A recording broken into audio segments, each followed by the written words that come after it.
Well, good morning, everyone, and welcome back to the Forest Edge Kart Club in 2025.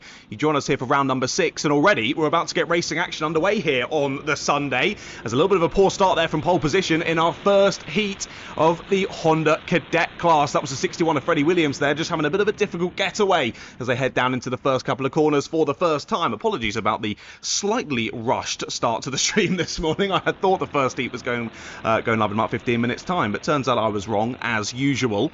Luckily just about managed to sneak in the live stream there before we do get racing action going here for the Sunday. It looks as though I've already got a couple of stream issues, which is fantastic. Stream seems to be fine, but I think my OBS is dropping a little bit, so sorry about any potential drop frames during the start of this, but I'll try and get that sorted throughout the day. Drivers heading through to the end of lap number 1 in this one. It was Freddie Williams from Oliver Ratton, Oliver Spence, Oakley Poulter, Daniel Barton, Logan Hart, Charlie Dickinson, Alex Roach, Harvey Ball, Callum Williams, Max Saunders, Kobe Wood, Cian Doherty, Max Craven, Elliot Dowling, Danny Dowling, Harrison Maxwell and Leo Ralph in this first race. 17 drivers taking to the track in anger already this morning. Oliver Ratton has had the best start from that one. Pulls out into the lead already, with Daniel Barton making up 2. Now, he is your SC plate holder from the previous round last month. Won the round and thus wins the Southern Championships and gets to use that SC, Southern Champs plate, on his kart until next year's event. So well done to Daniel for winning that last time out at round number 5. Sadly, I was not here to enjoy and watch his racing action, but I'm sure it was fantastic, and he's doing a great job so far in this one. They're in second place. Ratton already building quite a nice lead out in front. If he can just keep this momentum going, he should be good to take the first win of the day out there. Battle for 4th place going on. Thinks about the move there, does Oakley Poulter. Has to back out of it though, down into the Haynes loop this time. Alex Roach keeps in front there in 4th place. 3 drivers then line astern in behind them. That's Logan Hart, Freddie Williams and Cian Doherty. So Williams down to 7th after that first lap issues. Just slightly slow off of the start line. But he's got it all back up to speed now. Seems to be doing mighty fine there in 7th place. Keeping in the tow and keeping himself out of trouble. Good that we got the cameras back once again. It's always nice to give a little bit of vision onto the circuit. I can try and give you as much audio information as possible, but nothing really beats a couple of pictures on your screen as well, just to give you an idea of what's happening out there on circuit. So you got that top view in the top right hand corner of your screen across the start line, and then they go down into the second picture in the bottom right hand corner of your screen down through the Haynes loop. And I'm afraid for the rest of the lap you kind of got to just rely that I'm keeping an eye on what's going on, which is easier said than done sometimes at Forest Edge. There's so much going on, but I will do my best to keep you updated as best I can. Ratton still out there in the lead, just over a second gap now between Ratton and Barton. It was slightly faster on the last lap anyway from Barton, only about a 1/10 of a second. Ratton still with the outright pace, but that's only by 0.02 of a second. A couple of contact warnings coming in as well. Oakley Poulter gets a second one. He had one a couple of minutes ago as well. Max Craven and Charlie Dickinson getting one in this race so far as well. Nothing too much to worry about though. You just got to worry you get a few of those and you might start racking yourself up a couple of penalties, but at the moment no one falling foul of the rules just yet. Still those 2 out in front. That gap has closed ever so slightly courtesy of Daniel Barton's new fastest lap. 47.69 for the SC plate holder, sees him close the gap to now less than a second. Just less than half race distance left to go in this one though. Still a bit of time for Barton to try and close that gap, but to close the gap and then think about a move is going to be easier said than done, I think. But we'll see what he can do through the end of this first race of the day. Spence still there in 3rd place. He's a bit of no man's land now. He's broke free of the group of 3 in behind.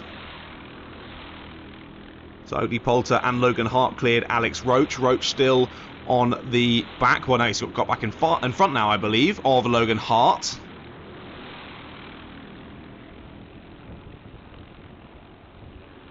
So Roach back into 5th place on that last lap, then gets back up into the top 5. Poulter trying to build a gap while those 2 battle in behind.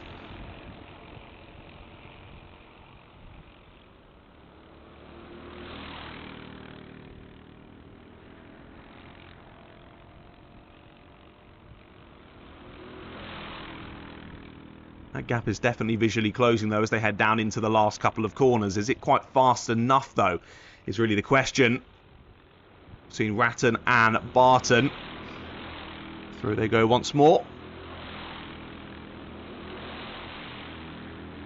Gap now down to 0.8 of a second. So Barton consistently quicker than Ratton, but only by small margins lap on lap.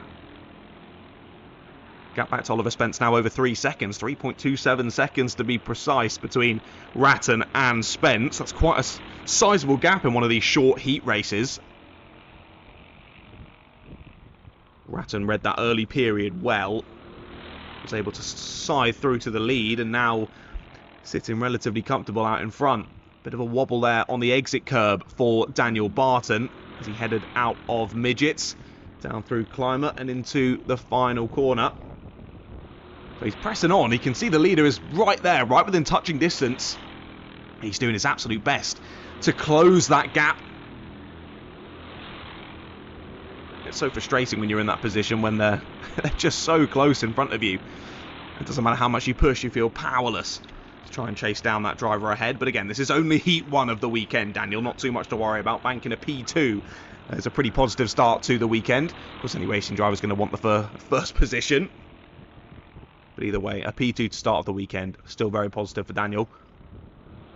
And coming out of that round 5 where he took the SC plate, he's going to have a lot of positive momentum going into today. Now, this is relatively crucial. They're coming off a back marker who's actually just spun at the final corner. So I was going to say whether that back marker holds them up or not might be a little bit of a worrying one. But spun out of their way just in time. I think quite luckily there for Oliver Spence. Managed to avoid the rejoining driver. I think he might just get a little slap on the wrist for that one, the 96. That's Elliot Dowling, one of our novice drivers, so understandable he's learning his way around the circuit, learning his way of racing. There's a bit of a hip check there for the 94 of Cian Doherty. I think that might have been either the 94 of Doherty or the 34 of Craven. Those two battling on circuit over the bottom end of the top 10 positions. They went side by side out of the right through the left-hander, sorry, outside of my window as they headed through Johnny's. Side by side into that corner isn't usually the simplest. And the driver on the outside there very much finding that one out. We are battling for the lead though as we head on to the final lap of the race. Up and under attempt here from Daniel Barton. Can he get it alongside? No, he can't. Chops across on the exit does Oliver Ratton, but they are absolutely nose to tail here as we head on to the final lap of proceedings. It was the 94 of Cian Doherty, then they got forced out wide. He's dropped 3 places on that last lap. Freddie Williams might be off though. He's dropped down 7 and hasn't come across the line just yet. There's the 95 of Danny Dowling coming through in 14th. So I think Freddie Williams off, potentially out of this race then. Just gutting for your pole sitter in this one. Still nose to tail though, and down to the last couple of corners, forcing his way through. Does the SC plate of Daniel Barton into the last couple of corners they go, and Daniel Barton is going to steal it on the final lap. He's got a contact warning for his efforts, so clearly a little bit of argy-bargy to find his way through to the lead by the end of proceedings. But Daniel Barton, great pace there, chasing down Oliver Ratton. And I did say, would it be enough chasing him down there to actually get past? But it was. Well done to Daniel Barton. Like I say, positive momentum being carried through from the Southern Championships last time. Clearly working a charm this morning for Mr. Barton. He takes our first win of the day there in Honda Cadet. The two Olivers round out the top 3. Ratton and Spence in 2nd and 3rd, respectively. Alex Roach, Oakley Poulty are top 5. Then Logan Hart, Callum Williams, Max Craven, Harrison Maxwell and Kobe Wood. Your top 10. Well done to Harrison there, the novice there in 9th place. Charlie Dickinson, Cian Doherty, Leo Ralph, Danny Dowling, Max Saunders, Elliot Dowling, Freddie Williams and Harvey Ball. Your 18 drivers in that one. Sadly, I think we did lose Freddie Williams and Harvey Ball there at different points during that race. Well, first race done and dusted then. Hopefully I'll be a little bit more settled ready for race number 2 to get underway, which as we know at Forest Edge will be coming thick and fast. It'll be the Rotax Cadets who are out on circuit in a moment's time.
out onto the first competitive session of the weekend so far.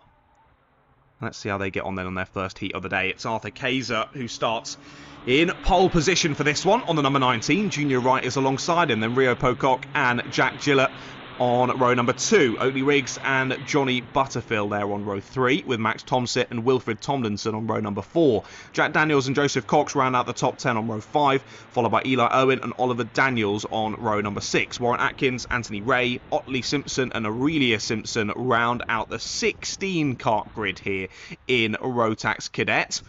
Great to see so many drivers down here for round number 6 of the Forest Edge Kart Club. I think last time I checked it was just over 130 total entries for this weekend, which is still a very decent number, particularly when there's Kart Masters on the same weekend up at PFI. Great to see so many drivers deciding to bin that one off and get down to a proper racing event here down at Forest Edge. Let's see how this one gets on then for the first heat of the day in Rotax Cadets. Are we underway? First time of asking. Yes, we are.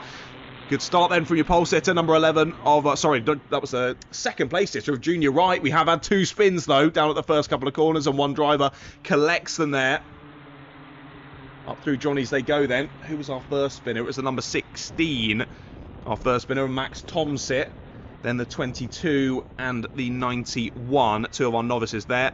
Warren Atkins and Aurelia Simpson. I think it was a spin for Atkins, then collected by Aurelia. All 3 drivers have rejoined the race, though, continuing on through this first lap of proceedings. And very close already between our top 7. I mean, you'd expect it to be on any lap. It's going to be this one. It's down the inside for 3rd place. Late move down the inside. That was really nice there. Pick the pocket there of the 66. Oakley Riggs moves through into 3rd place. Rio Pocock there on the 66. Just getting shuffled wide, back down to 4th place he goes. He's got Butterfield, Gillett and Daniels on his tail. Has a sniff at the inside line there, does Oakley Riggs. Now, was that Riggs on Kaiser, or has Pocock got his way back through? We'll have to wait and find out when they come through up into the bus stop chicane for the second time in this race. Trying to build a little gap at the front is Junior Wright, side by side for 2nd place though. Down the inside, change to 2nd. Oakley Riggs moves his way through. Oakley pressing on very well so far in this race. Of course, he's won a number of the finals so far this year, has Oakley, so I think we'd expect that. No, actually, I'll bite my tongue. It's not Oakley, it's Rio Pocock. So it was Pocock that made the re-overtake through Sector 1. And then he's sided his way past Arthur Kaiser as well. So very impressive there from Rio. Not letting the momentum shift backwards and negatively affect him at all. Immediately sent it back through on Oakley Riggs into Johnny's, and then gets Arthur Kaiser up at midgets. So Pocock now the leading challenger there in 2nd place, with the slight battling going on for that P2. I was going to say that P1 had potentially scampered off a bit, but I think it might have changed already. It has. So Pocock's already through to the lead then. That would have been down at the bottom end of the circuit that sadly I can't see from my commentary box window. He has made the move, and Pocock is into the lead of the race then, with his Lewis Hamilton style helmet. I can already see a couple in this field. I can see one of the purple styles, one of the more yellowish styles. Now, to tell you what year each of those is from does go slightly out of my remit.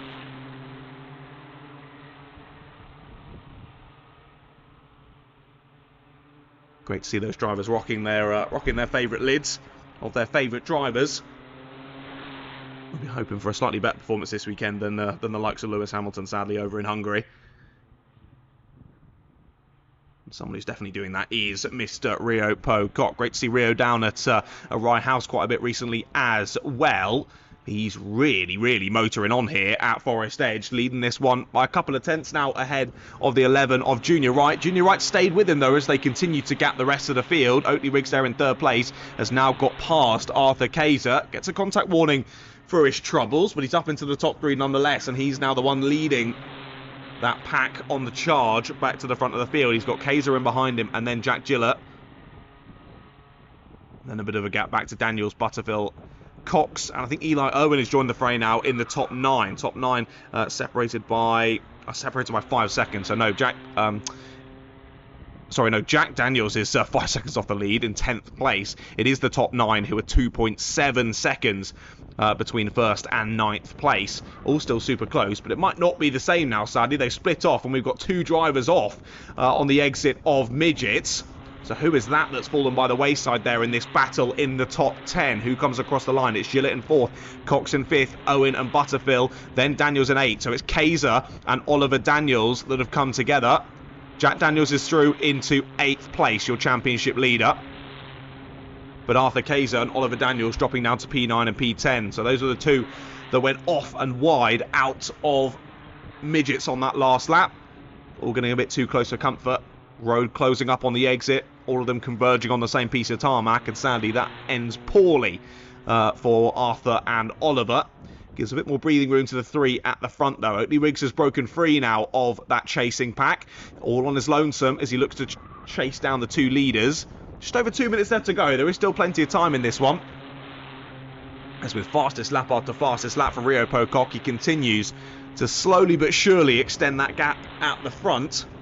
Now just knocking on the door of a second, that gap between Pocock and Wright.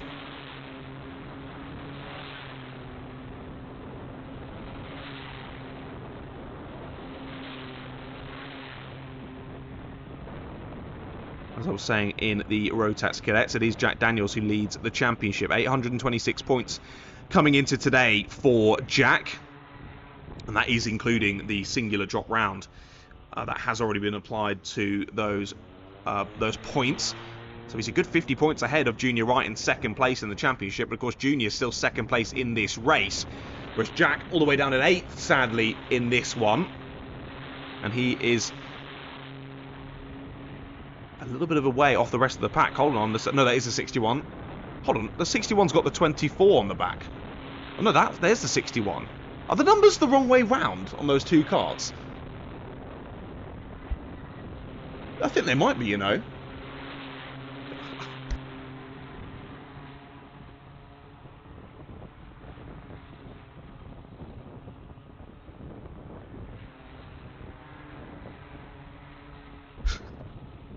Just checking in the box. I do think that the 61 of Jack Daniels and the 24 Oliver Daniels have each other's transponder on. I think that's where we're getting a bit confused.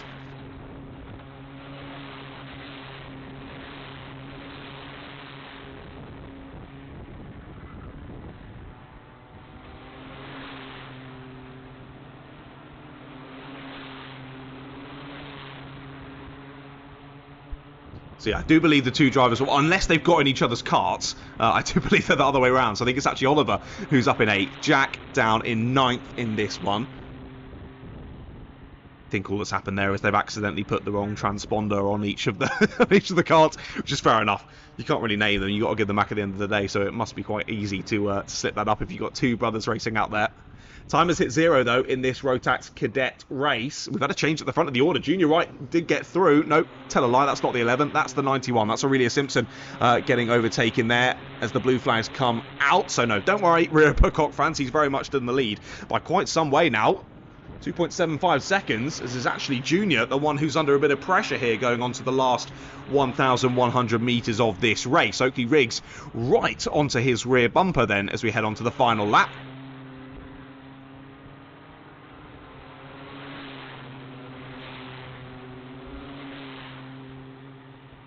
Already heading through into sector number 2 then is Rio Pocock. He's going to start off this race exactly as he means to go on here at round number 6.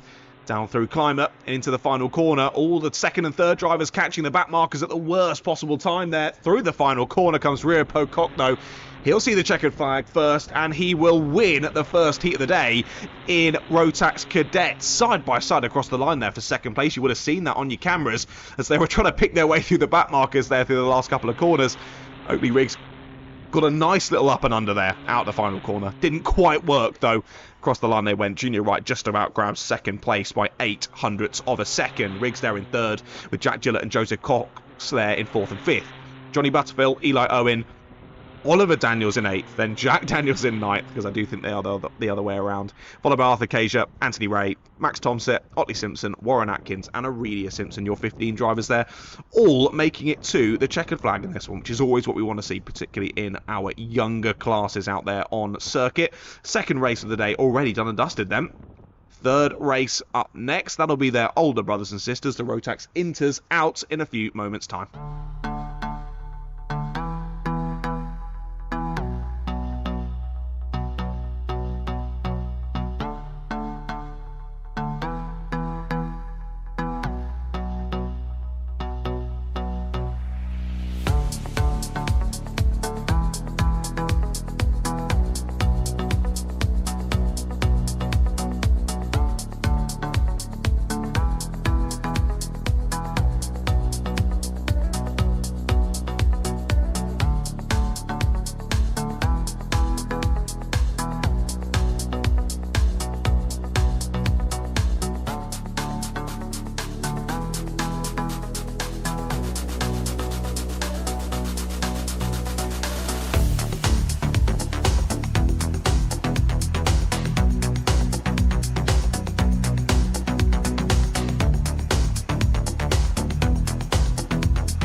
Rotax Inters then, our next drivers out onto the black stuff.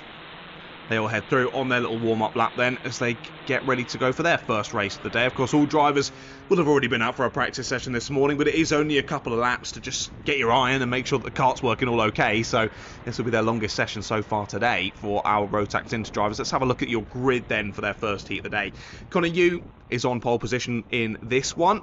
It was a good race in the last one for the number 66. Let's see if it's the same in this one for Connor. Dewey Hockridge is alongside him on the front row with Tyler Banks and Louis Lovell on row 2. Then Matthew Lilly and Max Smith on row 3, followed by Archie Cannon and Stanley Keeley on row 4, and Harry Wright and Ethan Coutland on row 5, followed by Freya Bond, Brian Webb and Ollie Healy, the 13 drivers kicking this one off. Lovely to see again a number of names I recognise out on this grid. Good to see Archie down here at Forest Edge. It was a pleasure to commentate on Archie's racing in Super 1 earlier this year. Let's see if he gets on here at the Forest Edge Kart Club. We're underway and racing here for Heat 1 in Rotax Inter. Had a couple of spins down through the first couple of corners last time. Not in this one though. The Inters have learnt the lesson from the Cadets and they all press on down through Johnny's for the first time. Front two leading away very nicely. Has Hockridge held on to the lead though through this first lap? It didn't seem like there were any movements down through the Haynes Loop anyway.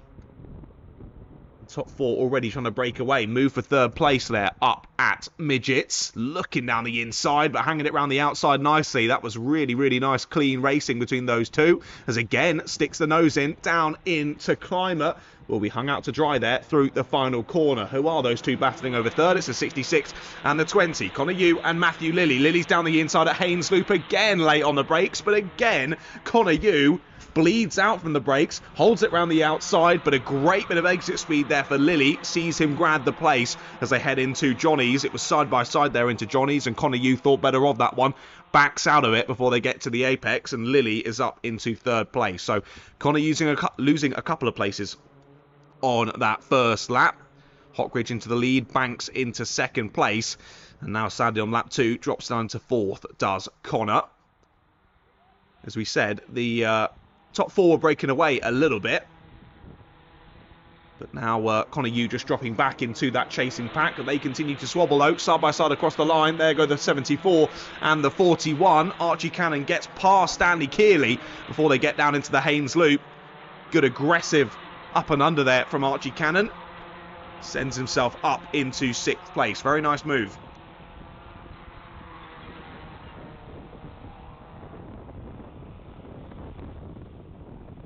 Yeah, top three now properly breaking away. Hockridge, Banks and Lilly. Lilly's thinking about 2nd place and he goes for it up at Climber. This time, much better red there from Matthew Lilly. Gets it done first time of asking. It took him 3 or 4 attempts to get past Connor Yu. But this time, doesn't need a second chance. Moves his way up into 2nd place. And now Matthew Lilly is hunting down Dewey Hockridge. Matthew with some brilliant pace so far in this one, despite making that overtake on the last lap. He's taken the fastest lap, 44.18 for Lilly. A good couple of tenths clear around him. And even a good 10th or so clear of Dewey. He's had clean air since the start of this one. So let's see if and for how long Hockridge can hold on to this lead. Up to midgets they go once again. Not quite close enough this time for Lilly. He's just remaining on the rear bumper now. He's got 4 minutes still left to go in this race, so plenty of opportunities for Matthew to find a way through, and I think he knows he's got the ultimate pace out here.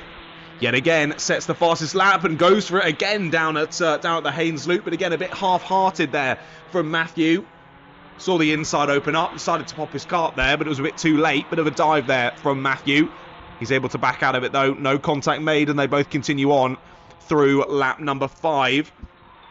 Like I say, though, I think Matthew just needs to remain nice and relaxed. He's clearly got the outright pace in this one. Just needs to plan this move well, which I think he might have done up into midgets. Nope, chops across immediately there. Does Hockridge. He ruins his own line and ruins Lilly's in the process. That brings Tyler Banks back into the fray once more.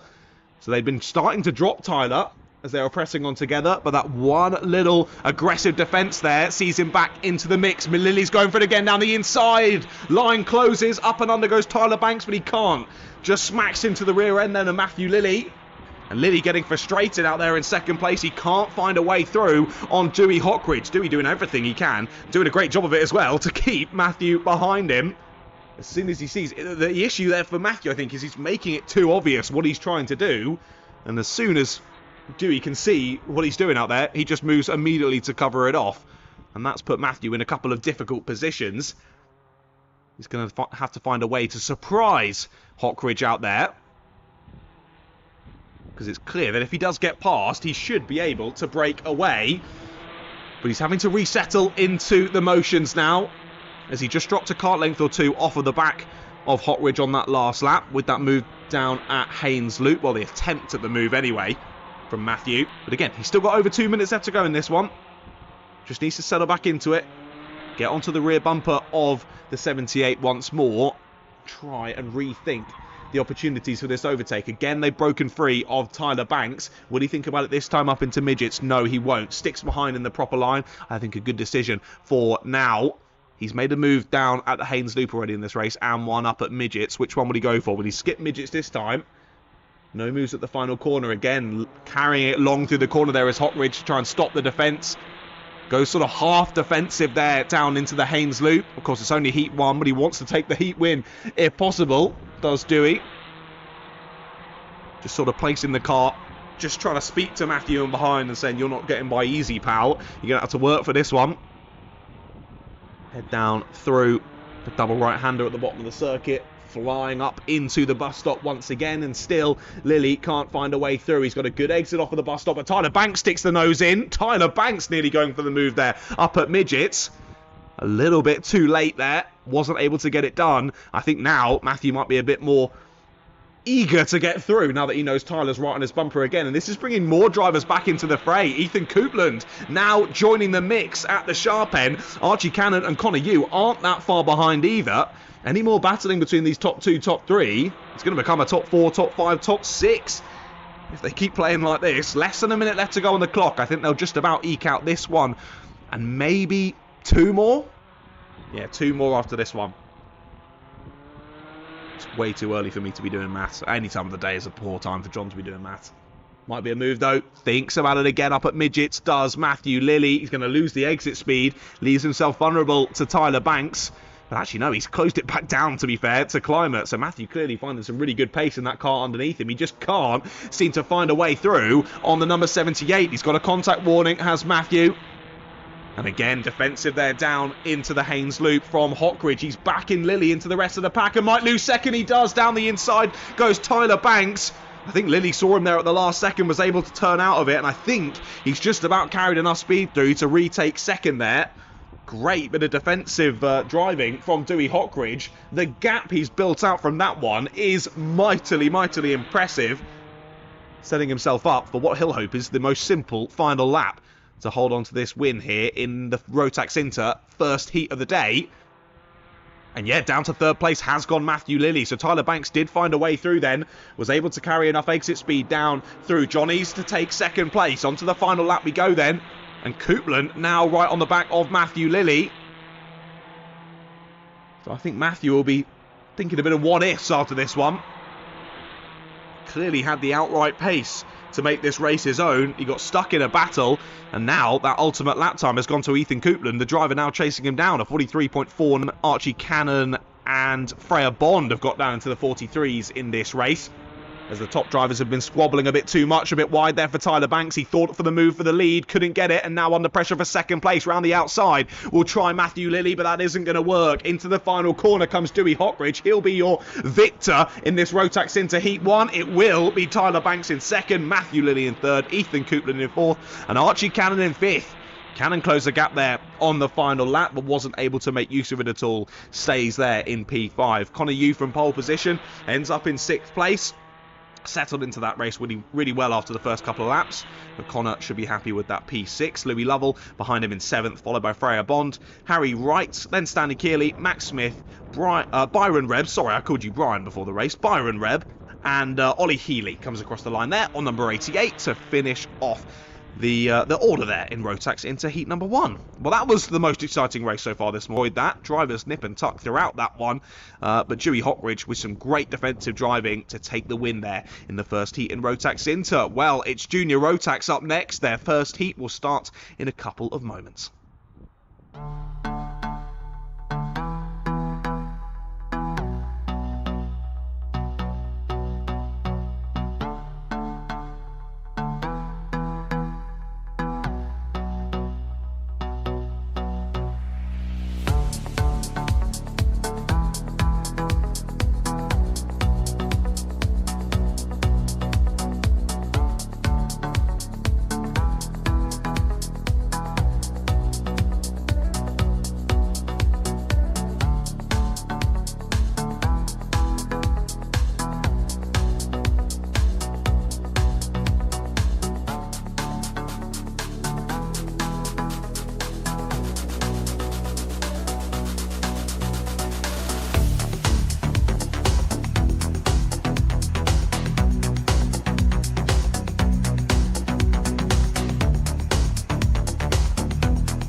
After a short halt in proceedings then, we're back out on circuit. This time it's the junior Rotax drivers taking to the track in anger for their first race of the day. Let's head through the grid then.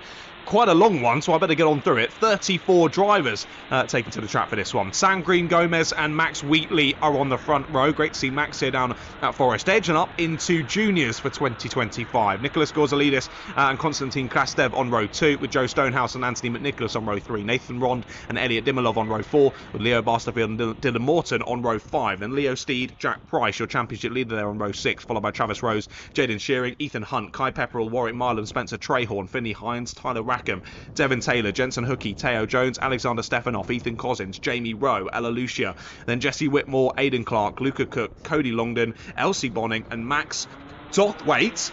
So I just about get the whole grid in before we head down into the first couple of corners. Then leader holds onto it. Sam Green-Gomez holds onto it, but we've got an incident down at the first couple of corners through the Haynes Loop. We've got about 6 drivers off.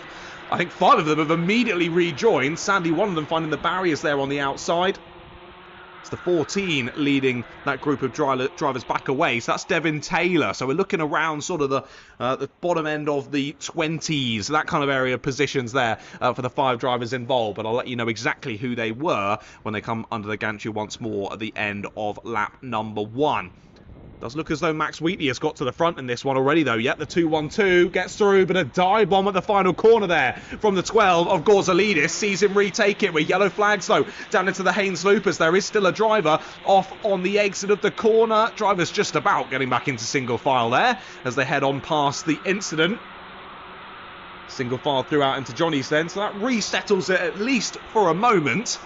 So Gorzalidis leads Wheatley, Stonehouse, Krastev, Rond, your top 5. Up into the bus stop they go once again, and Wheatley all over the back of Gorzalidis, but he's taken a bump there on the exit of the bus stop, loses the momentum, and falls straight back into the grasp of Joe Stonehouse. We are still nose to tail pretty much throughout the entire field here, with already a minute and a half gone in this race. Argy Bargy at the final corner there. The SC plate finds a way through, shuffles the 28 of Konstantin Krastev out wide, and a few drivers skip on by there. That was Leo Barsterfield then up into 4th place, and he's pressuring Joe Stonehouse for 3rd already. There was a bit of contact there through Johnny's. Just a bit of nose to tail there between Barsterfield and Stonehouse as Barsterfield tries to muscle his way through, and I think he's managed to do so. Into 3rd place then goes Leo Barsterfield, of course another one of your SC plate holders from last time out, your round victor here at Southern Champs, hence why he has that SC plate on the car, and he's showing just why he took that win last time out. He's powering on through the field, chasing down your 2 leaders. Good move at the final corner there from the number 19, Dylan Morton. Gets past Joe Stonehouse as Stonehouse is shuffled wide. Steed slips on by. Jack Price and Finney Hines right there to try and get past as well. Oh, a bit of scuffling there through Johnny's. A couple of drivers diving every which way there as they try to find a way past. 4.5 minutes still left to go in this race, and it's all getting nice and close at the front of the end of the order. Nicholas Gorzalidis basically trying to keep the rest of them behind. There's the move from Barsterfield down the inside at Climate. Tries to follow through for 3rd. Does Nathan Rond, and I think he's just about got it. Yes, he has. Round the outside goes Nathan Rond, and there's through. Slips Leo Steed as well. Was that Dylan Morton? Could have sworn that number started with a 7. I'll double check as they come through past me again. Nope, I am blind. It was the 19 of Dylan Morton. So Morton's up into 4th. So in only a matter of about a lap, we've gone from Wheatley trying to challenge for the lead to now dropping to the bottom end of the top 5. Just shows how quickly it can change in junior Rotax racing. And now it's the SC plate of Barsterfield trying to find the lead. He's gone for it already up at midgets. They're side by side on the exit, trying to squeeze his rival off into the grass. Gorzalidis keeps it on track, but does lose the lead through Climate. Barsterfield holds the inside line. Barsterfield takes the lead. On to lap number 6 we go. And immediately trying for 2nd place there is Dylan Morton. He's been following Barsterfield through the pack, and he does it yet again down at the Haynes Loop. But Gorzalidis down from 1st to 3rd in only a matter of a few corners. And Dylan Morton up in 2nd place as well. He's had a good run through in this race. So Barsterfield and Morton both up 8 places. But now it's left to them to see who can battle for the win in this one. Gorzalidis still trying to hold on to third place as he's got Rond, Wheatley and Steed right behind him. Well, one's just slipped through at the final corner there. That's Nathan Rond down the inside and trying to hold the inside there on the exit was the 12, but he'll now be on the outside for Haynes Loop, and that's not where you want to be. Two drivers slipping up and on by, and Wheatley gets both of them. Great move from Max Wheatley. Kept it on the inside line there, snuck through on Steed and Gorzalidis. So back into fourth place goes Max Wheatley. So a bit more argy-bargy there on the exit of the bus stop chicane. One driver in this top 10 battle getting shuffled off into the dust and dirt on the outside. They do get it back on circuit, but it's all switching around here in this pack at the bottom end of the top 10. What are we looking like now as you come across the line? Still Basterfield and Morton out front. It's Ron leading that secondary pack now ahead of Gorzalidis, Hines, Trehorn, Wheatley, Steed, Price, Pepperell, Hunt. Top 11. Liner Stern is trying to go around the outside as Gorzalidis, and he's over the exit curb, over the grass. It was an aggressive move there from Gorzalidis to try and hang it round the outside. But I don't think it's quite worked out. I think he might have lost a position because of that once all was said and done. I think he's lost a couple after all of that. We've had a change at the front though. Morton is through on Basterfield. Didn't quite see where that one happened, but either way, the 19 has moved his way through into the lead. Battle for fourth is on. Trying it down the inside there is Spencer Trehorn. He sent it up the inside. Lovely. Beautifully weighted on the brakes. Gets fourth place. Nice thought out move there from Trey. Fourth place. Rond is sort of broken away into a bit of no man's land then in third place. And Spencer now the one leading that charge. Needs to be careful that the drivers behind don't try and immediately resend it through. We saw what happened to Wheatley only a couple of laps ago. How quickly you can trickle down the order with one simple mistake. 45 seconds left to go on the clock. Morton and Basterfield still well clear of the field. I say well clear, they're about a second clear, which is a lot in junior Rotax racing, and they're battling for the lead down into the Haynes Loop. Tried the outside line there, it did Basterfield. Morton said, absolutely not. Are you getting through there? A little hip check there in the mid-corner. Just saw Basterfield lose the rear end, scrub a bit of speed, and has to slot back in behind Morton once more. End of this one, as we've lost someone up on the exit of Midgets. Who is that that's not come across the line? It's Teo Jones.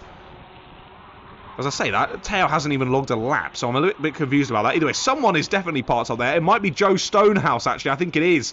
I think it is Joe Stonehouse, then, who's parked up with only a couple of laps to go. Gutting there for Joe, but we do head on to the last lap of this race. That battle about 10th place backwards is ridiculous. Yeah, it's 9th. Jack Price, your championship leader, now at the front of it, with Warwick Milam, Leo Steed, Ethan Hunt and Aidan Clark all battling over 9th place. I think Kai Pepperell was involved in that one as well. Huge squabble there from 8th or 9th place backwards. Still yellow flags up at Midgets. That takes an overtaking opportunity away from the drivers. Still the top two line astern though, Morton and Basterfield. Basterfield with only really one more opportunity here to find the lead, and he's too far back. Dylan Morton will win Heat 1 here in Junior Rotax ahead of Leo Basterfield. Up and under attempt there at the final corner from Trehorn, but he can't get the exit speed. Nathan Ron holds onto it, with Finley Hines behind in 5th. I was just watching that gigantic battle come across the line there to end the race. So Wheatley was in 6th. Then Gorzalidis in 7th, and then Jack Price in 8th was where that battle started, and it was 2.5 seconds between Price in 8th and McNicholas in 17th. That's how close that battle was, and with them all squabbling throughout the end of that one, it brought so many drivers back into the mix as well. So Price was in 8th then, followed by Pepperell and Milam. That was your top 10. Then it was Aidan Clark and Ethan Hunt, Leo Steed, Jesse Whitmore, Jaden Shearing, Anthony McNicholas, Devin Taylor, Sam Green Gomez, Travis Rose, Elliot Dimilov, Elsie Bonning, then Luca Cook, Konstantin Krastev, Jamie Rowe, Jensen Hookey, Tyler Rackham, Max Douthwaite, then Ella Lucia, Ethan Cousins, Joe Stonehouse and Teo Jones. Sadly, we lost Joe Stonehouse and Teo Jones there in that one. I think potentially Cousins with an issue there, finishing a lap down as well. 32 drivers taking to the circuit in that one. Then I thought it was going to be 34, but a couple shy there. Maybe we'll see them out later on today. But Junior Rotax Heat 1 done and dusted then. I do believe it will be the seniors out next. Yes, it will, for race number 5. So just to give you a little guide as to today's proceedings.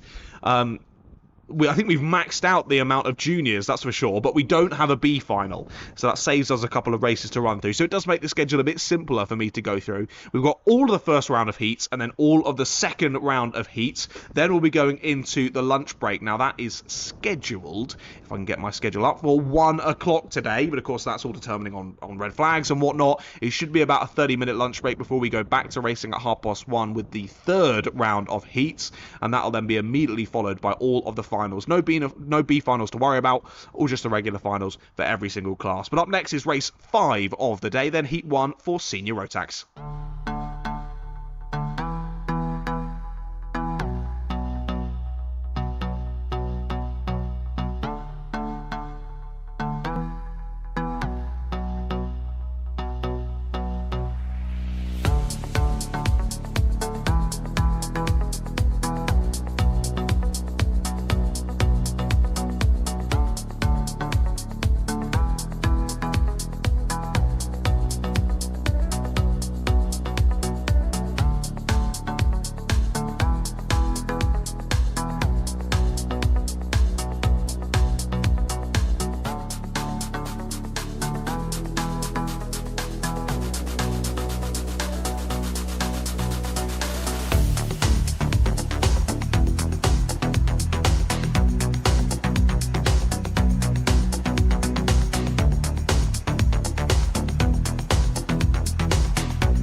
Senior Rotax drivers out onto the circuit then. Another decently sized grid in this one for me to run through. It should be 25 drivers in total in this one. Let's run you through the grid then. It'll be Levi Coombs and Matt Jones on the front row of the grid. Aidan Blair and Michael Pugh on row number 2, with Ethan Lomax and Harry Maynard on row 3. Taylor England and Lucas Reeves on row 4, with Oliver Gusman and Reese Pope on row number 5. They round out the top 10. That's then followed by Zach Burke and William Ray, Tobian Alvarez and Aaron Full on row 7, and Liam Nate and Charlie Hulme on row 8, Freddie Baker and Brody Skinner on row 9, Ben Ballou and Ben Hicks on row number 10. That rounds out the top 20. Then George Hulme, your SC plate holder, there on row 11 alongside Mason Perrin. Then it's Charles Green, George Isgrove and James Bailey Sartin, your 25 drivers on the grid for this one. Then they're coming around the final corner, about ready to get proceedings underway. Then it'll be Levi Coombs who leads us to the start, but will he lead us to the first corner? It might be Jones around the outside. Not quite. Got a bit distracted there by a couple of drivers diving to the grass on the inside of the corner, but they all managed to continue on. A bit of argy-bargy there through the left. I think that was Charles Green who got collected there through Johnny's, but he's held it and presses on well. That's just a difficulty when you're starting near the rear end of the field. Everyone seems to close up on each other as they try and scrap it out, through themselves out of trouble, particularly in this heat 1 of the day. It's only the first heat, but of course that momentum will carry you through the rest of the day. If you have a poor performance in this one, you're going to be just trying to get back to the lofty heights you feel you should be by the end of the day. Just makes everything a bit more challenging. Well, the 87 and Matt Jones rear bumper has fallen off. The rear right corner of the rear bumper is banging on the tarmac, and that'll be a mechanical flag, I think, for Matt Jones in the next couple of laps. So sadly, race not starting ideally for Matt. I did see him trying to go around the outside down at the Haynes Loop on the first lap, and all drivers getting a bit close. Maybe that's where that happened. It definitely happened somewhere on that first lap. And there you go, mechanical flag is indeed out for Matt Jones. So that's race over before it's even really started, sadly, for the 87. Just unlucky in the first heat. He's going to get sent to the final corner to make it even worse. A couple of drivers are getting a bit close to comfort there at the final corner. That's Ben Ballou finding his way through. Ballou through on Nate and Maynard there at the final corner. I think it was Nate and Maynard who were battling. One went down the inside of the other, and Ballou was able to go up and under and say, thanks very much for that, guys. I will happily take 6th place away from you. So it's Levi Coombs who's still leading from the front in this one. Then Lomax, Gusman, Burke, Jones, your top 5. But of course we'll be losing Jones, should be anyway, at the end of this lap if you've seen that mechanical flag. But we'll wait with bated breath for that one. We've got moves at the front of the order though. Is that Ethan Lomax getting through? No, Levi Coombs has held on to it, but they're all reshuffling in behind him. Who's there in second place then? It is still Lomax and Gusman. So they were all squabbling there through Climber, but it hasn't actually changed. Move for 4th place though. That's Ben Ballou through on Zach Burke. So Baloo is picking them off so far in this race. He's already up into 4th, and Ben Baloo has gained 15 positions on the first 3 laps of this race. Ben Baloo is on an absolute charge here on the 57.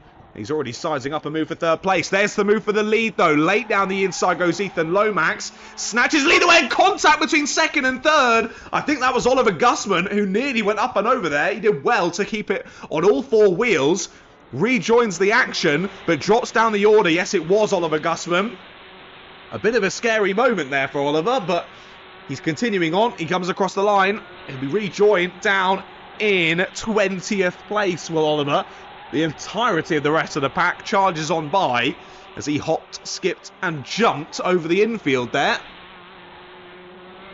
As the 18 of Freddie Baker sadly has his hand in the air through the first couple of corners. I think he'll be pulling into the pit lane, and he does. So Freddie Baker out of this race from 22nd.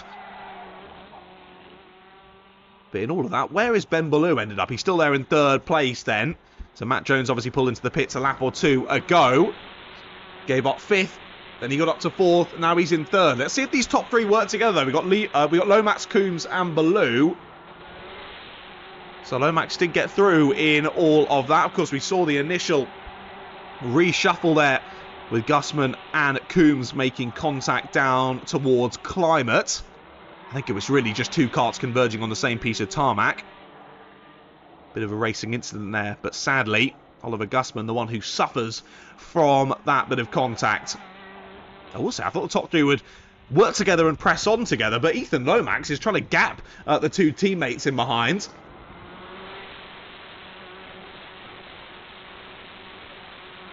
So roar through your pictures. Through the first couple of corners they go once again. Who's that that's broken free in 4th place? It's Harry Maynard. He made the move on Zach Burke on the last lap, and he's trying to put a bit of fresh air between himself and 5th place backwards. Zach Burke now being hunted down by William Ray, Tobian Alvarez, Liam Nate, George Hulme, Aaron Full. Pretty much the entire rest of the field are in the train in behind, as there is a reshuffling there for 5th place. Zach Burke, William Ray and Tobian Alvarez squabbling over P5. It's the 14 of William Ray who has got through into 5th place then. And is it 1 or 2 places lost for the 55? Just the one for the moment for Zach, but he is going to lose a second one there down at the Haynes Loop. Cheeky move down the inside from Tobian Alvarez. And Alvarez finds a way through, but no, back through, sorry, goes Zach Burke. He has got the move, the re-overtake done there before they headed into Johnny's. So it was just a brief reshuffle there for 5th place, or for 6th place even, but Zach gets it straight back. As William Ray looks to clear off now and immediately looking to chase down 4th place of Harry Maynard. Can they work together to try and close the gap between our leaders? There has been a change at the front though. Baloo got to 2nd. Now Baloo is into the lead of the race. So we got Levi Coombs on the lap before last. Now gets Ethan Lomax as well. So Ben Baloo has gone through from 19th on the grid here in a 7-minute heat race. He only needed 5.5 of those minutes to get through from 19th to 1st. Fantastic pace in this opening race from Ben Baloo. Not even though the pace. He hasn't got the fastest lap. That goes to William Ray. Down in the 39s. 39.91. It's a best lap of a 40.02 from Baloo. But he's been crucially... He's been critical on those overtakes. Not waiting around for any of them. Going straight for it. Getting it done nicely and cleanly. I say cleanly. He has got 1 contact warning. But if you come in past 18 people, I think it's understandable to get at least 1 contact warning. Things do happen out there on the black stuff. But what a showing already. A real statement of intent this morning here from Ben Baloo. 35 seconds on the clock. And it might just eke out 2 more laps of this one. And what are we looking like in terms of the championship here in seniors? It's William Ray leading the standings ahead of George Hulme, Charles Green, Ethan Lomax and Ben Baloo. So Baloo's in 5th place at the moment. Has been a bit hampered by disqualification in Heat 2 at round 1. He's been chasing his tail a bit after that one, trying to regain some positions in the championship. It's so close though in that championship.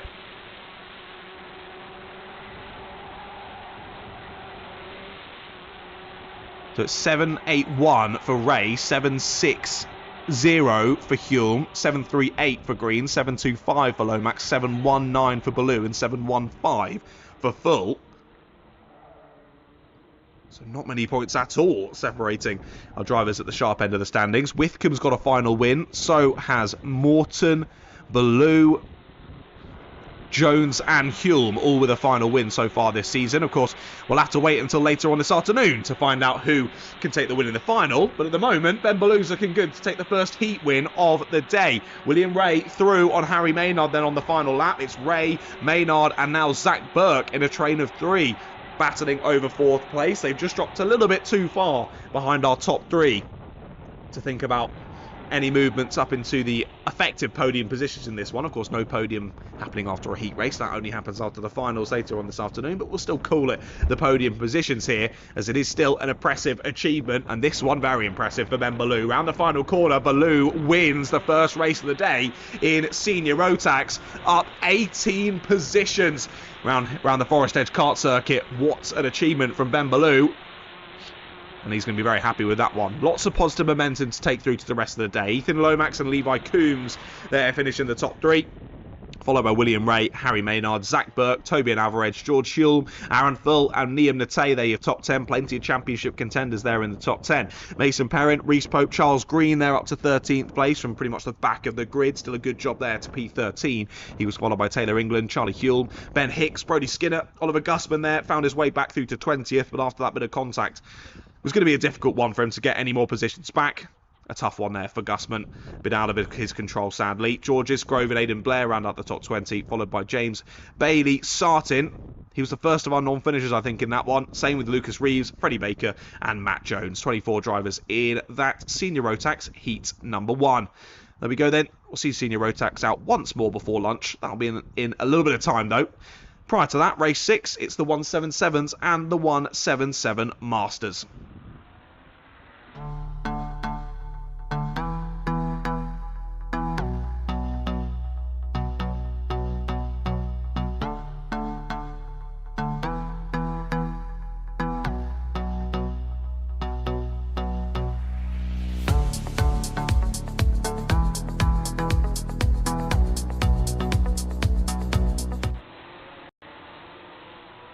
.177s and 177 Masters then grouped together for this one, their first heat of the day, about to get underway. David Simpson and Jason Gardner, your top two on the grid. They're on the front row, followed by Colin Davis and Daniel Hammett on the second row. Rob Simpson and Scott Collins on row 3, with Gary Cox, Neil Hemming, and Jodie Whitmore and Sophie Jeffrey. 10 drivers out in this one, 3 of those in the 177s and 7 of those in the 177 Masters. It's David Simpson on pole, Rob Simpson in 5th and Sophie Jeffrey in 10th, your 3 regular 177s. All the rest of the drivers out there in the Masters category. Now they race out there together, but in the final results that'll be shown on results.alphatiming.co.uk/FEKC, they will be split as well into their respective classes. We're getting this one underway though, 7 minutes on the clock yet again. Trying to hold it around the outside there is the 25 of David Simpson. Has he held it? No, he hasn't. Through goes the 11 of Jason Gardner. So Gardner up into the lead then. Simpson in second place. It looked as though the SC plate of Daniel Hammett had found his way through into third as well. He chucked it down the inside there at Johnny's, and has indeed found the way through into third place. Great exit off of the bus stop though for David Simpson. So after losing the lead early on in this one, he's already reapplying the pressure, trying to see if he can get back to the sharp end of the order then. Round the final corner they come for the first time in this race. A bit of a cheeky move there at the final corner. Results in a bit of contact between the 55 and the 22. So Jodie Whitmore and Scott Collins that was. I think it was Whitmore down the inside. Just a bit of side pod to side pod, wheel to wheel contact there. Saw a bit of kangaroo juice as they leaped off of the floor. Dropped back down, immediately carried back on, but of course lost all that exit speed, and with drivers so close around them, I think both losing a couple of positions. So after lap 1 then it's Gardner from Simpson, from Hammett, from Davis, from Simpson, from Cox, Jeffrey, Whitmore, Hemming and Collins. Your 10 drivers all still in this race. Top 2 breaking away nicely in this one already. Still Gardner ahead of Simpson, though. Gardner with the outright pace for the moment. He had the fastest lap on the last lap. Will he do it again on this one? No. This time, it goes the way of David Simpson. The chasing driver, a tenth of a second faster on that last lap. And what is the gap back to third? About a second, 1.5 seconds. Back to Daniel Hammett, who leads that charge from third place. He's got the company of Colin Davis, Rob Simpson, Gary Cox. And then the following pack there of Sophie Jeffrey, Jodie Whitmore, Neil Hemming and Scott Collings. No changes for position on that last lap. It's a new purple Sector 2 though. I guess that will actually be Sector 1 for Jodie Whitmore. Jodie's looking quick. Time's tumbling though. It's Sophie Jeffrey who's taken the fastest lap of the race on the number 90 in 7th place. Had a bit of clear air, did Sophie. She's chasing down Gary Cox then. Was a good 4.5 tenths quicker than Gary on the last lap. But all drivers super close on pace. Whole field there separated by less than a second. Fastest time on the last lap, 42.36. Slowest, a 43.28. So the entire field really close together in terms of overall pace, which could either make for brilliant racing or awful racing. Sometimes they can be so close together they don't have that overspeed to go for overtakes. Other times they're so close together they're nip and tuck battling constantly throughout the race. For the moment anyway, a little bit more on the subdued side, but time's continuing to tumble. Once again, they're on lap number 4. All drivers out there improving their time. Almost all of them down into the 42s now. It was a 43.03 for Scott Collings.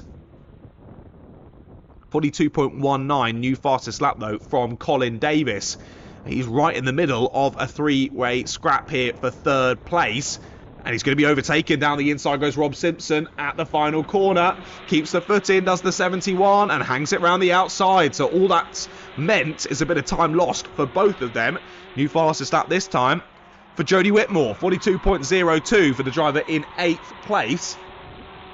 And Jodie right on the back of, well, what is now that battle for 4th place. Colin Davis, Rob Simpson, Gary Cox and Sophie Jeffrey there, 4th to 7th place. And Jodie Whitmore, sorry, in P8. As, of course, with Simpson trying to find a way through on Davis on that last lap, gave the tiniest bit of breathing room to Daniel Hammett. Well, I say that, just as I look out the window, Hammett's now under pressure once again for third place, but keeps the two chasing drivers in behind on two Cosmic Karts. As though one of them has dropped a little bit further behind, the KR Sport driver on the 24, Rob Simpson. The other Cosmic Kart I was thinking about is in the lead of the race. David Simpson on the 25.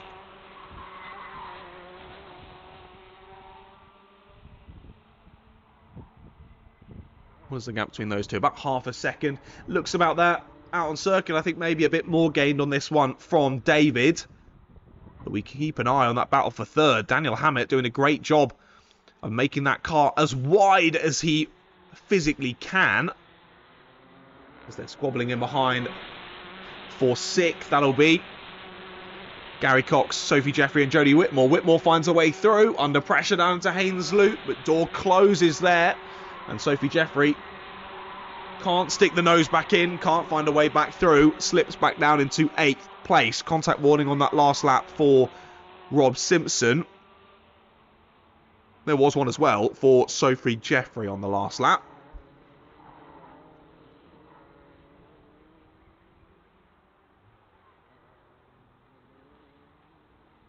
Just less than a minute and a half then to go in this first heat today in the 177s and 177 Masters.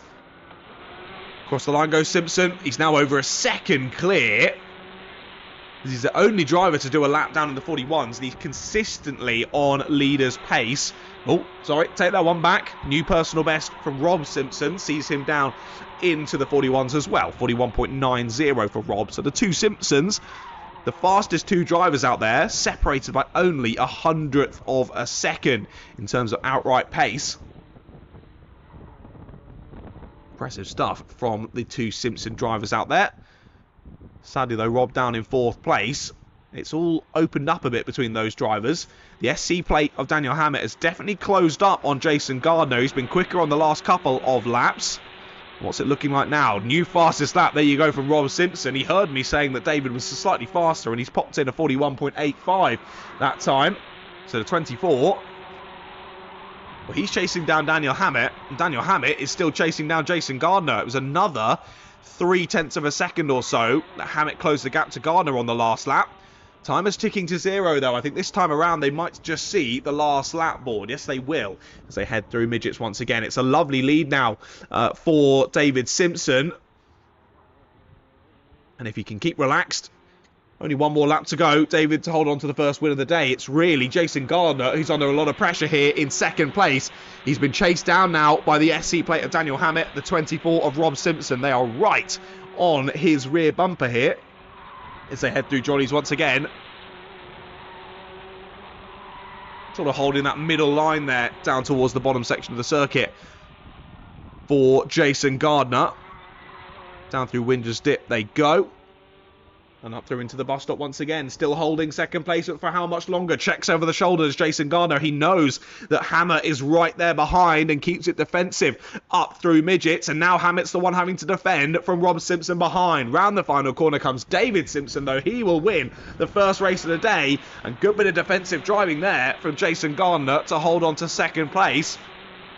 It was Daniel Hammett who was the one defending for a lot of the first half of that race. Second half, he became the aggressor there, trying to find a way past Jason. As oh dear, I think we've had a car give up the ghost literally right after the checkered flag. Oh no, they are getting it back to the pits. Maybe a brief little engine issue there for Neil Hemming, but he's got it back underway and back to the pits he goes. So Simpson then, David Simpson from Jason Gardner and Daniel Hammett, your top three. Then Rob Simpson with some great overall pace in that one, takes the fastest lap. Colin Davis rounds out the top five with Sophie Jeffrey just behind in sixth. Followed by Jodie Whitmore, Gary Cox, Neil Hemming and Scott Collings. Your 10 drivers all making it to the checkered flag there in the 177s, which of course is always what we want to see. 177's first race of the day done then. We've only got 2 more of the first round of heats before we then get to do it all again, and we see all of our classes back out on circuit once more. Up next, though, is a slightly different one. It'll be our Superkarts, both our open and limited classes out on circuit next.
Superkarts out onto the track then. Their first heat of the day about to get underway. Of course, well, once again, we started off with the Honda Cadets who were a standing start. We'll once again see a standing start for this one here in the Superkarts.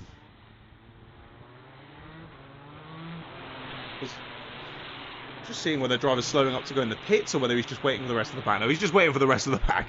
All good for the driver out in front as they look to get themselves in grid order. Ready for this one then. We should have... Well, I've got 7 drivers on my list. 1, 2, 3, 4... Yeah, no, that is right. 7 drivers are indeed out there on circuit. It's Fraser Everett and Nathan Cadet who are on the front row. Harry Morris and Callum Smith on row 2, with Daniel Buckland, Matthew Duncan and Steve Haskell rounding out the grid of 7 drivers then for this one.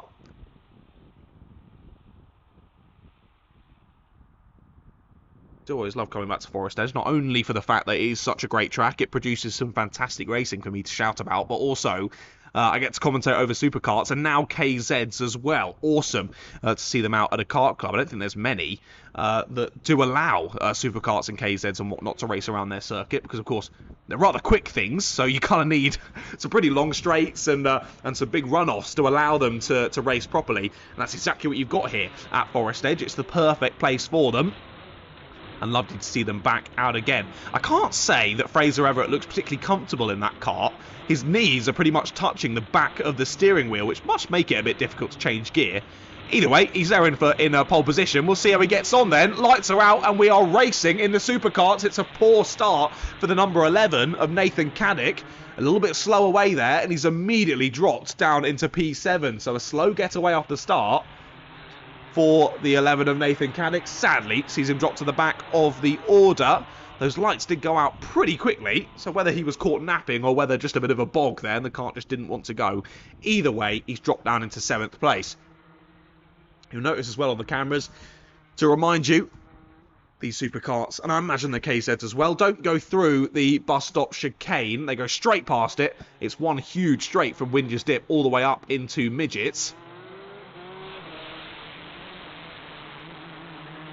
And that means they do some pretty stonking quick lap times down to the 40s already then. It looks like there is an issue for the 11. As always picked up again then, outside of my commentary box window. It just looked as though he had his foot flat down on the floor and it was just going burr, burr, burr, burr, as if the kart just did not want to go anywhere. It's picked up now.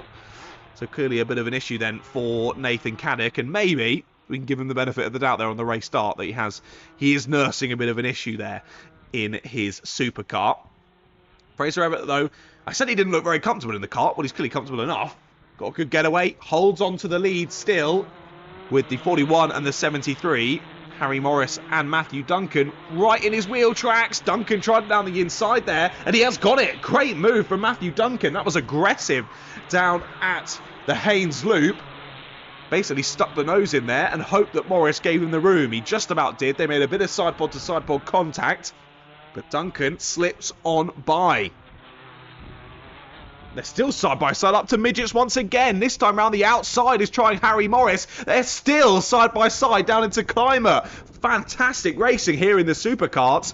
But finally, Matthew Duncan gets the move done, gets the place made. Trying the up and under out the final corner already. There was the 41. He's gone for it down the inside. So late on the brakes. They do make a bit more contact. Duncan was wise to that one. Gave pretty much a kart's width on the inside. And Harry Morris went, yeah, that looks big enough for me. I'll put the kart there. Aggressive there from Morris. But Duncan holds 2nd place. And Duncan now sniffing at the lead here as he goes up towards Midgets. Chucks on the anchors there to not go into the back of Fraser Everett. Now, whether that's just great speed out of the 73's car, or whether that's a bit of overspeed there, as they do make a bit of contact there down into Midgets, and I think that is an issue then for Matthew Duncan. Just as it looked like he was pressuring for the lead there on Fraser Everett, it's all gone wrong, and that's the sad thing about these Superkarts, is it can go all wrong with less than a moment's notice. The kart just suddenly has an issue. Out of the race he goes. I think that all got a bit closer comfort there down at Climber, as I think there was an issue for Matthew just as he got into the corner, and Harry Morris having to take a bit of evasive action. Did so, managed to avoid him. Carries on in this race, does Harry. So well done to Harry there, having his wits about him, which you definitely do need to do when you're tanking on at ridiculous speeds out there in a supercar. You've very much got to have your wits about you, and Harry Morris does. He now sets the fastest lap of the race as well. So not hindered there by that slightly puckering moment. 39.06, new fastest lap for the 41. Now, with him having to take that evasive action, he did lose a bit of time to Fraser Everett. It was 2 seconds, just over 2 seconds, as they went on to lap number 6. What will it be as they come to the end of lap number 7? We'll see how much that gap has fallen. Yellow flag still out into the final corner. The driver's got to be careful through Tollies that they're not making any overtakes, as they will be punished. What's that gap gone down to then? Almost half a second taken out on that last lap for Harry Morris. Just over 1.5 seconds between Everett and Morris as they head through onto lap number 7.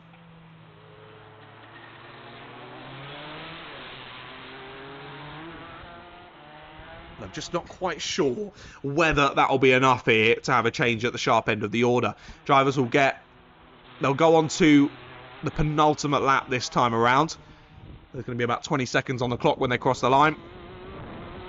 So penultimate lap started then by Fraser Everett.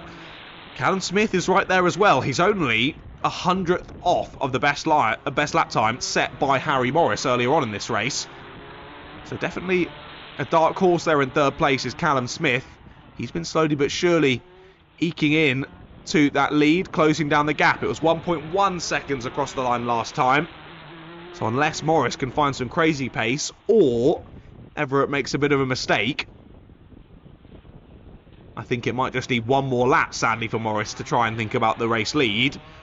But he has really closed it up on that last lap. I might have to eat my words here. What is it now? Yeah, half a second then as they head on to the final lap. So I do think by the end of this lap, Morris will be right on the tail of Fraser Everett. But will it be enough for him to think about a move? We wait and see. They head down into Winder's Dip for the final time in this race. A slightly shorter one here in the Superkarts. 5 minutes plus 1 lap for the heats in the Superkart versus 7 minutes plus 1 lap that we usually have for all the rest of our classes. Issues still, though, for the 11. I think he's got his hand up. I think he'll be coming into the pits. Here are our two leaders, though, and it's been a change at the front, has it? Yes, it has. Harry Morris has got through on Fraser Everett on the last lap of the race, and that'll be Harry Morris taking the first win of the day in Superkarts. That must have been at the top of the circuit, then up into midgets and moved down the inside for Morris. Sees him grab it from Fraser Everett. Callum Smith holds on to third place there. Gets the gap down to 1.8 seconds by the end of that one was Callum Smith. He's definitely one to watch out for in the heats later on today. Daniel Butland in 4th, Steve Haskell in 5th, and it'll be Nathan Caddick who will come across the line and finish the race, but clearly some issues to be tended to, sadly, for the number 11. But of course, Matthew Duncan right involved in that leading squabble, but Kart didn't want to go any further as it gives up the ghost on lap number 4 of that race. Classified in 7th place, but a DNF out there, sadly, for the 73 of Matthew Duncan. Only one more race to go then for our first round of heats here at round number 6 of the Forest Edge Kart Club in 2025. We wait with bated breath for the KZs to head out the dummy grid. Of course, first, we just need to pick up the stricken Matthew Duncan down there at the final corner, but soon enough the KZs will be out on circuit for their first heat.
Last race of our first round of heats then.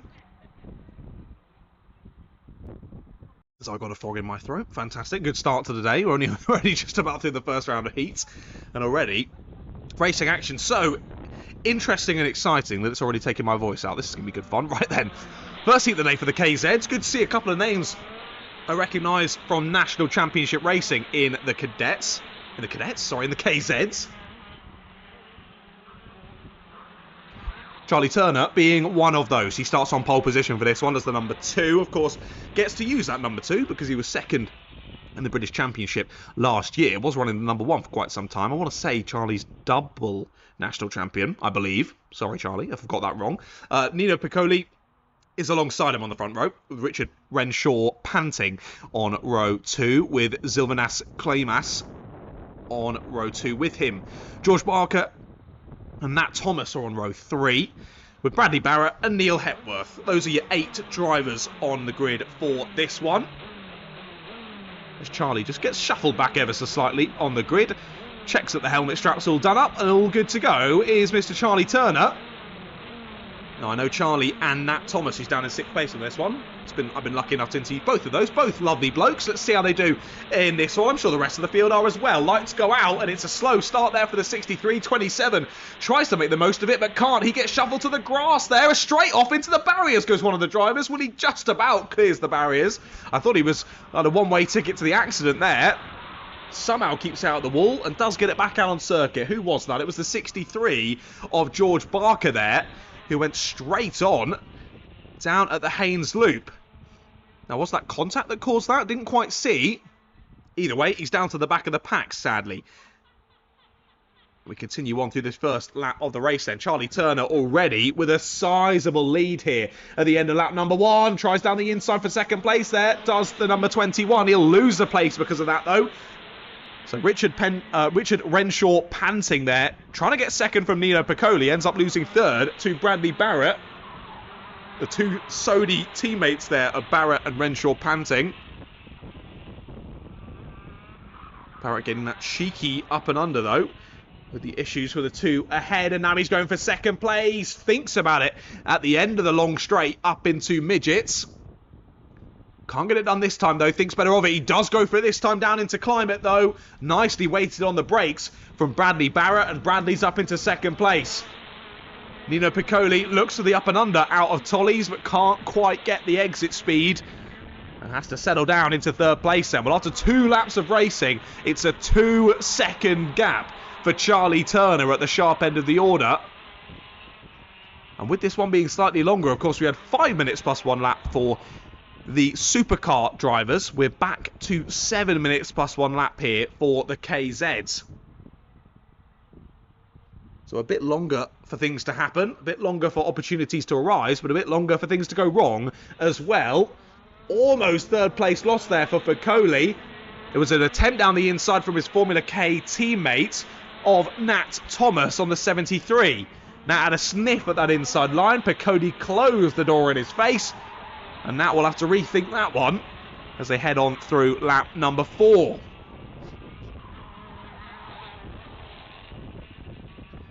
George still trying to make up time after that first lap issue. He's been a little bit off of the pace, sadly, after that first lap. Hold on, I say that. I don't think his transponder is actually picking him up because he has been through twice. He is still on the lead lap, although at the back of the pack.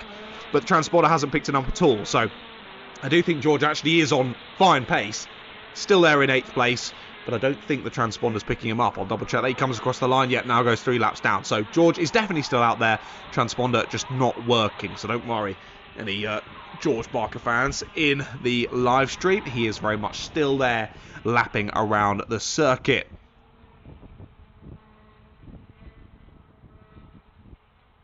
Lovely to have you all watching on the stream. Great for the stream to be back for round number 6. Apologies, I've not been able to join you for more rounds throughout this season. That's totally my fault. Please blame me. That is my busy schedule getting in the way, sadly, of me getting down here to Forest Edge. But it's always a pleasure to be back. There's always fantastic racing here at Forest Edge to get excited about. Lovely to have you all in the live stream joining us through today. And hopefully I can add a little bit to the action out there on circuit. A good morning to Emma Barrett. Hello, Emma. Says good luck to Vitesse Racing, Tyler Banks in Inters, Nathan Rond and Warwick Milam in Juniors, and Vitesse team boss Bradley Barrett out in KZ, back in the kart from 2 years ago. Best of luck. Well, he's doing a great job out there for the moment, is Bradley. Still there in second place, trying his best to chase down your race leader of Charlie Turner. Well, gaps remain about the same between those two. Still 2 seconds between Turner and Barrett. It was a personal best from both of those two on the last lap. Turner 0.08 of a second quicker. So basically trading lap times out there. Which, yeah, if you're right in the live chat there, if this is his first race back after 2 years, and this is mightily, mightily impressive from Bradley. Well, Emma, considering you have his last name, I imagine that your information is correct, so I'll hold you to that one. First time back in the car, and Bradley takes the fastest lap of the race. First driver down into the 36s, a 36.95 for Bradley. That gap closes then by about 2-3 tenths of a second. I think the early breakaway from Charlie is going to be enough here for him to hold on to it. We've still got 2 minutes left to go on the clock. But even if that gap continues to close at that pace, it'll be a difficult one for Bradley to steal. And nope, that time around, Charlie Turner matches his personal best. But Bradley, half a tenth slower that last time. Third place has now changed, though. That was a lap or two ago. Thomas has got through on his teammate of Nino Piccoli. So Nat Thomas finds his way up into third place then. Up a good few positions in this one. 3 to be exact, from 6th on the grid up into the top 3. I had noticed that that third place driver had been closing down on Bradley Barrett in second place. It was about 2 seconds. And what is it now? 1.6 now between Barrett and Thomas. Thomas consistently down in the 36s. He matches his personal best there on lap number 9. So lap 8 and lap 9, Nat Thomas did identical lap times, a 36.97 on both of those. It was a new fastest lap, though, from Charlie Turner, 36.92, half a tenth quicker than that time set by Nat Thomas. And that extends the gap back to Bradley Barrett over 2 seconds once again. So 45 seconds on the gantry as they come onto another lap. Onto lap 11 they go. And all the drivers have sort of extended out a little bit now. We don't really have any battle packs. All drivers in a bit of no man's land. George Barker has managed to gain a place back, though. I do believe that's on Neil Hepworth. And we've got an issue, sadly, for the 21 of Richard Renshaw panting. Richard was up in the top 3 for the good first bit of this race and stayed up in the top 5, battling nicely. But looks as though the kart has given up the ghost then, with only a lap or 2 to go, sadly, for Richard. He pulls his way back into the pit lane, and the 21 is out of this race. So yeah, George Barker is there in 6th place, and he has got through on Neil Hepworth to try and regain what he can after those issues down at Haynes Loop on the first lap of this race. He is motoring on nicely, though, is George Barker. Sadly, I can't tell you his lap time, though, as his transponder still not working. Penultimate lap of the race, then, has been started by Charlie Turner. Well, I say started, he's nearly at the end of it already, heading down into Climber. And sadly, that chase has been halted by Bradley Barrett. He's now slipping into the clutches of Nat Thomas. Will it be enough, though, as they head on to the last lap of this race? Nat Thomas has got him in his eye line. I don't think quite close enough to even have a sniff at an overtake for second place, sadly, this time for the 73. As I say, Nat out racing in the Formula K car. I do think he was with Birrell, if my mind serves me correctly, when I remember chatting to him out at the British Kart Championships. That was a couple of years ago, though, so things slightly changing then for Nat. But good to see he's still out there hounding around a kart circuit in his KZ car. I don't think it'll be enough this time for second place, but it will be enough for Charlie Turner, who takes the win in the first race of the day. Bradley Barrett, good showing there, up 5 places to P2 and up 3 to P3 for Nat Thomas. A couple of drivers driving through the field, and I think the cream of the crop there rising to the top once we got to checkered flag. Nino Piccoli in 4th, with Sylvanas Klimas there in 5th place. Neil Hepworth wasn't in 6th, of course, because George Barker was there in 6th, so Neil Hepworth was 7th, and sadly, Richard Renshaw Panting, 8th place, didn't finish at the end of that one, sadly, pulled into the pits with a couple of laps to go. But that is our first round of heats done and dusted then. Don't worry, if you missed any drivers out there, you'll be seeing them straight out in a few moments' time as we loop back around and see all of the drivers that we've already seen out on circuit back out yet again. It'll be the turn of our Honda Cadets once more for their heat number 2. We'll be out in a moment's time.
Honda Cadets heading out then, their second time that we'll see them out on track today.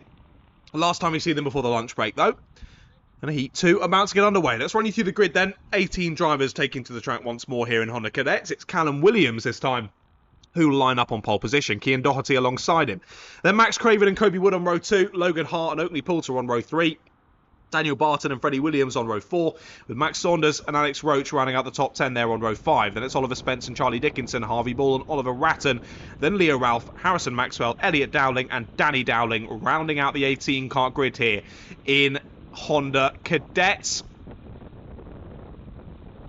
As they all get gridded up, look to the lights and we get ready for racing action here in Heat 2 in Honda Cadets. Of course, it was Daniel Barton who took the win earlier on in Heat 1. He's starting down in 6th place in this one, so definitely not out of the question here for Daniel Barton. It'll certainly be easier said than done, though. Callum Williams and Max Craven on the front row of the grid. They're told to watch the lights. They go red, and they go out now. We are racing in Heat 2 Honda Cadets. A great start from the second row from the 34 there of Max Craven. Sides on by, so it's Cian Doherty, sorry, on the front row with Callum Williams. It was a poor start from Doherty as we've got a yellow flag. Oh, driver's flipped. One driver has flipped out the first couple of corners. He's up and he's straight on his feet. So I think driver all okay. He's actually going to flip the kart back over. It looks as though the driver that he's collided with in a little bit more discomfort, shall we say. It's red flag out on circuit, understandably so. So only making it through a couple of corners there before we have a few drivers coming to blows down through the Haynes loop. I won't speculate what drivers were involved in that one until I know for sure. But either way, one of them was on their roof for a little while there. It was great to see him straight back up on his feet as if nothing had happened. but still never how we want to see a race start, particularly in our younger classes. I do hope all of our Honda Cadet drivers involved there all okay. It was 3 drivers involved in that little skirmish on the exit of the Haynes loop there. I think that was where the drivers are back on the power, all converging on the same piece of tarmac there on the exit of the corner, and it all just goes a little bit wrong. A couple of drivers spinning off and wide, and a couple of drivers having a bit more of a sizable incident. I'll let you know a bit more information when I do, but for now, anyway, here at the Forest Edge Kart Club, we're under red flag conditions here for Honda Cadet Heat number 2 as the ambulance heads out on circuit just to make sure all of the drivers are all okay. I'll be back in a couple of moments.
So then still under red flag conditions here at Forest Edge.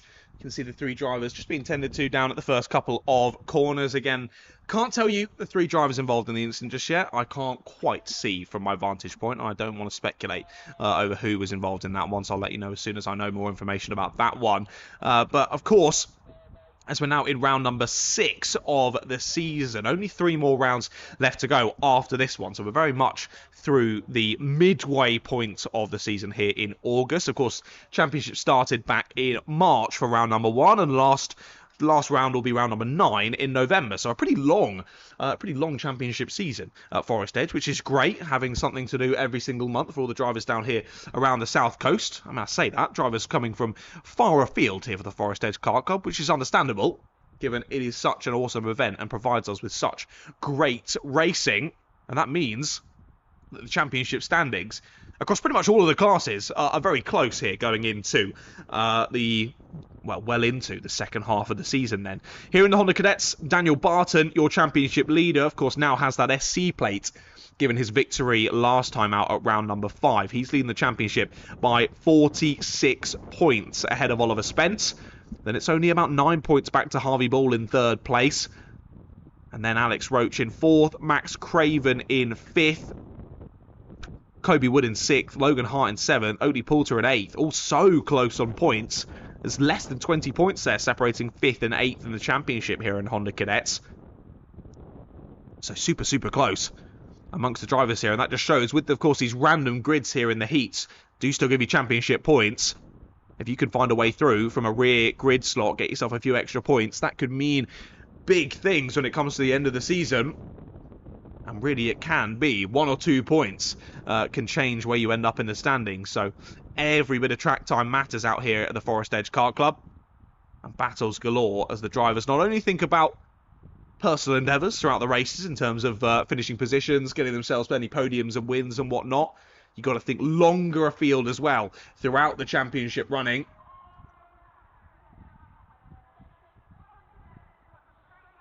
Drivers planning on ahead for those then. Rotax Cadet Championship. Jack Daniels is in at the front of the order in that one on 826 points. He is a good 53 points clear, though, of Junior Wright.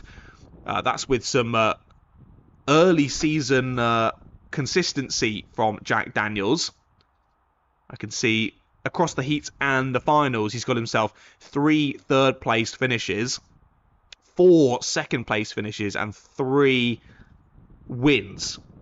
And that includes 1 win in the final. That was back at round number 3. So Jack's been really consistent.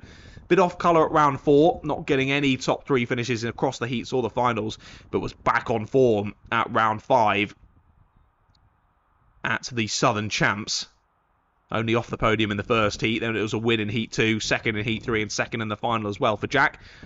Didn't quite get his best result out in the first heat. I think he was in the bottom end of the top 10, but a rearward start for Jack made that a little bit more challenging. And he'll try and pick that up. I know Junior Wright was right at the sharp end. So was Arthur Kaiser. Oliver Daniels, the 2 Daniels were up there in the top 10 as well.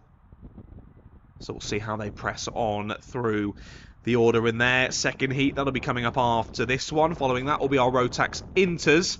Tyler Banks leading the championship in that one. He was battling really well in that first race, was Tyler. Squeezing a couple of extra positions out of it, which he wouldn't have been able to do so if he wasn't quite so aggressive. It was great to see from Tyler. He leads the championship then by 13 points coming into today, and one of those drivers he was battling with was Matthew Lilly. Matthew Lilly on 7.69, Archie Cannon on 7.32, Ethan Coutland on 7.31, Marley Fisher on 7.10. That's your top five championship positions in Rotax Inter. So again, super close in that one. There's about 50 points or so. I tell a lie, 70 points or so between our top 5 there in the championship, which can so easily swing. Lots of points being given out for the heats and the finals. Good to see lots of drivers as well coming to every single round. Some kart clubs I go to, you'll see some drivers dropping in and out here and there, making it work for when they can do it versus other championships, national championships and whatnot that they compete in. Loads of the drivers making sure that they're down here every single weekend for the Forest Edge Kart Club, which is fantastic to see. Clearly the club doing lots of things right if drivers consistently want to keep coming back.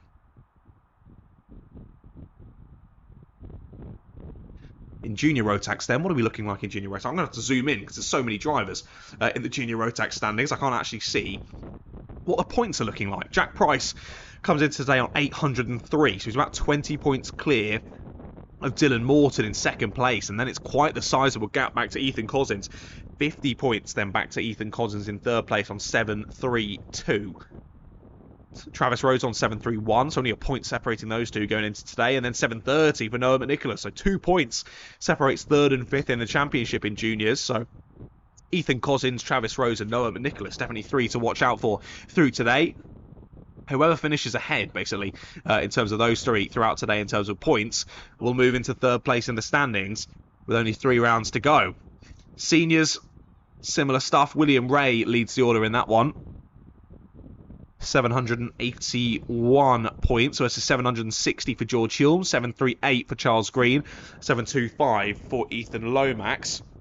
Of course, Charles Green was your champion in Junior Rotax last year, so he's taken the jump up into seniors for 2025 and doing a pretty stellar job of it. Third place in the championship at the moment. We said 725 for Lomax, 719 for Ben Ballou. So again, he's only about, what is that, 19 points away from Charles Green in third place, and straight out the gates, what did he gain in that first race? 19 places to take the win. Ridiculous first race from Ben Ballou, and it's those kind of performances that will help you throughout the championship. Bag those points from a rearward start. I think Ben Ballou's looking good to take third place in the championship after today, if he can continue on that momentum through the second and third round of heats, and of course into the final later on this afternoon as well. Rotax 177, Sophie Jeffrey leads the standings in that one. She's about 30 points clear of William Davies in second, David Simpson in third, then Archie Elliott, Anthony Craig and Luke Oliver, all the drivers to actually get into the championship standings there in 177s. Shame we don't see Archie out today. He's often driving. I can count on being here in the 177s.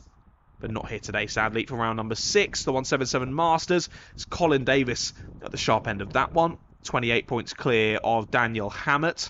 Then Neil Hemming in 3rd place. So only about 30 separating those top 3 in the 177 Masters. They're followed by Scott Collins, Chris Thomas. Your top 5 there in 177 Masters. And then last of really the championships, Callum Smith leads the way in the Superkarts. About 25 points clear of Mark Smith. Daniel Butland in 3rd, with Steve Haskell and Fraser Everett your top 5. Fraser doing very well in that first race of the day, again assisting himself towards a positive championship so far in 2025. And of course the KZs, I think this is only the 2nd time we're seeing them so far this year down at Forest Edge. I think we saw them back at round 2, and they've rejoined us here again for round number 6. So sadly not really a championship to speak of when it comes to the KZs. But that's a little rundown then of how Forest Edge Kart Club has been looking like throughout 2025 so far. Of course, again, a shame I haven't been able to join you for more rounds of the series so far this year, but it has been super exciting. And again, that's continuing on here into round number 6. Now, it looks as though we've just about cleared up the kerfuffle down at the Haynes Loop, and I do hope all drivers are all okay after that one. Still both the ambulances down there, I think, tending to them. And I'll try and let you know who was supposed to be on the grid, who doesn't come round for this restart. I do believe, given that all happened on lap number 1, that we will go for a full race restart, but I will double check that for you and let you know when I have more information. So, once again, red flag here in the Honda Cadet, so they're Heat 2. And I can just see on the gantry the time's gone back to 7 minutes, so I think I can confirm it will be a full race restart here for the Honda Cadets. They're getting called over now for a little bit of a chat down before the final corner. So I think that's just to be told what's going to be going on, how we're going to be attacking proceedings yet again, and how we go to this full race restart once ambulances have cleared the circuit. But we'll be back for that restart in a couple of moments.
Hello ladies and gentlemen, welcome back. A little bit of a break there sadly for the red flag there in our second heat of the day for Honda Cadets.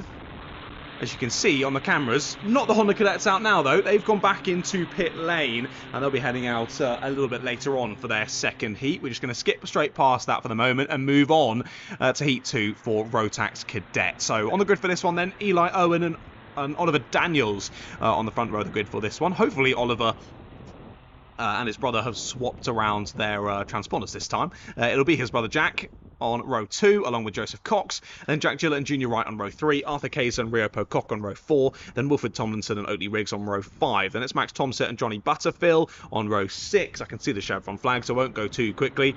Then there followed row 7 is Aurelia Simpson and Otley Simpson, then Warren Atkins and Anthony Ray. Your 16 drivers out on the grid for this one. Good to see Anthony down here at the Forest Edge Kart Club. I saw him for the first time at Rye House a little bit ago. I think middle of previous month, middle of July. So good to see Anthony taking to racing action in the UK and trying his hand at lots of different kart clubs. I wish him the best of luck throughout today. Of course, it was Rio Pocock who took the win earlier on in heat number 1. A great race from Rio. Let's see if we can get this one underway, though. Red lights do go out. We're racing here in heat number 2 of Rotax Cadet. Let's see if Rio can do the double here, whether this one's a bit more challenging for him. He's already trying to side up the inside of a couple of drivers down there at the Haynes Loop. But out through Johnny's they go. Still the 14 leading the 61 then as we head through lap number 1. Eli Owen and Jack Daniels, your top 2 after sector number 1.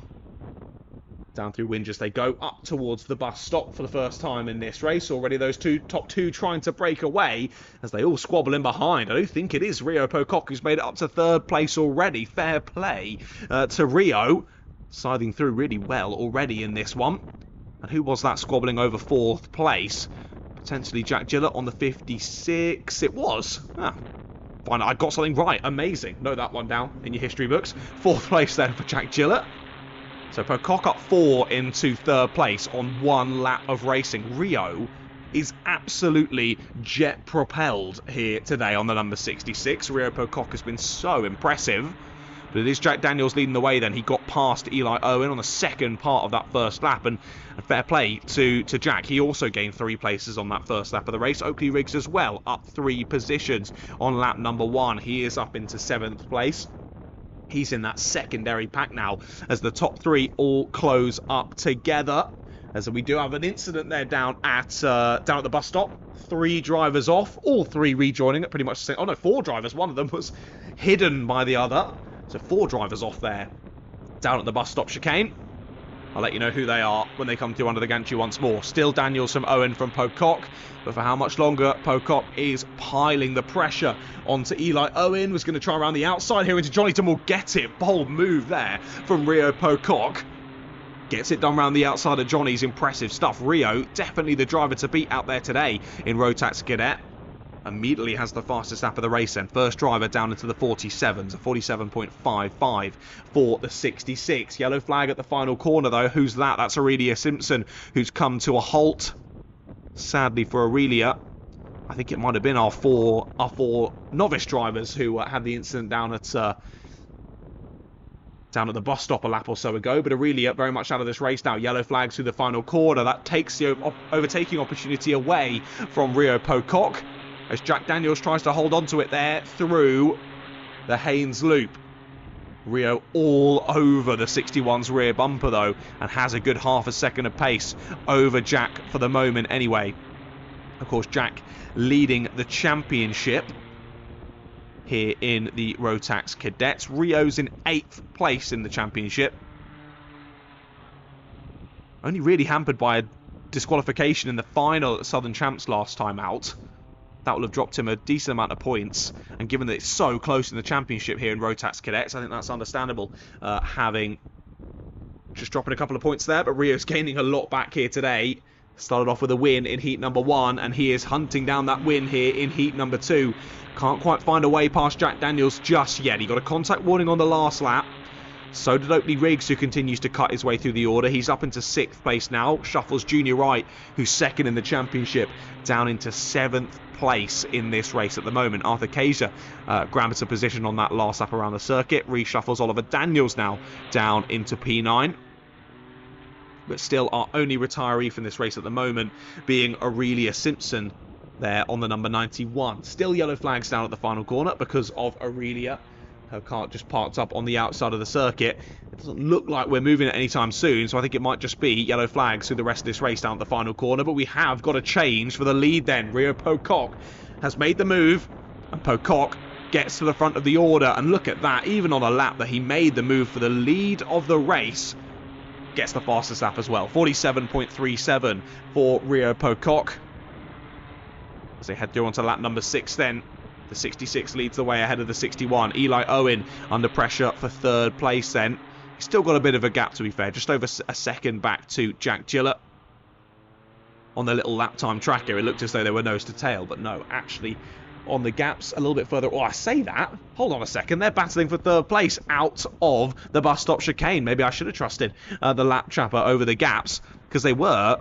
yeah, 1.4 seconds, almost 1.5 seconds when they went onto this lap, and now they are absolutely nose to tail. Eli just about still ahead of Jack Gillett as the BKC outfitted driver chases down the Coles Racing driver.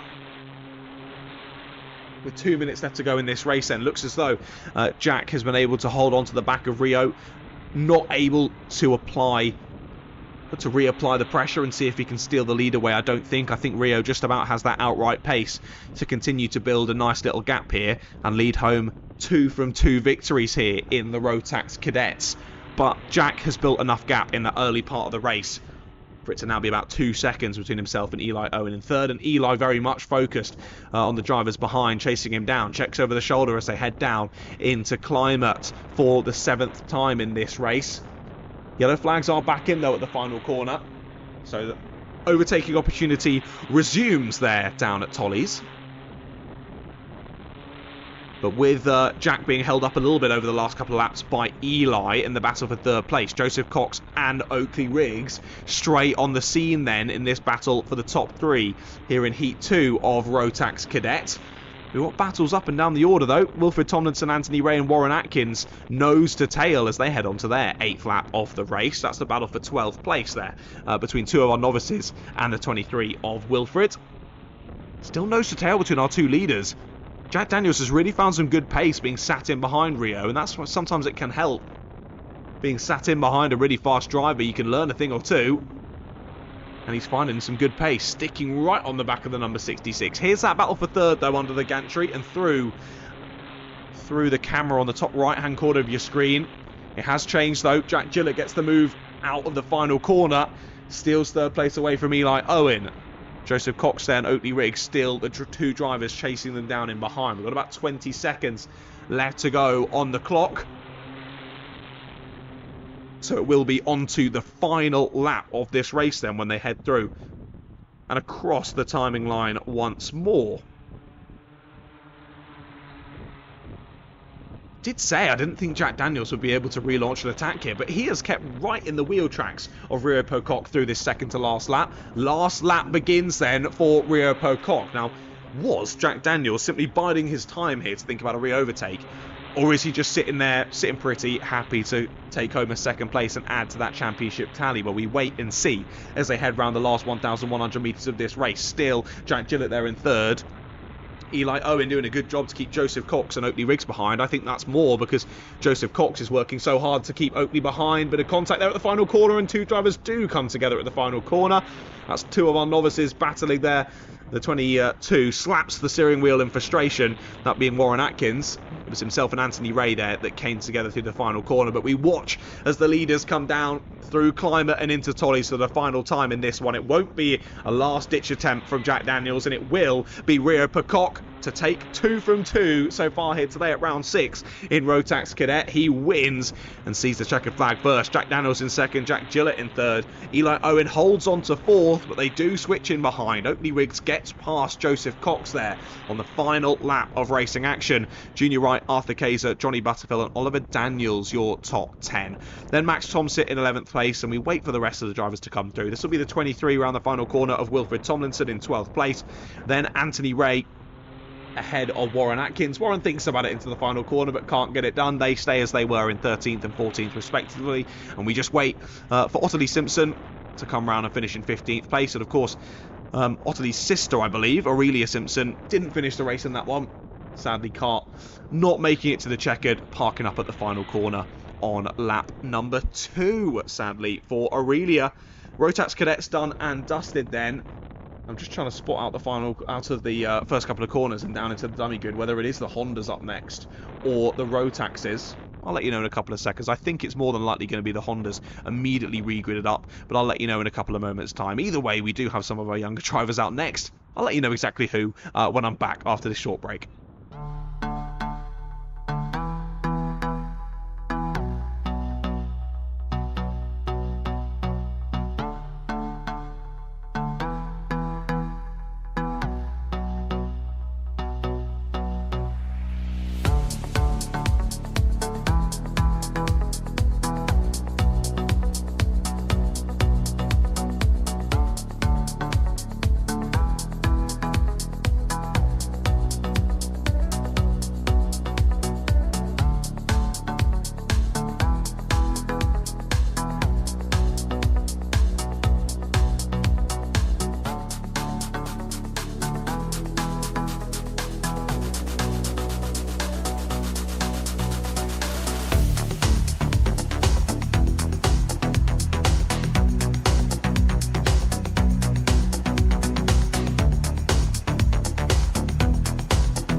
Right then, second attempt at this Honda Cadet GX200.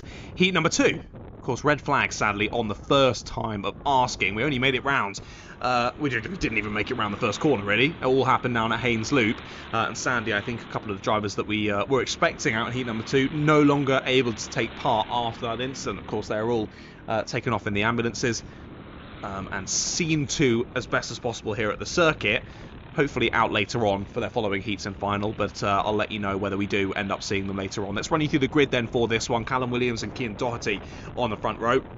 Max Craven and Logan Hart on row 2, with Oakley Poulter and Daniel Barton on row number 3, your race winner there in 6th place. Freddie Williams and Max Saunders on row 4, followed by Alex Roach and Oliver Spence on row 5. Then Harvey Ball and Oliver Ratton on row 6. Harrison Maxwell, Elliot Dowling and Danny Dowling, your drivers taking to the start in this one. I think we're down to 15, if I'm not mistaken, out of the 18 that we should have had. Now, I know one of the drivers I could see during that incident was Kobe Wood. Trying to spot who else is not on the grid for this one. Charlie Dickinson on the 79. Yeah, so Charlie Dickinson on the 79 was another driver involved in that incident at the first time of asking. I don't think... Oh, I did say Logan's name. Logan's there in 4th place. Struggling to find the third driver that was involved in that incident. Was it Callum? No, Callum Williams is on pole. Right, we're getting ready for this one. I'll try and work it out later on. Honda Cadet Heat 2, about to get underway, and it does get underway. All the drivers jumping in their seats to try and get the best start, but the 34 is going to go around the outside of all of them. Contact and off already. We didn't even make it through the first corner this time. 4 or 5 drivers off. A much smaller incident than the previous one, but all caused there, really, by the 34 of Max Craven. He got such a good start, went around the outside at the initial left-hand kink, and then moved over left to try and take a better line, not realising there were 4 drivers on his outside. So he squeezed one, who then squeezed the next, who squeezed the next, and everyone just ran out of space. All drivers coming together, spinning round down at the first couple of corners. I think we've had one driver just get stuck on the grass. But otherwise, all have made it away, and all have made it through this first lap. But again, a little bit of a chaotic start to our Honda Cadet Heat 2. But we've made it round the first lap, ladies and gentlemen. We're continuing on then for 7 minutes plus 1 lap of this one. It will be the 34 Max Craven, who made that great start, who's headed his way through into the lead then. Of course, he wouldn't have known how many drivers were on his outside as they headed down to the Haynes Loop for the first time. He was just trying to aggressively shuffle the drivers over to give himself the best run through the first couple of corners. Just squeeze the rest of them out to the exit, and bound to be an incident there. Luckily, all drivers absolutely fine. All drivers continuing on in this race, I do believe. We just had one driver pull into the pits there as they headed through the Haynes Loop. I think that might have been Cian Doherty on the 94, but I'll double check that for you. Crucially, Daniel Barton, your winner in the first heat of the day, involved in that first lap incident, then getting spun round down at the bottom of the circuit. Daniel Barton down to 12th place after lap number 1. Movements for the lead though, attempting it, yep, down the inside goes Oakley Poulter. Up and under though, beautifully read from Max Craven. They'll be side by side to Johnny's. Max has got the run of it. Max retakes the lead, so now that loses both Max and Oakley, a little bit of time.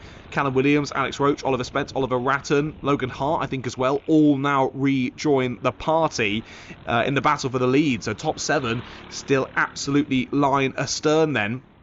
An issue for Daniel, same with a couple of other drivers getting spun around there. They lost so much time. Daniel's now 11.5 seconds off of the lead. And we've only had 2 laps of racing so far in this one, so this is going to be a tough one for Daniel. It's even tougher. He's got a mechanical flag as Daniel Barton, so even if he thinks he could chase down the leaders, it's not going to happen. And Daniel will be left with a DNF in this one, sadly for him. And I can see why. His NASA panel keeps getting blown up in the wind in front of his face. He slaps the steering wheel in frustration, but I think he probably knew that one was coming, really, as I've seen it come up 3 times now on his way back to the pit lane. I think a very fair call there from our marshals and stewarding team out there on the circuit. Definitely not a safe one. Every 5 seconds. So Daniel pulls into the pit then. So from hero to zero, sadly here today for Daniel Barton. He pulls into the pits. They're squabbling over the lead though, down into Climate. Max Craven just about holds on to it. But Callum Williams really joining the fray now in 3rd place. Piling the pressure on to Oakley Poulter as they've broken free of the chasing 3. That's Oliver Spence, Alex Roach and Logan Hart. Those 3 other drivers looking to chase down the leaders. They need to work together though. It does look as though Craven, Poulter and Williams are excited to get a bit scrappy. So if Spence, Roach and Hart can play the long game a bit here and work together, they might still be in with a shout of chasing down those top 3. Lovely exit off of the bus stop for Oakley Poulter. This is his chance for the lead. He goes for it down the inside at midgets. Just about holds it round the outside though, does Max Craven. And now that leaves Poulter open and vulnerable to Williams. Williams tries the outside at one corner, then back to the outside at Tolley's yet again. But can't find a chink in the armour this time with the 73. And has to sit behind once again, does Callum Williams. Those 3 following line astern for now, anyway. You saw them all squabbling at it, though, at the end of the previous lap. And again, that gives the opportunity for Spence, Roach and Hart to close that gap. And they did by nearly a second on the last lap alone. 1.8 now separates Craven the lead and Spence in 4th place. And Spence has just set the fastest lap of the race. 47.82 for the number 90.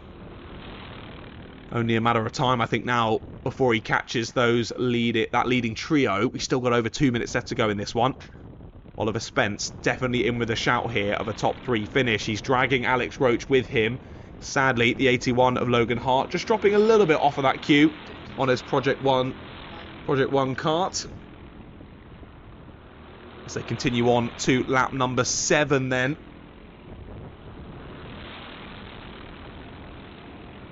And after Max Craven was under quite a bit of pressure for a second there from Poulter and Williams, they've just settled back into it, which has been a blessing for them three, as the 3 in behind still tried to close them down. But it doesn't really work when Oliver Spence has quite that much pace. He was 3/4 of a second quicker than all of the 3 drivers ahead of him on the last lap. New fastest lap yet again from Oliver Spence, and he's trying to steal away 3rd place. Looking to the outside, down into Climber. Turns to the outside yet again for Tollies. He'll go for the up and under. Can he get the power down here to find a way through on the 52? He can't, but the 52 has just got a mechanical flag. Callum Williams will be out of this race, and he immediately pulls into pit lane. Well spotted there by Callum, but sadly, mechanical flag out, and Callum Williams will not be making it to the end of this race. So that gifts Oliver Spence 3rd place then. Alex Roach up to 4th, and Logan Hart up into the top 5, as those 3 continue to chase down Max Craven and Oakley Poulter. Speaking of those 2, they're nose to tail then, heading up into Climber once more. Sorry, up into Midgets, my apologies. Now they head down in towards Climber yet again. Hold on a second. How is Oliver Spence in the lead of this race? How has that happened on this opening part of this lap? Oliver Spence is into the lead. My goodness, that's all switched around. Poulter's still there in 2nd, but Craven drops down into 3rd place. So that's all changed down at Winger's Dip and up through Bus Stop then. Oliver Spence had the most amazing pace. Oh, I said had. I shouldn't say past tense. Has the most amazing pace in this race. Only himself and Alex Roach have dropped down into the 47s at any point in this race. But Oliver Spence has been consistently quick out there. And with a bit of a slow lap on the last one, down in the 49s for Max Craven. Whether that was a mistake and those other 2 have snuck through, or whether it was a bit of a send, either way, he's dropped down into P3. I think potentially now down into P4. Yes, he is. So 36, sorry, Alex Roach has now snuck through. So onto the final lap we go then. Spence leads us onto it ahead of Oakley Poulter. Alex Roach now in 3rd place. Roach defending from Max Craven down into the Haynes Loop. So after leading this race for the majority of it, Max Craven has lost it on the last couple of laps and now has dropped out of the top 3. Still a really impressive race from Max, but sadly just going a little bit wrong over the last couple of laps. And Oliver Spence, after getting to the sharp end, has just run away with this thing. He is finding some unbelievable pace out there on his Honda Cadet kart. And he's going to lead through to win this 2nd heat of the day. Of course, your winner, Daniel Barton, got a mechanical flag earlier on. Your race 1 winner. Race 2 winner, though, goes to Oliver Spence. What a run through the order from Oliver Spence, up from 11th place on the grid to take the win there in heat number 2. Impressive stuff from the number 90. Oakley Poulter and Alex Roach in your top 3. Max Craven couldn't quite find a way back through there on the final lap. He has to settle for 4th place. Logan Hart in P5. With Harrison Maxwell there, your top novice, in 6th place. Well done to Harrison. He was followed by Freddie Williams and Oliver Ratton, then Harvey Ball and Danny Dowling. Elliot Dowling finishes in 11th place. I think we just wait for Max Saunders, and it's Callum Williams. No, Callum Williams is out of this race, so just Max Saunders to come through to finish off the race in 12th place then. But 3 drivers falling by the wayside in that one. Callum Williams and Daniel Barton both getting called into the pits with mechanical flags, and Cian Doherty pulling into the pits all on his own after lap number 1. So 12 drivers out of the 15 then making it to the checkered flag. And of course, still very much thinking about all the drivers involved in the first lap incident at the first attempt at that race start. Hopefully we do see some of those drivers that we were missing in that one out later on for their 3rd heat after the lunch break. But heat 2 for Honda Cadets all done and dusted then. It'll be race 10 of the day up next. No, it won't, because we already had race 10. That was the Rotax Cadets, and they're already done and dusted. It'll be race 11 then. Rotax Inters, who'll be heading out on circuit in a few moments.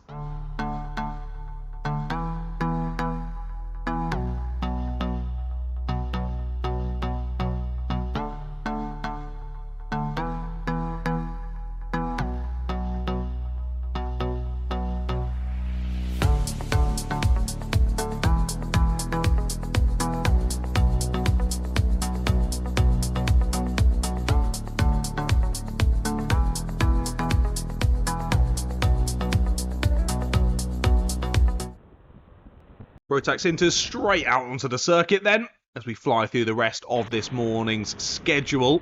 I say morning, it's just gone 12 o'clock, but anyway. Rotax enters out now. Of course, we've already had the Rotax Cadets. If you missed that one, scroll back on the stream. It was only 2 races ago. Let's get this one underway then. What's the grid looking like for this one? Archie Cannon and Max Smith are on the front row with Stanley Keeley and Louis Lovell on row 2.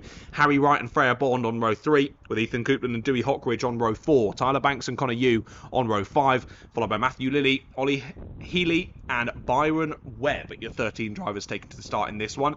Tyler Banks had a good run through the field, some great battling. They start in 9th place. Matthew Lilly, really impressive pace, starting in 11th place in this one. Going to be a tougher one to fight through the pack. And Dewey Hockridge, fantastic bit of defensive driving in race 1. Has to be a bit more aggressive here in race 2 as we go to the race start. Down to the Haynes Loop for the first time. Can they all keep out of trouble on this one? I do think they just about managed to do so. We're side by side for the lead, though, through Johnny's. That always gets a bit close.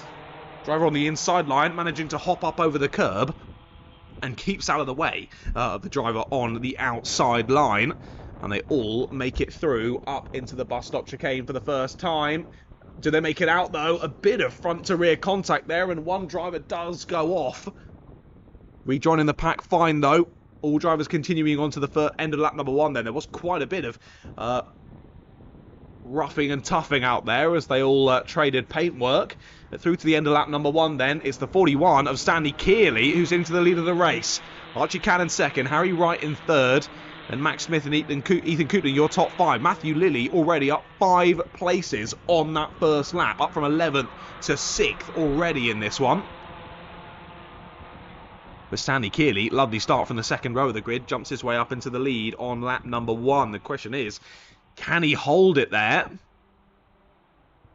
Can he stay there throughout the rest of this race? Well, 2 drivers have immediately closed him back down. Archie Cannon and Harry Wright right there with him, and trying to go around the outside there is Archie Cannon. They make contact on the exit, and they are going to make more contact. Both drivers going off. Stanley Keeley straight to the scene of the accident. Archie Cannon holds the slide and rejoins the pack, but where has he rejoined? Is Harry Wright into the lead of the race then? No, Archie Cannon was still there, so that was the battle for the lead then with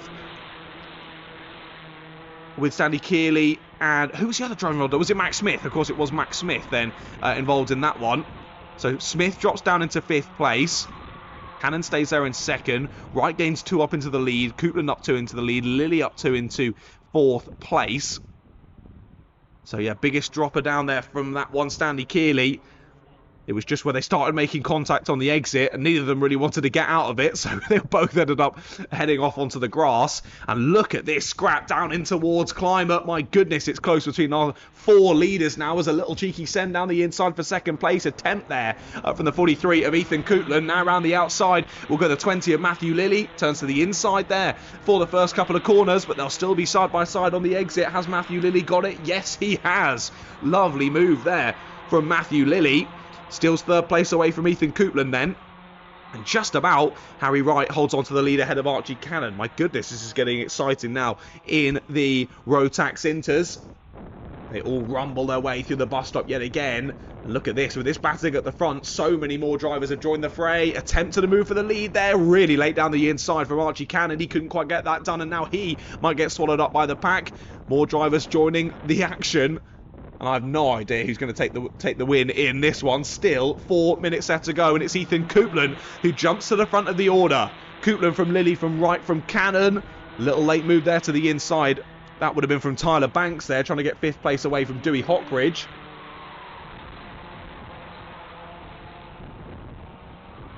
What exciting racing this is for Heat 2 in Rotax Inter. It was a big defensive showing at the front from Dewey Hockridge in race 1. Well, it's been every man and woman for themselves so far in this one, as we've still got 1, 2, 3, 4, 5, 6, 7 drivers all in the train. Not too far back to 8th and 9th either. And those 2 beginning to scrap as well. Now, can the top 2 scamper off here? It's Coupland from Lilly still at the sharp end. Now, will those 2 work together? Of course, the win went missing last time out for Lilly after being set in 2nd place, so pretty much the entirety of that race. Ended up having to settle for 3rd after getting overtaken by Tyler Banks in the dying moments of that race. And once again, here in heat number 2, Matthew Lilly finds himself in 2nd place.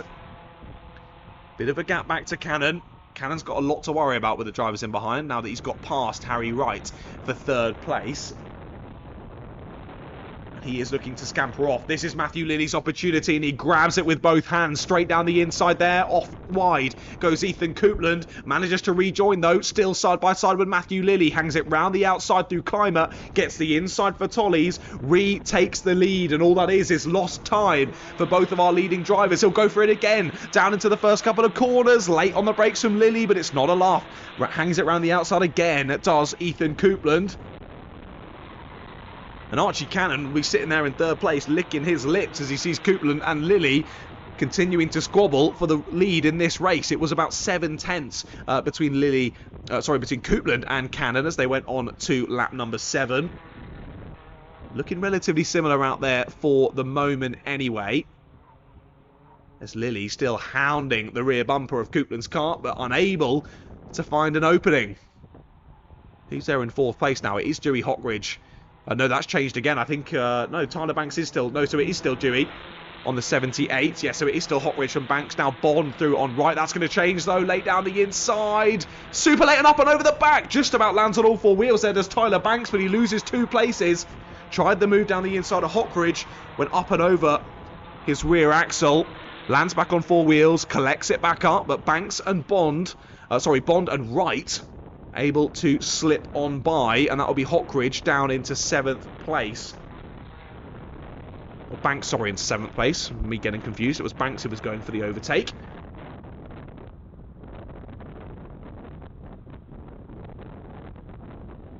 But Cannon has very much now closed the gap to our top 2. On to lap number 9 we go then. And again, out of those top 3, Archie Cannon was the quickest. Only about a kart length now separates himself and Lilley and Coupland. And once again, Lilley might just see the opportunity of a win slip between their grasp once more. 40 seconds left to go on the gantry.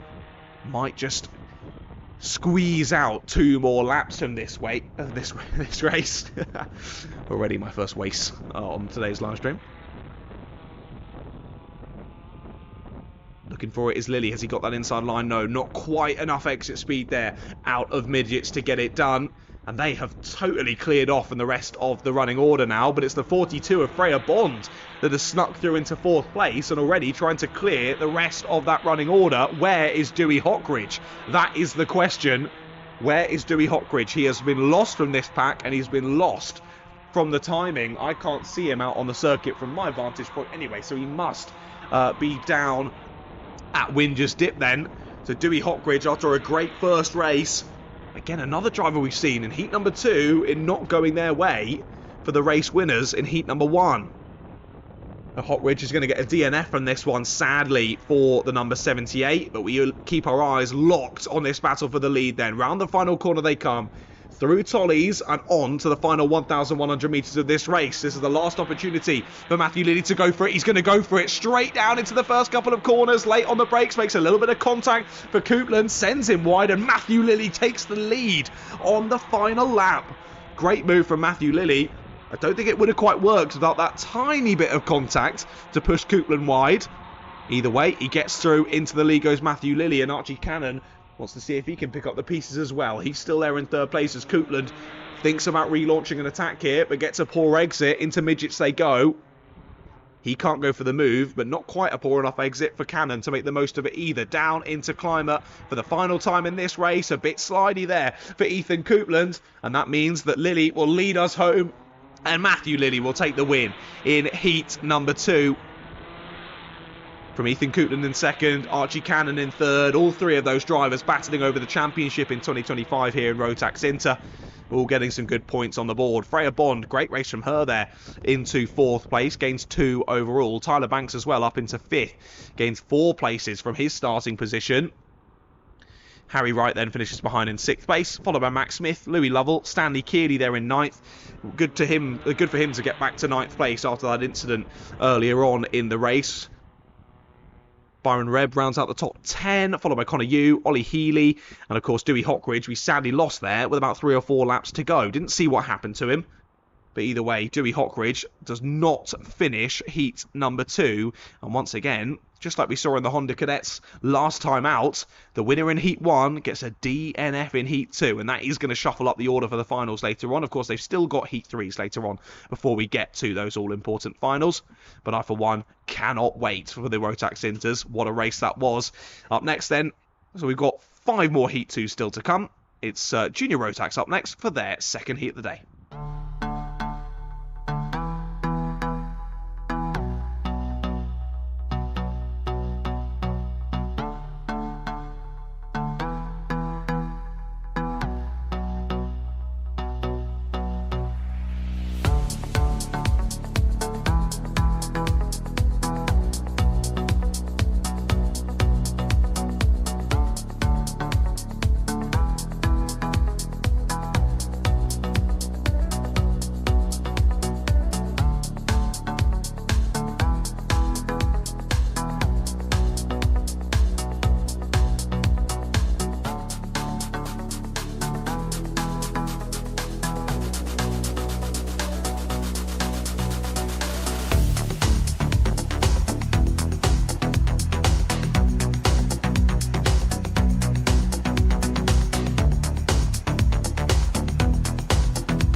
Junior Rotax out on track then.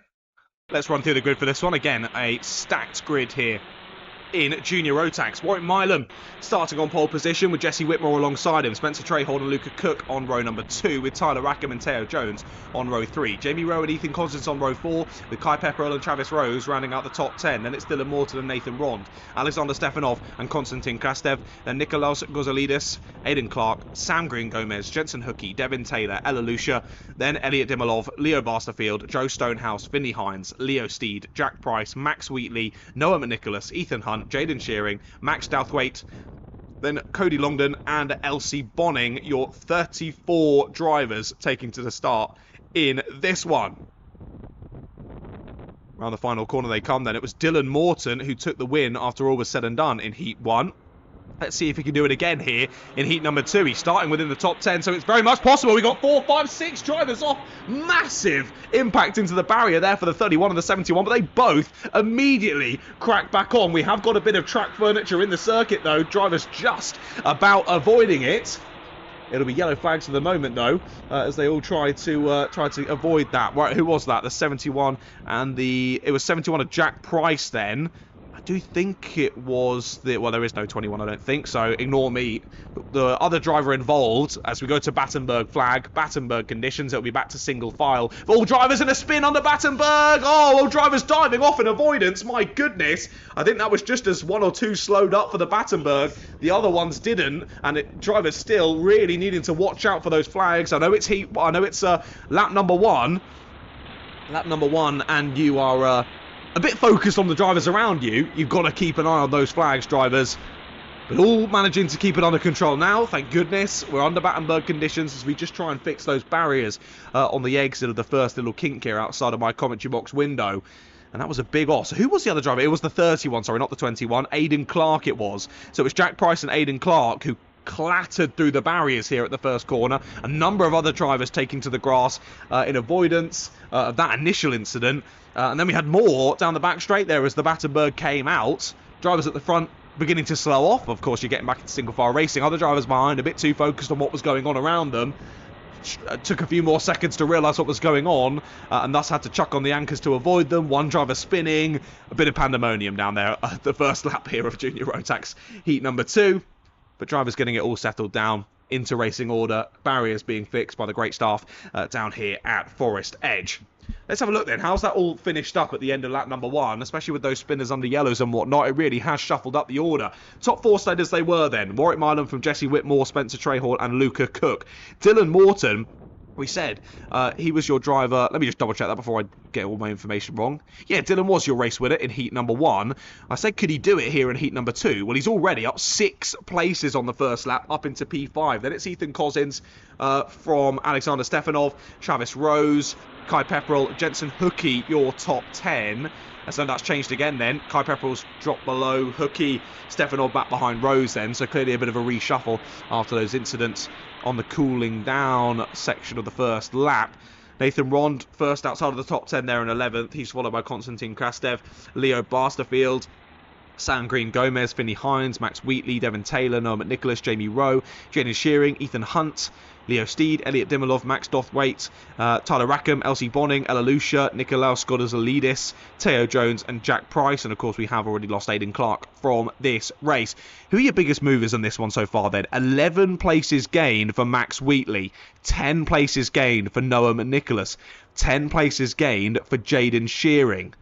So a few different big movers then in this Heat 2 in Junior Rotax. And I think we're getting ready to bring that green flag out. Track furniture all cleared up there from sector number 1. Green flag being readied on the gantry. Drivers need to make sure they're closing up those gaps or they're going to get caught napping here on this restart. And looking across, your race leader, Warwick Milam, can see the green flag being ready. When's he going to, I was going to say drop the clutch. Of course, no clutches in these. He puts the pedal to the metal, flies off from the start, and he does a great job of that, does Warwick. Leaves the rest in his dust, and Jesse Whitmore is left defending from Spencer Trahorn. Warwick will be hoping that's his opportunity to make a bit of a breakaway here early on and put a nice bit of fresh air between himself and the rest of the drivers in behind. Well, given that early yellow flag Battenberg conditions, we've lost over half of this second heat of the day here in Junior Rotax. Only 3 minutes to go then. So a quick 3-minute dash to the line here, and who is going to take it in the second heat of today's proceedings? Still Milam, I can see, leading the way. I do think it is still Jesse Whitmore in second place. It is on the number 50. Spencer Trahorn still there in third. Those three now both broken away from the next pack, headed up by Luca Cook. As Luca Cook under pressure, dives down the inside there. There's Dylan Morton. Morton trying to find a few more places here and continue on his really impressive day so far in Junior Rotax, but that time it doesn't work out. A little bit of a under-commitment to the move there from Morton.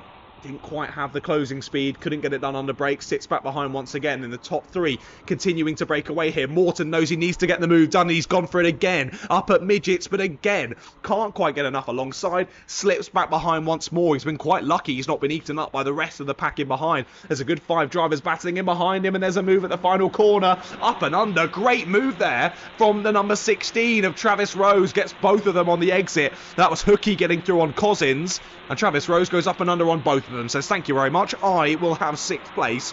Much appreciated, lads. Cousins down into 8th place then, as they head through Johnny's once again in this race. Minute and a half left to go in this one. Top 3 absolutely line astern still. And we had a change at the front as Warwick Milam dropped out of the lead of this race. I think he might have done. Is that Spencer Trahorn up into the lead? It's all reshuffled in the top 3 then. Down the inside, late move, under braking there into Tollies, and a reshuffle at the front yet again. Jesse Whitmore now leads from Warwick Milam. Spencer Trahorn trying it back down the inside into the first couple of corners, and he gets it. Milam reshuffled to 3rd then. And this is now the opportunity for Jesse Whitmore to try and clear off. Milam, Trahorn, Cook, Morton all squabbling over 2nd place. And Jesse Whitmore, after getting that cheeky move down the inside at Tollies to take the lead, is hoping he can scamper off with this one. Well, Spencer Trahorn will be hoping for exactly the opposite as he looks to chase him down here through the final sector. It's so close between 4th, 5th, 6th and 7th place. They're all squabbling over the same bit of tarmac contact, and nearly 2 drivers off there on the exit. Wide moment there for the, I think it was the SC plate potentially. Yes, it was the SC plate of Leo Barsterfield. He drops a couple of positions because of that one. On to the penultimate lap of this race we go then, and there's just under a 1/4 of a second between Whitmore and Trahorn at the sharp end. I'm going to try and keep an eye on the battle for 3rd place, but also keeping another eye on 1st and 2nd. I need more eyes, really, in this commentary box. Warwick Milam there in third. He's broken away from the rest of the order now. Who's that in fourth? I think that is Dylan Morton now, who's got past Luca Cook. He's got a contact warning for his troubles. So has Leo Barsterfield. Timer hit 0 then. Only one more lap to go, and Jesse Whitmore will lead us onto it. But that gap of a quarter of a second drops to 2/10. So a little bit gained there from Spencer. Spencer sets the fastest lap of the race, but only by 200ths quicker than Jesse Whitmore. He's going to need more of an overspeed than that here to take the win in heat number 2. Let's see who can do it then. Through into the bus stop they go for the last time in this race. No opportunities at the moment then for Spencer Trahon. Can he get a good enough exit? No, covering it off is Jesse Whitmore. Up into midgets they go. Jesse checking over the shoulder, making sure he keeps Spencer waiting in the wings in behind him. Spencer not close enough at the final corner, and it will be heat number 2 victory for Jesse Whitmore. Trahorn takes second ahead of Milam in third place. Did well to break away there from the chasing pack. Dylan Morton did in fact get into fourth, and look at that group that just went through your camera shot there. That was 9th place of Noah McNicholas down to 18th place of Max Wheatley, and they were separated by 2 seconds there between 9th and 18th. Ridiculous. The Dylan Morton, your race winner in Heat 1, gets through to 4th in Heat 2, up 7 places, with the fastest lap of the race as well. Vinny Hines up 19 positions there to finish in 6th. Jensen Hookie up 12 to finish in 6th place. Fantastic race there in Junior Rotax. Luca Cook, Nathan Ron, Noah Nicholas, Sam Green, Gomez, your top 10. They were followed by Travis Rose, Kai Pepperell, Jaden Shearing, Ethan Hunt, Devin Taylor, Alexander Stefanov, Ethan Cousins, Max Wheatley, Jamie Rowe, Leo Steed, Tyler Rackham, Konstantin Krastev, Leo Barsterfield, Jack Price, Nikolaus Kozalidis, Elliot Dimmeloff, Max Douthwaite, Elsie Bonning, Ella Lucia, and Theo Jones, the last of your finishers. Of course, we lost Aidan Clark from that one, but immediately as the juniors come into the pits, I think we're about ready for the seniors to head out for their second heat.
Senior Rotax drivers then, immediately out onto the circuit. Let's run you through the grid for this one. George Hulme and Ben Hicks are on the front row, with Niam Nate and Mason Perrin on row 2. Charles Green and Ben Ballou there on row number 3. That'll be an interesting row to watch there. Your 2024 Junior Rotax champion, and Ben Ballou, one of your championship contenders so far on this one. So is Charles Green in the seniors, of course, this year as well. Watch out for those two. Zach Burke and Oliver Gussman on row 4. Ethan Lomax and Harry Maynard on row 5. Michael Pugh, Lucas Reeves, Taylor England, Brody Skinner, Freddie Baker, Tobian Alvarez, William Ray, Charlie Hulme, Aaron Full, Reese Polk, Levi Coombs, Matt Jones, Aidan Blair, James Bailey Sartin, and George Isgrove, your 25 karts on the grid for this race.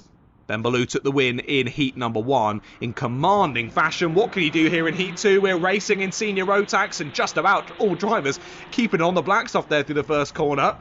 Flirting with the grass on the exit, but all making it through. Big sideways movements there as drivers try and go 3 wide through Johnny's. How have they all made it to the exit there? That was ridiculous.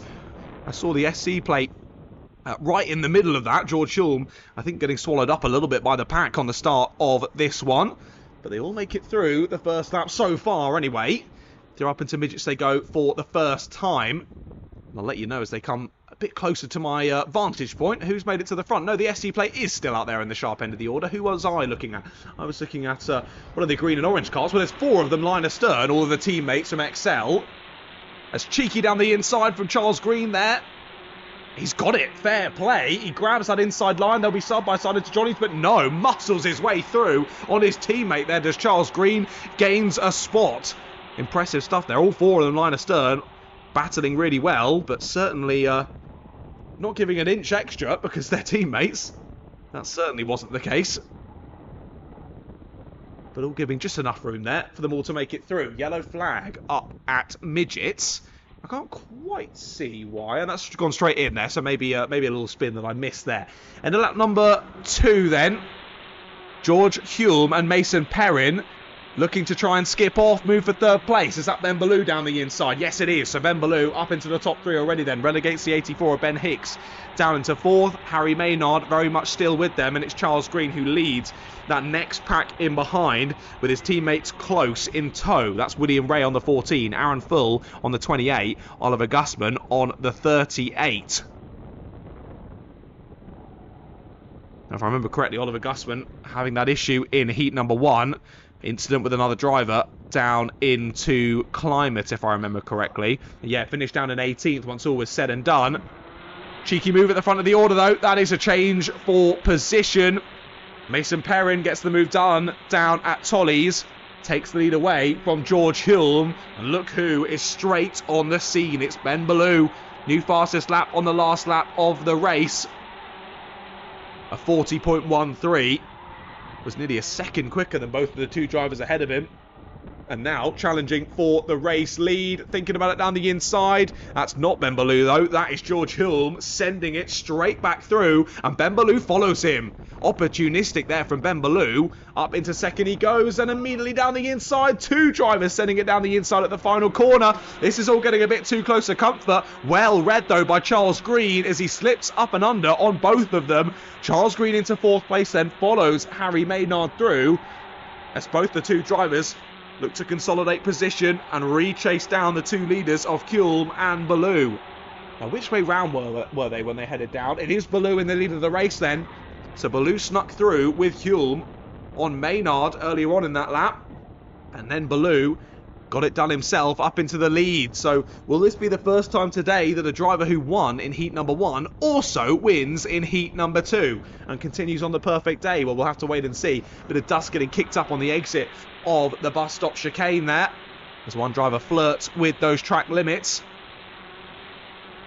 All drivers hammering on round then onto lap number 6. We've still got battles in the packs in behind. We're side by side there into the left-hander, and there's a spin right in the middle of the circuit there for the 33. A couple of drivers diving to the grass in avoidance. That was a scary one for the 33. That was Reese Pope there, facing perpendicular to the corner. Lucky not to get T-boned there on the exit. Drivers doing well to keep an eye out of what is going on and avoid the incident. And the 33 of Reese Pope rejoins the action, but sadly right at the back of the pack. Leaders under the gantry once more then. Ballou from Maynard now from Hulme. So Maynard's through on Hulme. Charles Green, I think partial defence, partial attack there, trying to get his way through. 14 of William Ray gets through on Ben Hicks in behind. So that's a switch around between teammates there for 5th place. I think Mason Perrin getting involved in that one as well. Of course, Perrin was leading the race only a few laps ago and now finds himself down in P7. Contact warning comes through for Charles Green. We had a couple of those in this race so far, to be honest. One for Reese Pope as well. One for William Way. One for Harry Maynard. One for Zach Burke. One for Aaron Full. One for Matt Jones. Through onto lap number 8 then. Still over 2 minutes left to go in this race. And what's that gap looking like now? It's nearly a second between Ballou and Maynard. Charles Green now up into 3rd. William Ray has followed him through. So they both relegated George Hulme down into 5th place. Your Southern Champs victor from last time out at round number 5 now slips down into 5th place. And Ben Hicks as well slipping into P6. Mason Perrin still remaining firm there in P7, at least for now anyway. So Ballou has dived clear of the rest of the field. We've got Green and Ray working together, the 2 teammates pressing on to try and catch Harry Maynard in 2nd place, and then 5th place backwards. Your SC plate of George Hulme is really acting as a bit of a dam at the moment, holding the rest of the drivers back and doing his best to try and cling on to 5th position. It is Hicks, then Lomax now, so Ethan Lomax through on Mason Perrin for 7th place. Aaron Full very much with them, and Oliver Gussman trying to hold on to the coattails of the battle as well. He rounds out the top 10 so far in this race. We're just over a minute left to go then. Some calamities in this one for a few different drivers. But at the sharp end of the order, it once again is Mr. Ben Ballou. Green and Ray have now caught Harry Maynard as they head through the Haynes Loop for the 10th time in this race.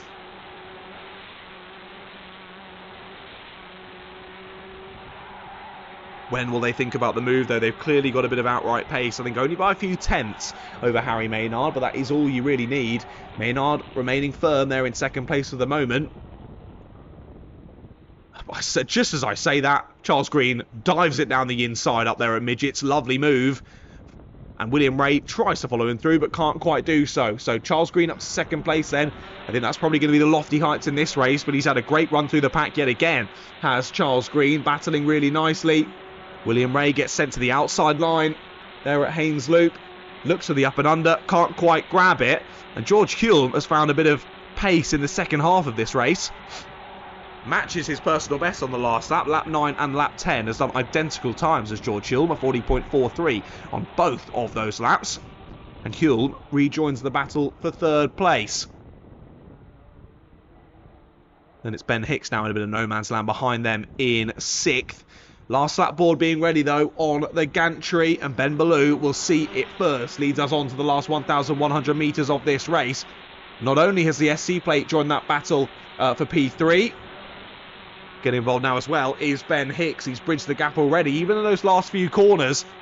He was in no man's land heading down to Climate, but 2-3 corners later, he's straight into that battle for third place on this final lap.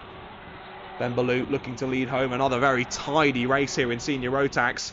Add more points to that championship tally.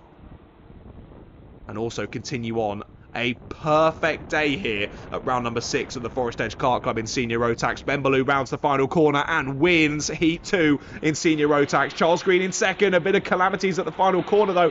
Argy-bargy between the 93 and the SC. George Hulme just pipping Harry Maynard to the line there by 0.02 of a second. William Ray there in third place. Ben Hicks in fourth. George Hulme in fifth. Harry Maynard 6th, Ethan Lomax 7th, and Aaron Full, Mason Perrin, Oliver Gustman round out your top 10. They're followed by Toby and Alvarez, Zach Burke, Levi Coombs, Bruce Reeves. Your top 20, that was followed by Freddie Baker, Matt Jones, James Bailey-Sartin and Liam Nate. Sadly, we lost Freddie Baker, Matt Jones, James Bailey-Sartin and Liam Nate. All four of those drivers not making it to the checkered flag in that one. So only 20 out of the 24 that started that one made it to the end of the race. But that is it for pre-lunch action anyway from our Senior Rotax drivers. The 177s, though, the usual 177s and the Masters, both heading out in a few moments' time for their second heat of the day.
177's onto the circuit then. Let's see how this one plays out for their second heat. Jodie Whitmore on pole position for this one. Daniel Hammett alongside them. And Sophie Jeffrey and Neil Hemming on row 2. Colin Davis and David Simpson on row 3. Gary Cox, Scott Collins, Jason Gardner and Rob Simpson, your 10 drivers out yet again here for heat number 2. What did heat 1 look like then?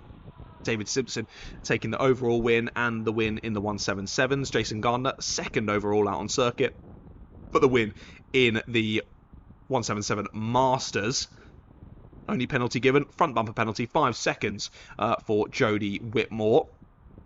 That dropped her down into 9th place. See how she can do here from pole position though. We're underway in racing here in the 177, so their second heat. It looks to have been a good start from pole position. I do think the 55 has held on to it. No, I tell a lie. I was totally wrong. The SC player Daniel Hammett has managed to get through. So Daniel Hammett straight through into the lead of the race then early on in this one. Jodie relegated down to 2nd place. Has Sophie Jeffrey, Neil Hemming, Colin Davis all for company as they head through the bus stop for the first time. Checks over the shoulder there in 2nd place. Trying to hold on to it, but a bit of argy-bargy from the driver in 3rd. A bit of front-to-rear contact there throughout the corner. As maybe 3rd place just felt they could brake a little bit later than what the driver ahead was doing. That looks to be Sophie Jeffrey on the 90. Yes, it is. Sophie now under pressure, though, down into the Haynes loop, down the inside for 3rd. Goes Colin. He does a little bit, but not quite enough for Sophie to remount an attack, and Colin Davis takes 3rd place. Colin finished in 5th place in our first race earlier on. David Simpson, of course, your winner in race number 1, but he's had to start down near the back in this one. Actually lost a couple of places, did your race winner in heat 1 on lap number 1 of this one. However, all 10 drivers still super close, all within a corner of each other, so definitely not over yet. We've still got 5.5 minutes left to go in this race. And after fending off an attack from Sophie Jeffrey behind, Jodie Whitmore looks to actually be closing the gap now to the leader of this race. Marginally quicker on the previous lap. It was Rob Simpson in P7 who got the fastest lap. 42.61, the new time to beat out there. All drivers continuing to get faster. Sophie Jeffrey and Neil Hemming only in the 43s though, whereas the rest of the drivers around them down in the 42s, so they need to find a bit more pace if they want to stay where they are. We've got chopping and changing for 6th place. We're still side by side for 6th place. Jason Gardner battling away there. 25 looks for it down the inside at the final corner. Bit of a half-hearted move there from David Simpson. He'll have to sit back in behind once again. And he's got Gary Cox right on his rear bumper as well. As they all side their way down through Johnny's once more. Super quick around this 1,100 metre circuit. 42-second lap times continue then. This time it's Colin Davis with the fastest of the lot, 42.25, as he looks to chase down Hammett and Whitmore at the front of the order, and this might help as well with those two battling over the lead down the inside. Late on the brakes, nearly goes off the circuit in their attempt for the lead there, does Jodie Whitmore. They all managed to sort themselves out at the exit. What order have we ended up in then? Colin Davis has taken to the lead there and all of that. Jodie Whitmore in 2nd, Daniel Hammett in 3rd, and Sophie Jeffrey in 4th place. So it was Jodie Whitmore trying to move for the lead on Daniel Hammett. I mean, it worked, but both of them went a bit wide, and Colin Davis was able to slip up and under on both of them, get 2 for the price of 1 there down at Climber. Everyone loves a good deal, and I think Colin will be very happy with that one as he gets to the front of the order, and now, on the Cosmic Kart, is in prime position to try and pull away at the sharp end of this one. Jodie still there in 2nd place. Still followed by Daniel Hammett and Sophie Jeffrey. We've brought about 4 more drivers back into the fray now. Neil Hemming, Rob Simpson, Jason Gardner and David Simpson. And only really a further half a second or so then back to Gary Cox and Scott Collins as well.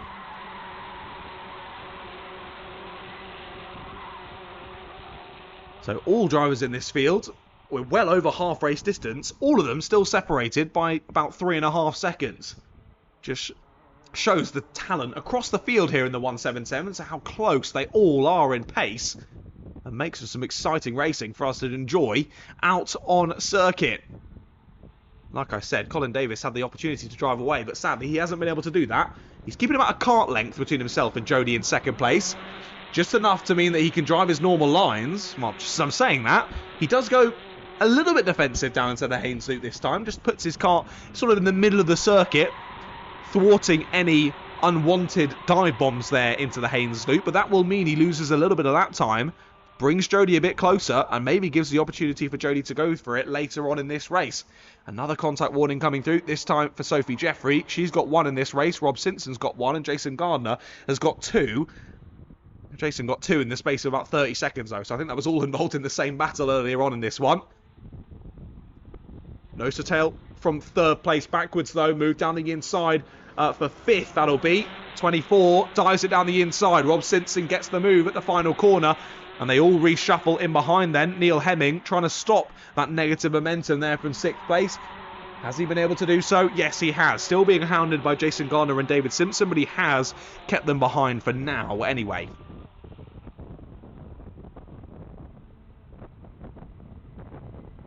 Interestingly enough on this one, best lap is from the 11 of Jason Gardner, but best first half of the lap goes to the 25 of David Simpson. Best second half of the lap goes to the 55 of Jody Whitmore. So no one quite able to hook up a full lap round here at the moment. But Jody Whitmore, with that quick first sector, a quick second sector it was, that now gets stolen away by the number 90 of Sophie Jeffrey. It's certainly helping Jody anyway, as she continues to close the gap to Colin Davis. It is little by little, lap on lap, but they've got a good 3 or 4 kart lengths back to 3rd place, still headed up by Daniel Hammett. We saw Daniel defending heavily in the first heat of the day. I believe that was as well to hold on to P3. Yes, it was. Daniel was defending really nicely to hold on to 3rd place in heat 1. He's doing it again here in heat number 2, as he looks to keep Sophie Jeffrey behind and Rob Simpson behind as well. Then about a couple of kart lengths then back to Jason Gardner, Neil Hemming and David Simpson, as we saw their opening part of that lap. Jason Gardner getting through on Neil Hemming, reshuffling for 6th place once more. Well, 20 seconds on the gantry. Next time they come through, it'll be on to the final lap of proceedings here in heat 2 for the 177s and the 177 Masters.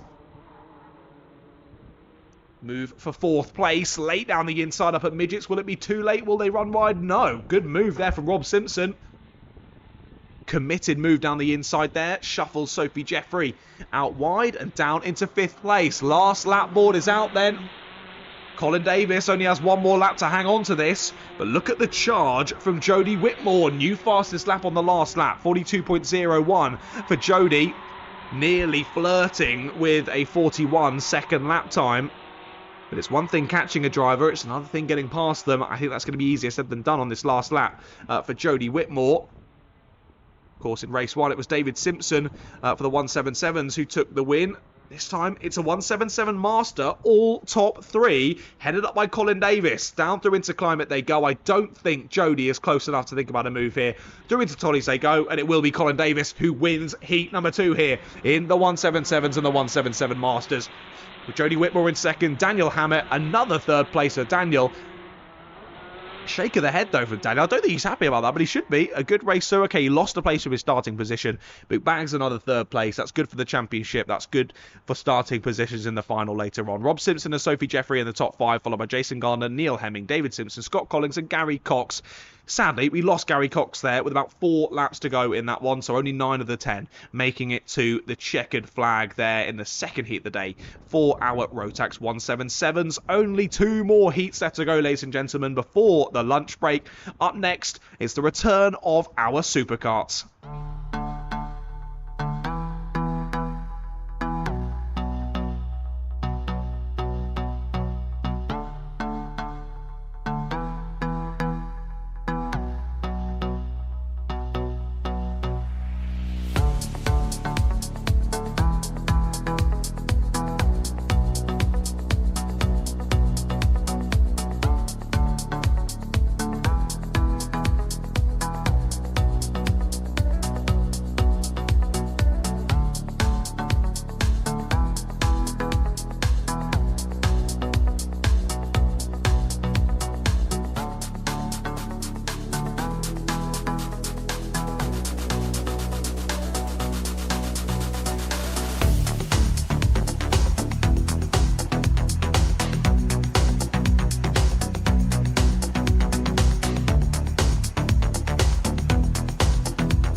Superkarts onto the black stuff then for their second time today. Your grid looks like this. Callum Smith and Harry Morris are on the front row.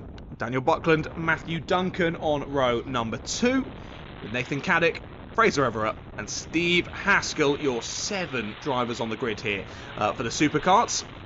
I do believe Nathan Cadet, the only open Superkart. Yes, okay, so he does get separated. Of course, again, similarly to what we saw in the 177s and the 177 Masters, if you head over to results.alphatiming.co.uk/FEKC, you'll see there's the full result of the whole field, then the split results between the limited and the open classes, but it is only Nathan Cadet on the number 11 in the open class, all the rest of them in the limited class. But again, I don't think that really affects pace so much between the karts, with Nathan Cadet down in 6th place, sadly, in that first race. Of course, he had those, seemingly it was engine issues of the kart just jumping all around the shop, struggling to get the power down. Hopefully he's got that all fixed here for the second race of the day here in our Superkarts. So the 41 there, Harry Morris, lines up on the front row of the grid. He was your race winner earlier on in heat number 1. Let's see if he can do that again here in heat 2. It's Callum Smith alongside him on pole position. Drivers all ready to go then, all gridded up. They watch those lights, drop the clutch, and we go to racing action here for heat 2. Both drivers not quite getting over the line as best as they would have liked there. Both for Callum Smith and Harry Morris. I don't think Callum's just about held on to it. Yes, he has. The 77 leads us through into Johnny's lovely exit, though, from Harry Morris. And he's going to go for it already down in to the bottom section of the circuit. Through into Winger's Dip. Down the inside goes Harry Morris. And I think he might have just got that one signed, sealed and delivered as they head up to the top section of the circuit. Once again, they fly through on that camera in the bottom right-hand corner of your screen. Of course, these guys not taking to the bus stop chicane. They fly straight on by and through to the end of lap number 1 already. It is Harry Morris into the lead then, followed by Callum Smith. Battling over third, though, in behind. Trying to get that inside line there was Fraser Everett. Daniel Buckland blocks him off, though. And Buckland holds on to third place. So now, big slide there down into the Haynes Loop for Fraser Everett. That was a monstrous slide. He caught that really nicely, though. A few style points there for... No, it wasn't Fraser Everett. Sorry, it was Matthew Duncan on the 73. Some style points there for Matthew Duncan. Heading down through Haynes Loop there. Of course, 5 minutes plus 1 lap on the clock once again for Superkarts. So slightly reduced length of racing for the Superkarts. Of course, they all big off there for the 55. That's Fraser Everett off backwards there down at Clymer. He's absolutely fine, but I think potentially that was... maybe a seized engine or something going catastrophically wrong on the car as he went off at pretty much full speed there, spinning straight around. When he's lifted the kart back on the circuit, I think he hopes he can get this back going again, so he's trying to give it a bunt start, hopping into the kart again. Can he get it started? Yes. Yes, he can. Fair play, Fraser. He's back into the race. But sadly, dropped really far off the rest of the order. He was battling up well there in the squabble with Daniel Buckland for third place. Well, that battle is gone, sadly. Sadly for us neutrals watching at the sidelines and watching wherever you are watching from on the live stream. So maybe it was just a case of totally outbraking himself for Fraser, because it looks as though he's carrying on absolutely fine. No issues for the kart. So maybe it was simply he outbroke himself when... pirouetting off into the long grass. Luckily all fine, doesn't collect anyone, doesn't collect anything, and able to rejoin the race then. The Harry Morris looking to, like we saw in the seniors from Ben Ballou, make it 2 from 2 here today at round number 6. As his gap now extends to over 2 seconds ahead of Callum Smith in second place.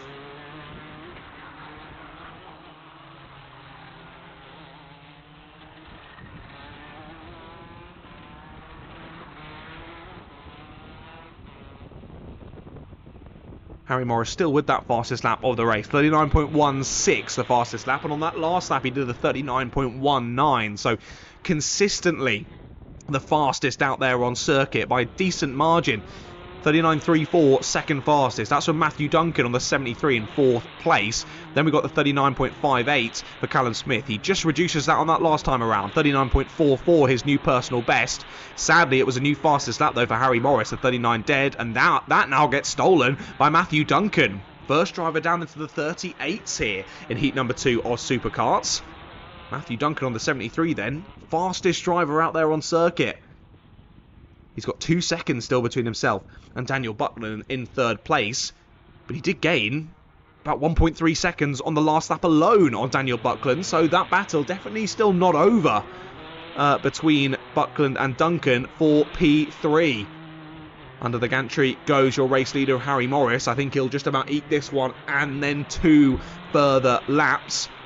Was watching as well as Fraser Everett was chasing down Nathan Cadet. I think he'll get through on this lap, so that'll be a change for 5th place as they head up towards midgets. He's getting a blue flag, and that's because Harry Morris is on his way towards him as well as they head up into midgets. Harry backs out of that one, I think, unsurprisingly so, as it was slow for Nathan Cadet to try and let him through, but he only caught him as they got into the braking zone.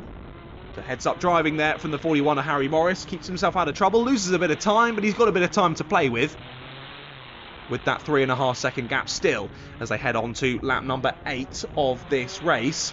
I will say there's a bit of rain on the commentary box window. A little bit of pitter-patter down here at Forest Edge. And of course those KZs already in the dummy grid. They won't be able to change their tyres.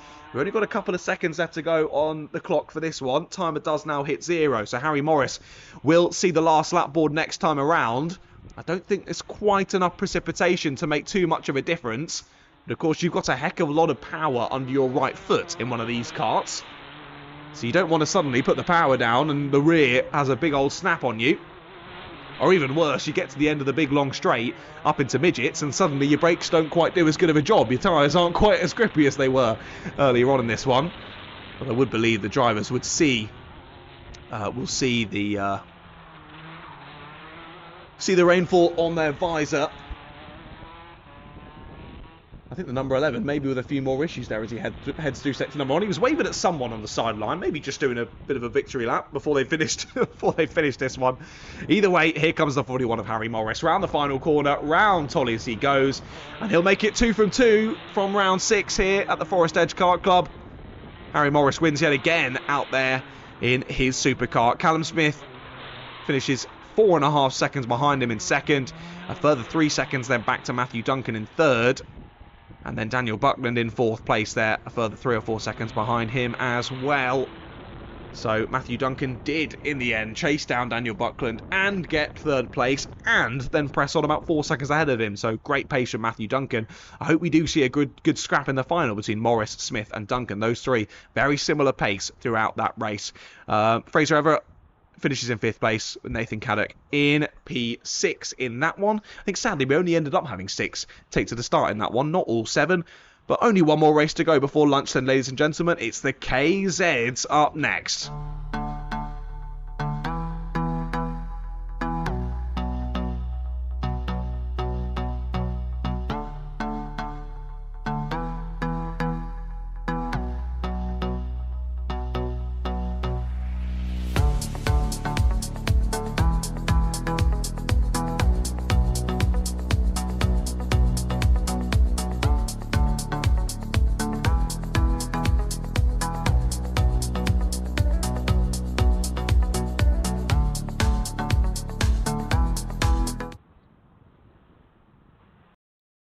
Well, you know we like to run through the order thick and fast here at Forest Edge. Immediately KZ's out for their 2nd heat of the day. As I mentioned, this is the last race before we go to what should be about a 30-minute lunch break. We're a couple of minutes behind schedule due to that quite lengthy red flag period earlier on, but to only be about 10 or 15 minutes behind is very impressive, so well done to all the team here at Forest Edge. for firing us through this schedule as quickly as possible. Heat 2 for KZs then. This is what the grid looks like. George Barker and Richard Renshaw Panting are on the front row, with Nat Thomas and Bradley Barrett on row 2. Those two very similar on pace in race 1, very quick. Let's see how they do from row 2. Nino Piccoli and Sylvanas Klimas there on row 3, followed by Charlie Turner and Neil Hepworth. Of course, Charlie Turner, your race winner in heat number 1 by quite a considerable margin. About 2.5 seconds by the time they got to the checkered flag. That was ahead of Bradley Barrett in second, and then Nat Thomas chased him down through the last part of the race, but only finished in 3rd place there. Nat Thomas gaining 3 in the previous heat. Bradley Barrett gaining 5 places from his rearward start of 7th place. Well, Charlie Turner needs to do something pretty similar in this one, as he now finds himself starting down in P7. So 63 of George Barker then. Alongside him is the 21 of Richard Renshaw Panting. Looks like we're about ready to go then. As all know, slipping forward is your pole sitter. He gets eased backwards. As here we go then, about ready to get racing. Drivers watch those lights, they go out super quickly and leads us away. Drivers nearly 3 wide there, heading down to the first couple of corners. Inside line, gone around the outside, no! Spun round there. Is that Bradley Barrett? I think it was Bradley Barrett who got spun round down at the Haynes Loop. Barrett already dropping all the way to the back of the pack. I saw what he was trying to do there, the 27. Both George Barker and Richard Renshaw Panting went for that inside line. He thought, go on then, I'll try the outside. But of course, both of those braking a little bit too late, running wide, tapping the rear end of Bradley's car. Round he goes. He did well to keep it going. Rejoins the race, but a good few seconds off the rest of the pack then. Who's got to the front of the order? It is Nat Thomas. So Nat Thomas leads us through then onto lap number 2, ahead of Sylvanas Klimas, George Barker, Charlie Turner, Richard Renshaw Panting, Nino Piccoli, Neil Hepworth and Bradley Barrett. Then your 8 drivers out in this KZ 125 heat number 2. So George Barker and Richard Renshaw Panting both losing out on that race start, as they both fought to hold on to the lead. Knocked Bradley Barrett wide and down to last place, and then both of them losing out on the exit as Nat Thomas and Sylvanas Klimas both managed to sneak on by. And Nat Thomas now on his Formula K machine, looking in the hot seat here to try and bring home the win in heat number 2. Of course, it was his Formula K teammate of Charlie Turner who won in the first heat of the day. And Charlie Turner already up into 3rd place now. He finds a way through on George Barker on the previous lap. And Charlie Turner, your race 1 winner, from 7th on the grid in this one, after 2 laps, already finds his way past 4 other drivers up into P3. New fastest lap of the race on the last one from Nat Thomas, as now into P2 goes Charlie. Charlie Turner scything past Sylvanas Klimas, and up into 2nd place he goes. Well, now he's only got fresh air between himself and his teammate and the race leader of Nat Thomas. I can see Nat Thomas is in all Formula K gear, but I can see Charlie Turner still running his Rush Performance branded race suit. Of course, that's the team he's been with the last couple of years. I think changing over for 2025 has Charlie.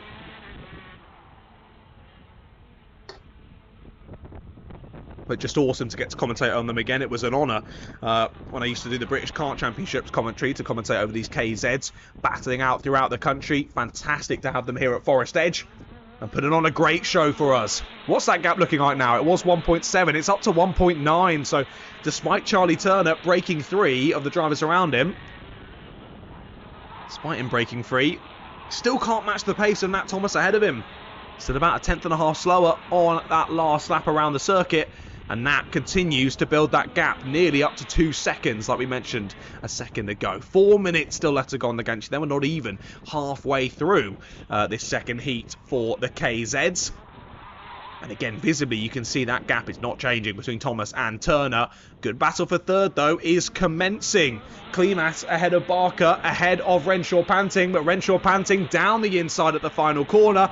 Steals 4th place away from George Barker. That gives a little bit of respite. Sylvanas Klimas there in 3rd place. But for how much longer, I'm not so sure. Over the entirety of this race, he's been the slower out of those 3 drivers. Very marginally, but all those margins add up. Here's the move for 3rd place, potentially. Thinks about it down the inside. Does Renshaw Panting. But Richard can't find that inside line. Can't quite find 3rd place just yet. He's on a flyer, though. Of course, it was Renshaw, Panting and Barker that were battling through the first corner on the first lap because they started on that front row and just dropped down the order with some calamities over that first lap. Well, both of them battling through well, now in 4th and 5th place respectively, but Richard hounding the rear axle of Silvanas Klimas. This gap again, a tiny margin, half a tenth retaken back on that last lap by Charlie Turner. But Nat's done a good enough job in the early part of this race, I think, to build that gap. And now should be relatively simple to hold it if he can just crack on and carry on doing what he's doing. These three battling over third, though, now bringing the number 27 of Bradley Barrett back into play. Over the first half of this race, after getting knocked wide at the first corner on lap 1, he's got back past Nino Piccoli, he's got back past Neil Hepworth as well, and now he's back on to that battle for third place. Renshaw Panting did get the up and under out the final corner on Klimas, but I'm not sure if he quite got the move done. Up towards the top section, up towards the top section of the circuit, there you go. And I do think he did get it done in the end of proceedings. So they go down into sector number 3. Bradley's made a space. That's on George Barker, and now goes down the inside at the final corner on Silvanas Klimas. So the two Sodi drivers return to being nose to tail. Richard Renshaw Panting ahead of Bradley Barrett. Klimas and Barker shuffle down to 5th and 6th respectively now. As Renshaw Panting on a charge here, back up into the top 3. But Bradley Barrett, we saw how great his pace was in heat number 1 earlier on. He didn't let that first lap incident get him down. Straight back into the run of things. Straight back into a good position now in 4th place. He's still got 1 minute and 20 left to go. Can he find a way through on Richard Renshaw Panting? Out of Tollies they go. On to lap number 10 they go. And between the two leaders, it is a new fastest lap from Charlie Turner, 37.14. Consistently ever so slightly faster than Nat Thomas over the last couple of laps, but that gap still 1 3/4 of a second. So I think it's looking unlikely that there'll be any change at the front of the order, barring any serious upsets over these last couple of laps. 45 seconds on the gantry. What will that be then? They're doing 37-second lap time, so they might just sneak 3 more, including this one. Out of the final corner come the two Sodi drivers. This is the opportunity for Bradley Barrett, but he gets a bit slidey through the left-hand kink. Loses a bit of exit speed out of the final corner. Has to rethink that one, as the 21 of Renshaw Panting keeps his nose in front, just about. Two Formula K drivers now, what are they, 6 seconds clear of the rest of the field. Ridiculous pace from both Thomas and Turner. As up to the top section, he's got it done, has Bradley Barrett, late on the brakes. Down the inside he goes on his Sodi teammate. And Bradley Barrett fires his way back up into the top 3. That just shows you're never out until you're out in kart racing. Was down at the back of the order, a good few seconds behind the rest of the pack at the end of lap number 1. And in only a few minutes has fought his way back into the top 3. Of course, in Heat 1 it was Turner from Barrett from Thomas. This one at the moment it's Thomas from Turner from Barrett. So they'll be on pretty similar positions after all of this.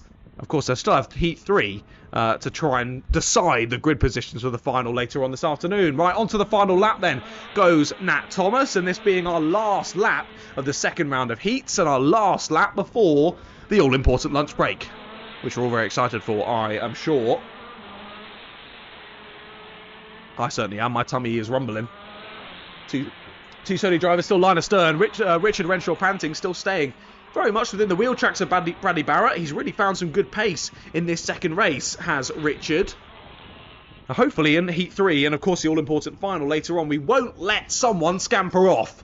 Well, this time they have. Nat Thomas rounds the final corner. Nat Thomas wins Heat number 2 ahead of Charlie Turner and Bradley Barrett, your top 3. Great race there from Nat Thomas. Well done to Charlie for getting through the order there from a 7th place start up to 2nd place. And well done to Bradley Barrett. Not getting hindered by the first lap issues, getting back to 3rd place, getting some good points on the board. Richard Renshaw Panting, great pace shown in that one to finish in 4th place, followed by George Barker, Silvanas Klimas, Neil Hepworth and Nino Piccolo. Not making it to the checkered flag, sadly, in that one, Nino. So 7 of the 8 drivers making it to the finish. Like I say then, that is it for the morning's action. I know it's 1:15. Leave me out on that one. We're calling it the morning's action. 16 races already done and dusted, ladies and gentlemen. But don't worry, we've got 16 more still to come. All of the first round of heats and all of the second round of heats are now done and dusted. We've still got the third round of heats and all the finals still left to come this afternoon. Of course, lunch break was supposed to start at 1 o'clock and we were supposed to be back at 1:30. It is 1:15 now. I assume we'll be back at about 1:45. But the live stream will stay on. Make sure you keep it open in the background wherever you're watching from. I hope you have thoroughly enjoyed it so far today. The racing has been cracking. And I didn't even get to say hello this morning. My name is John Ratcliff. I hope you've enjoyed me guiding you through the action. If you have, go and drop me a follow at Ratters Media on Instagram. I'd really appreciate that. But of course, 30 minutes of lunch break to come then. We'll be back very, very soon for the third round of heats. I'll see you shortly.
Good afternoon, everyone. Welcome back to round number 6 of the Forest Edge Kart Club in 2025. You join us after the lunch break. I hope you've all liquids and solids back on board and everyone's ready for a bit more racing action this afternoon. Of course, we've already had the first round and the second round of heats in every single class, and we're about to do that all again.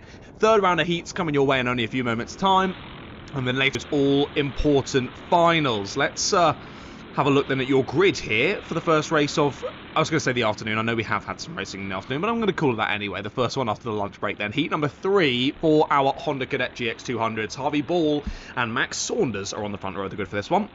Charlie Dickinson and Alex Roach on row number 2. Max Craven and Kobe Wood on row 3, with Oliver Ratton and Oliver Spence on row 4. Then Cian Doherty and Daniel Barton on row 5, followed by Callum Williams and Logan Hart. Poulter and Freddie Williams on row 7, with Danny Dowling and Harrison Maxwell on row 8. And then Leo Ralph and Elliot Dowling rounding out the grid on row number 9. 18 drivers in total, hopefully taking to the start in this. Of course, we had quite a sizable accident at the start of heat number 2, our first attempt at heat number 2 earlier on in Honda Cadets. Hopefully the drivers that were involved in that one are back on the grid here for heat 3, but understandably if they're not. I haven't heard any further updates as to the drivers' conditions from those, but hopefully we do see them out in this one. I can see Kobe Wood, he was one of the ones involved in that incident at the start of Heat 2. He's back out there, he's on the grid, so hopefully all the rest of the drivers involved are out there as well and can continue on racing here at round number 6 here on the 3rd of August in 2025. Very much into the second half of the season now. Drivers working out their championship points, working out those championship positions. How will they work themselves out in this one, though? Red lights are on, and they're on. A poor start from the front row, sadly, for the 77 there of Max Saunders. He's going to drop all the way back into the pack, as he just couldn't quite get it off the line as quickly as maybe he would have hoped there, and slips down the order. Who's taken to the front then? It's the number 45 of Harvey Ball. Max Craven goes with him, along with Alex Roach, Oliver Ratton, then Max Saunders and Oliver Spence. I think Saunders dropped a bit further down than 5th place, so sadly off of that start, because Oliver Spence had a fantastic race in heat number 2. It was Daniel Barton, your victor, in race number 1. But sadly, Oliver Spence, 5-second penalty for his front bumper I've just seen on the results for heat number 2. So although it was a great win on track, he didn't win overall in terms of points. That was Oakley Poulter who took it then in heat number 2. So Daniel Barton with the win under his belt. Same with Oakley Poulter, who can take it here in heat number 3. Movements into the final corner with 2 by 2 amongst the top 4. The 22 of Oliver Ratton will lead us out of the corner, though, and will lead us on to lap number 2 of proceedings. He might have already lost it, though. They're side by side into Johnny. So aggressive there from the 34 of Max Craven on the outside. Both Craven and Ratton losing exit speed there. Harvey Ball and Daniel Barton and Oliver Spence all trying to get back amongst it. Daniel Barton fastest on that first lap, up 4 positions from his starting grid position. Oh, sorry, up 10, apologies. He was 10th on the grid, up to P6 already in this one is Daniel Barton. Impressive stuff from the SC plate. I mean, we know he's impressive. He won the SC plate last time out here. Was running well in Heat 2, but got that mechanical flag. Had to pull into the pits earlier on. He's looking to make up for that here in Heat 3, and he's already up to 2nd place here on lap number 3. Or lap number 2, sorry. So who we got then? It's Craven from Barton, from Ball, from Spence, Ratton, Poulter, and Roach, your top 7. I think it is 7 all in the queue. No, we have got 8, so it's Cian Doherty who's also involved in that one. And then a slight gap back to the 52. And the 95, Callum Williams and Danny Dowling there. Those two rounding out the top 10.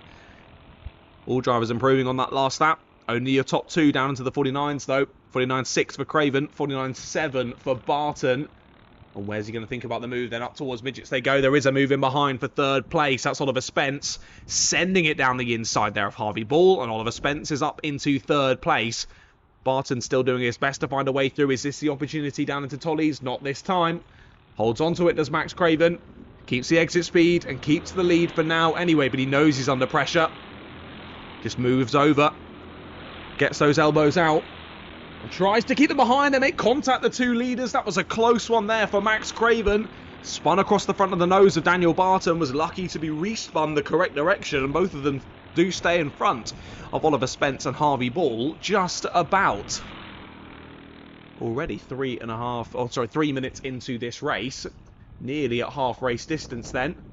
Have we had a change at the front down at the bottom end of the circuit? I think Daniel Barton might have slipped on through, and that is Oliver Spence up to second place then. So 2 places lost on this lap for Max Craven. Craven's back down the inside of Spence though. Lovely committed move. And while he's making the overtake, points forward to say, come on Oliver, work with me now. Let's not let Daniel scamper off with this one. And that's exactly what the SC plate is trying to do here. So Max now the driver in hot pursuit. Oliver Spence and Harvey Ball right in his wheel tracks, and so is Ratton and Roach.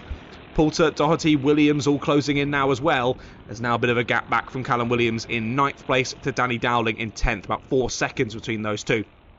As the bridging the gap between the 2 sections of the field in this one at the moment. Well, Daniel Barton, after getting that clear air, is putting pedal to the metal out there. He is really flying now. Now he's got no one hampering his persistence.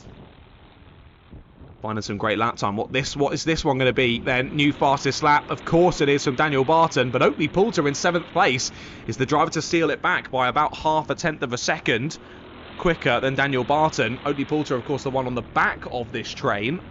On the number 73, he is right on the rear bumper of Alex Roach, who is himself on the rear bumper of Harvey Ball. So Poulter, of course, didn't win on the road in heat number 2, but finished in 2nd place, and courtesy of that penalty for Oliver Spence, gained that race victory in heat number 2. So Poulter looking to make a few manoeuvres over the next just over 2 minutes of racing then.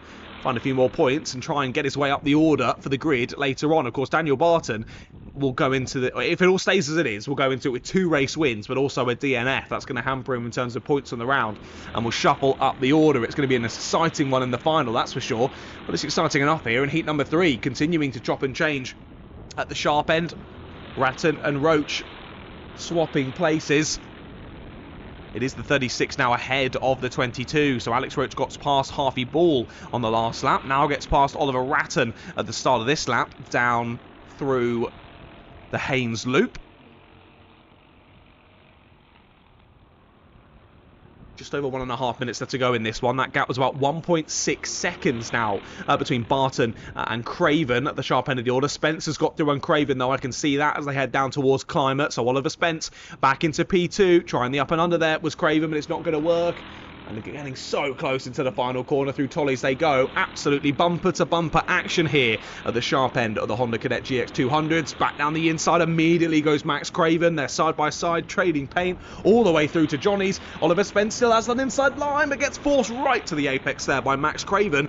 They both got a little bit wide. They both lost exit speed, and there was more contact there down towards Winger's Dip. One driver getting a proper tank slapper on there as they made contact with each other. But all managing to continue on through these last couple of laps of the race. I think your race leader there is putting a lap on another driver. Yes, he is. That's on the 96 of Elliot Dowling. Sadly, it looks as though we've lost Kobe Wood already in this one. We lost him a number of laps ago. So sadly, Kobe, of course, not making it to the end of heat number 2. And he's not going to make it to the end of heat number 3 either, sadly for him. As the top drivers find a way through. Who's in second now? It's the 36 of Alex Roach who's made it through. That was in all the squabbling with the back marker there of Elliot Dowling. Alex Roach gets past. He's got the 2 Olivers right on his tail now. The 90 of Spence and the 22 of Ratton. Time is ticking towards 0, though. Next time around, Daniel Barton will see the last lap board. He's got nearly 2.5 seconds now. That gap between himself and the rest of the order. When Daniel's not had mechanical issues, he has been flying out there on the circuit. I will say, though, only one more lap to do, but there is a slippery surface flag down at the Haynes Loop now. I can't see any others around the circuit, so that can't be for precipitation. There must have been something dropped then down at the Haynes Loop that the drivers just need to be mindful of heading through onto this last lap of proceedings then. Daniel Barton will lead us onto it. It is still Roach in second, Spence in third, Ratton in fourth, and Craven now in 5th place. And Alex Roach knows that gap to Barton is just far too big. He's trying to hold on to second, but can he do it? Spence goes for the up and under. They'll be side by side into Johnny's yet again. Spence holding firm on that outside line. That'll become the inside line as they get down in towards Winger's Dip, and Spence should have second place. Now, can Oliver Ratton follow him through and relegate Alex Roach out of the top 3? Up through to the top section of the circuit. I don't think he has. No, I think he's still there in third place as Alex Roach, so he managed to close the door, tries it back down the inside of Oliver Spence. They nearly make a bit of contact there. It's in the background. Craven is trying to get through himself now. Alex Roach right in the middle of this squabble. Round the final corner goes Daniel Barton. Daniel wins 2 heats here today. A very impressive job from Daniel Barton. In that group in behind, though, Spence just about pips the rest of the 3 drivers. Alex Roach holds on to 3rd, despite that late charge from Oliver Ratton. And Max Craven there finishes in 5th position. Callum Williams just behind, then Cian Doherty, Harvey Ball, Freddie Williams, Logan Hart, Leo Ralph, Harrison Maxwell, and Danny Dowling in 13th. Then they'll be followed by Max Saunders and Oakley Poulter. What happened to Oakley Poulter in that race then? I've only just noticed that. Poulter had the fastest lap at one point. Clearly something went awry though. I did see a couple of yellow flags out there. Maybe that's who it was for then. Oakley Poulter drops to 15th place. And that'll be frustrating for him. Still should be a good grid position later on for the final with that win under his belt from Heat 2. But he'll still be frustrated with that one. Elliot Dowling finishes the order in 16th. With, of course, Kobe Wood not making it to the checkered flag in that one. Well, that's the last time we see the Hondas out for Heat racing anyway here today at round number 6 of the Forest Edge Kart Club. Next heat up next is our Rotax Cadets for their Heat 3.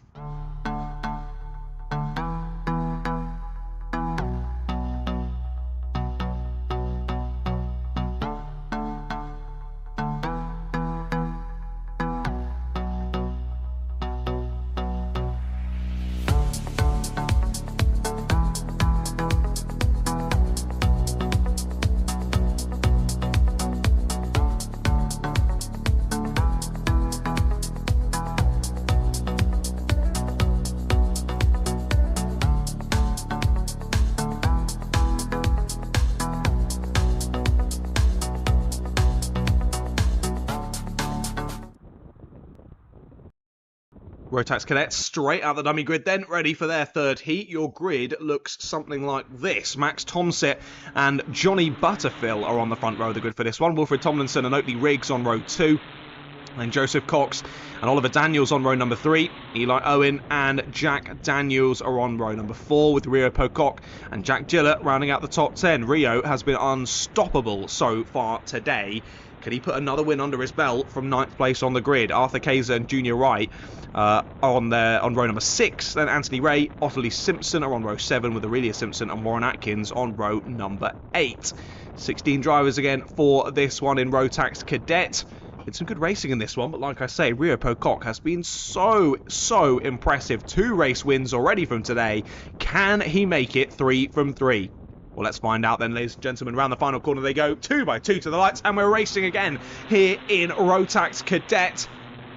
Down towards the Haynes Loop we go once more. A couple of cheeky sends to the inside. Who is it? Of course, it's Rio Pocock finding his way through, firing his way through to 4th place already. In the space of about 2 corners, Rio gains 3 positions already in this one. He is a man on a charge here today at round 6 of the Forest Edge Kart Club. Rio has been mightily impressive. Let's see how he presses on through the rest of this race. He's already up into 3rd place then. Relegates another driver back a position as we got a spinner there at the bus stop chicane. They get themselves back underway as quickly as they can, but they've dropped right to the back of the order. Then I'll find out who that is in a moment's time. Now it's a 16 of Max Tomsit. It's Oakley Riggs that was relegated to 4th, and up and under goes Rio Pocock. It's going to be 2nd place at the end of lap number 1 then for Rio Pocock. Gains 7 positions on lap number 1. Ridiculous stuff from Rio Pocock. 7 places from 9th to 2nd on the first lap. That is some champion behaviour there from Rio Pocock. He's now only got Johnny Butterfield between himself and 3 out of 3 race victories from round 6. He's trying it already side by side through the bus stop chicane. My goodness. Pocock's got the exit though, and he's got the inside line up into Climber, and he's got the lead. Pocock gets it done. A couple more drivers following through. Tomsit and Riggs right there in the scrap. I think 25, Butterfield has held on to 2nd place then. Made sure he didn't slip back even further after that one, but I think we can assume that Rio, now he has that fresh air, might just start to press on into a different postcode now. There's still over 5 minutes left to go in this 3rd heat of the day. And drivers hammer on down once again to Winger's Dip. Butterfield doing a good job from this race start then from the front row. managing the field behind him really nicely. Sadly, Rio Peacock is so ridiculously quick today, he's found a way through after only a couple of laps. That gap now a few kart lengths. Oh, nearly a spin in third place there. That was the two teammates. Who was the wobbly one? It was the 31 of Oakley Riggs then that nearly spun back across the rest of the drivers. Well held, Oakley. And somehow actually gains the position. Up to third place goes Oakley Riggs then, ahead of Max Tomsit. And that has really assisted Johnny Butterfield and Rio Peacock. Butterfield can now just focus on Oakley, Rio ahead. Doesn't need to think about Oakley in behind him, as he's got a good second gap now heading on to lap number 4. Just keep hitting your pace, keep hitting your markers, Johnny, and try and go with Rio. That'll be easier said than done, though. Rio, new fastest lap on the last lap. First driver down into the 47 so far in this race. 47.98 for Rio Peacock. Half a second was that gap last time around between our top two. As what's happened to Max Tomsit, he's dropped a couple of places on that last lap. Jack Daniels gets through, so does Joseph Cox. So down to 6th then goes Max Tomsit. Jack Daniels, championship leader, making up a couple of places. Up to 4th place he goes, side by side there through Johnny's once again, and that was the 16 of Tomsit battling with Junior Wright. Junior Wright got through. Poor exit for Tomsit. I think Eli Owen and Jack Gillett might just be on the scene there as well to try and find a way past the number 16. Junior Wright does get a contact warning for that one. Of course, you don't want to be getting loads of those. They'll all build up to potential penalties after the race. Of course, to remind you, any results I give you here on the live stream are very much provisional results. Still plenty more people who are a lot smarter than me for those results to go through before they're finalised. So again, make sure you go over and check results.alphatiming.co.uk/FEKC for all those finalised race results. Move down the inside. That was for 3rd place. Jack Daniels getting through, but Oakley Riggs muscles his way back past. Lovely racing there between the two young drivers. And Oakley Riggs does get back through into Johnny's. It was a lovely move down the inside. Perfectly weighted on the brakes from Jack Daniels. Clearly not perfect enough. Oakley Riggs wriggled his way back through and was able to close the door just before they got into Johnny's. Gap now with nearly 1.5 seconds between Peacock and Butterfield. Only thing saving Butterfield at the moment is the fact that Riggs and Daniels are very much battling over 3rd place, but they continue to reel in the number 25. Around the final corner they go, on to lap number 7. And Butterfield under a huge amount of pressure now. 2 drivers in behind, decently faster than him. And sadly for Johnny, most of the following pack again after them, faster as well.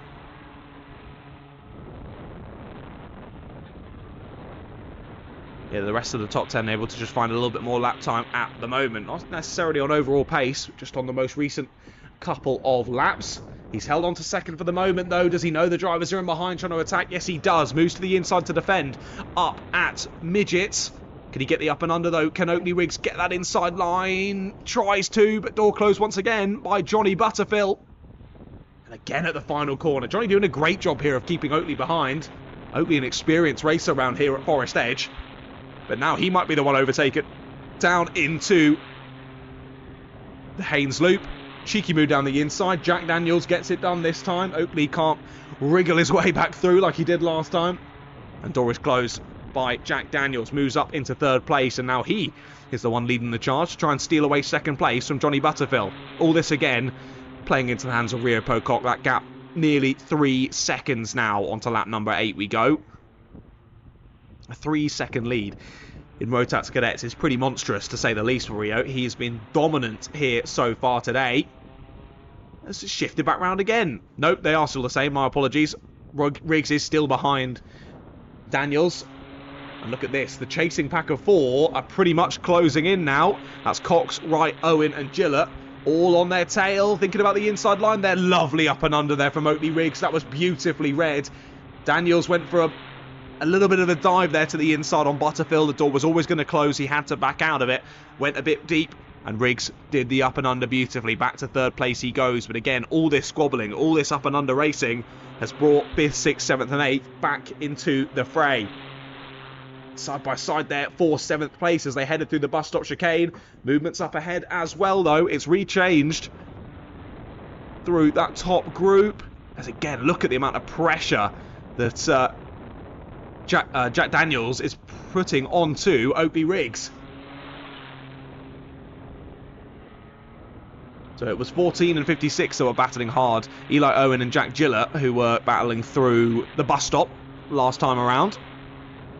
And that's just lost them a bit of time. They've dropped off the back of this chasing group. There's a little thought about the inside there from Joseph Cox. I think Junior Wright had got through there down at the Haynes loop. He gets a contact warning for his trouble, so I think we can assume that. Junior Wright makes the move. Joseph Cox was trying to hold the inside line there into Johnny's, but Junior was just far too far alongside. Hung it around the outside, takes away 5th place. Oakley Riggs thinking about this move then.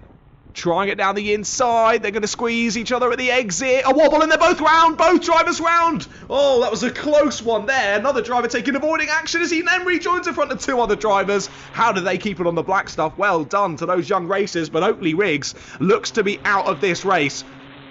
He's trying to get his kart back onto the circuit there in between Climate and Midgets.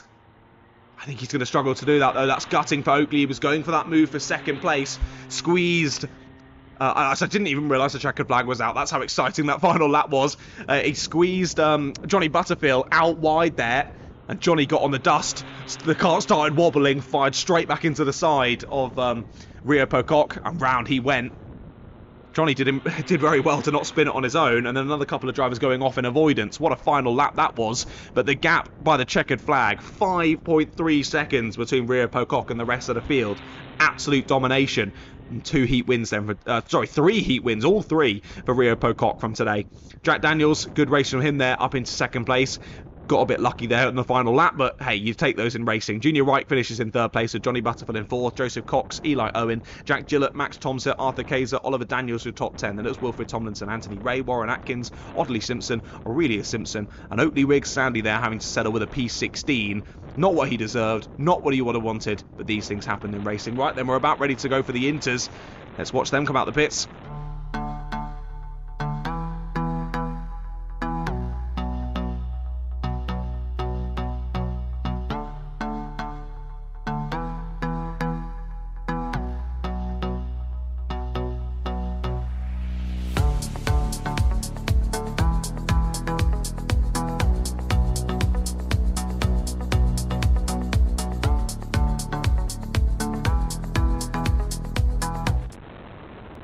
Rotax Inters already heading round for their warm-up lap then. It's Freya Bond on pole position this time. She had a good performance in heat number 2, gaining a few positions and finishing a decent way up the order. So let's see what she can do from pole. Ethan Coupland is alongside him on the front row with Matthew Lilly and Harry Wright on row number 2. Tyler Banks and Connor Yu on row 3 with Dewey Hockridge and Stanley Kearley on row 4. Louis Lovell and Archie Cannon on row number 5 with Max Smith, Byron Webb and Ollie Healy rounding up the 13 kart grid. It just looked like they're about gridded up to head round the final corner and get this one started then. Matthew Lilly with a win under his belt. Dewey Hockridge with a win under his belt. Who's going to take this one in Heat 3? We'll find out in about 7 minutes' time. Coupland already snatches the lead away from Bond as they head down into the first couple of corners. We're 3 wide in the middle of the Haynes loop. One driver's going to get shuffled out wide as another dives for the apex and spun round. That's going to be a big bit of contact there through Johnny's. 4 or 5 drivers involved. A couple diving to the grass in avoidance. And all of them somehow carrying on through. I don't understand how that happened. One was spun right across the front of another. They did so well not to create a gigantic accident there. Drivers showing their experience and able to dodge the incidents ahead of them. Let's see how that's all sorted out. Itself out then through that first lap of the race. It is still Coupland from Bond at the sharp end. I think that's Matthew Lilly who's got up to 3rd place though. Yes it is. Lilly in P3. Then we've got Connor Yu in 4th. Dewey Hockridge up to 5th. Max Smith up to 6th place from 11th on the grid. And then Byron Webb as well. One of your novice drivers has gained 5 positions in all of that. He kept his nose clean. He powered his way through the traffic and he's up to 7th place. Well done to Byron Webb. The biggest losers in that one sadly. Harry Wright down into 8th place, Stanley Kearley down to 11th and Archie Cannon down to 12th and also Tyler Banks down to 13th and Tyler hasn't come through to the end of lap number 1 so clearly that contact down at Johnny's terminal for Tyler Banks. He's been so impressive throughout today but sadly he won't see the checkered flag in this one. Top 3 line astern then as they head on to lap number 3. Now the duo chasing them down in behind. That's Connor Yu and Dewey Hockridge. You've seen, of course, Dewey has won a race so far today. But will he decide, no, I'm faster than you, Connor, I want to be the one leading this too? Or will he think, nope, I'll push you round for a little bit, Connor. Let's see if we can close the gap to the 3 ahead. Only issue for them is they're faster than the 2 leaders. Not quite as fast as Matthew Lilio. 44.5 fastest lap of the race set by the number 20. And he's feeling fast. He's feeling cheeky as well. He's just made a cheeky move there up at midgets, down the inside of Freya Bond, and gets second place away. Relegates the number 42 into P3. But like I say, they've got a relatively comfortable gap back to 4th and 5th place. As I did say, will Dewey decide to work together with Connor? Answer is no. He's gone through. Dewey is through on Connor then. That's a switch around for 4th place there on the previous lap.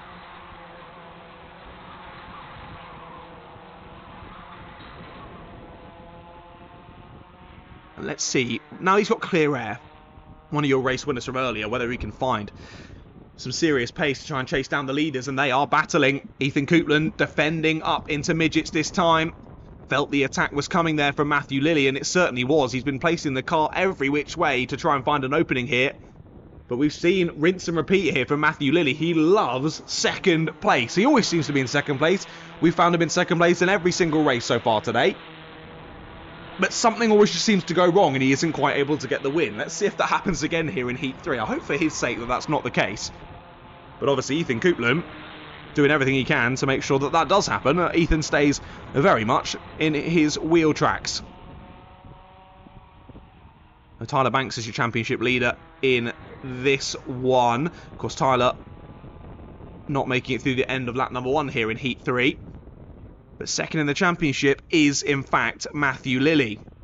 Even second would be good for him here because a lot of his championship rivals have had issues at the start of this race. He can bag some really good points here for second place, but of course every driver wants to win. He's just got himself a contact warning, so he's very much trying his best to find a way through here on Ethan Coupland, but it hasn't quite happened yet.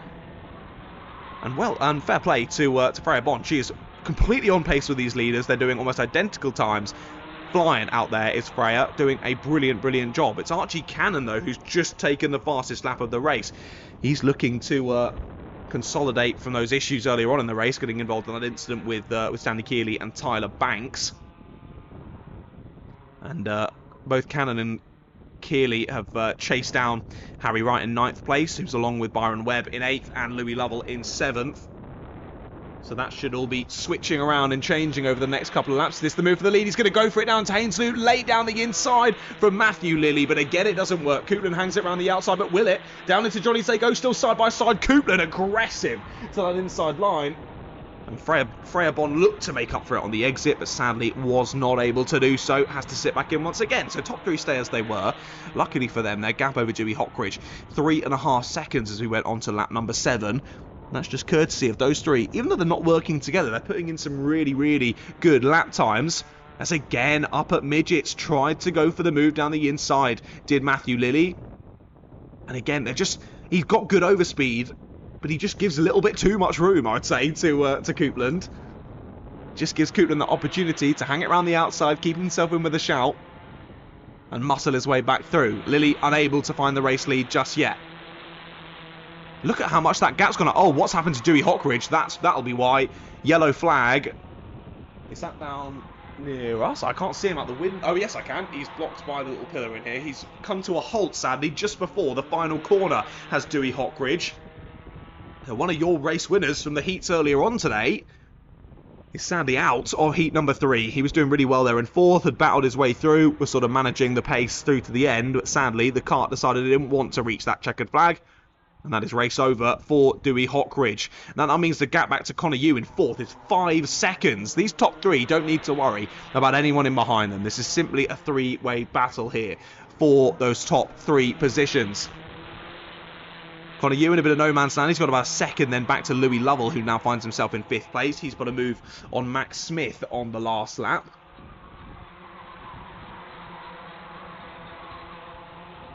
trying to stare at the comms box window and see if the rain I can see is new rain or simply just left over from our little splash earlier. Oh dear, who's round? Is that your race leader, Ethan Coupland? Yes, it is. Ethan Coupland is round at the bus stop chicane. Your leader has been spun around there. Now, I only saw the aftermath of that one. I didn't see the causation as he lost it on his own over the curb. Has he been assisted into that one?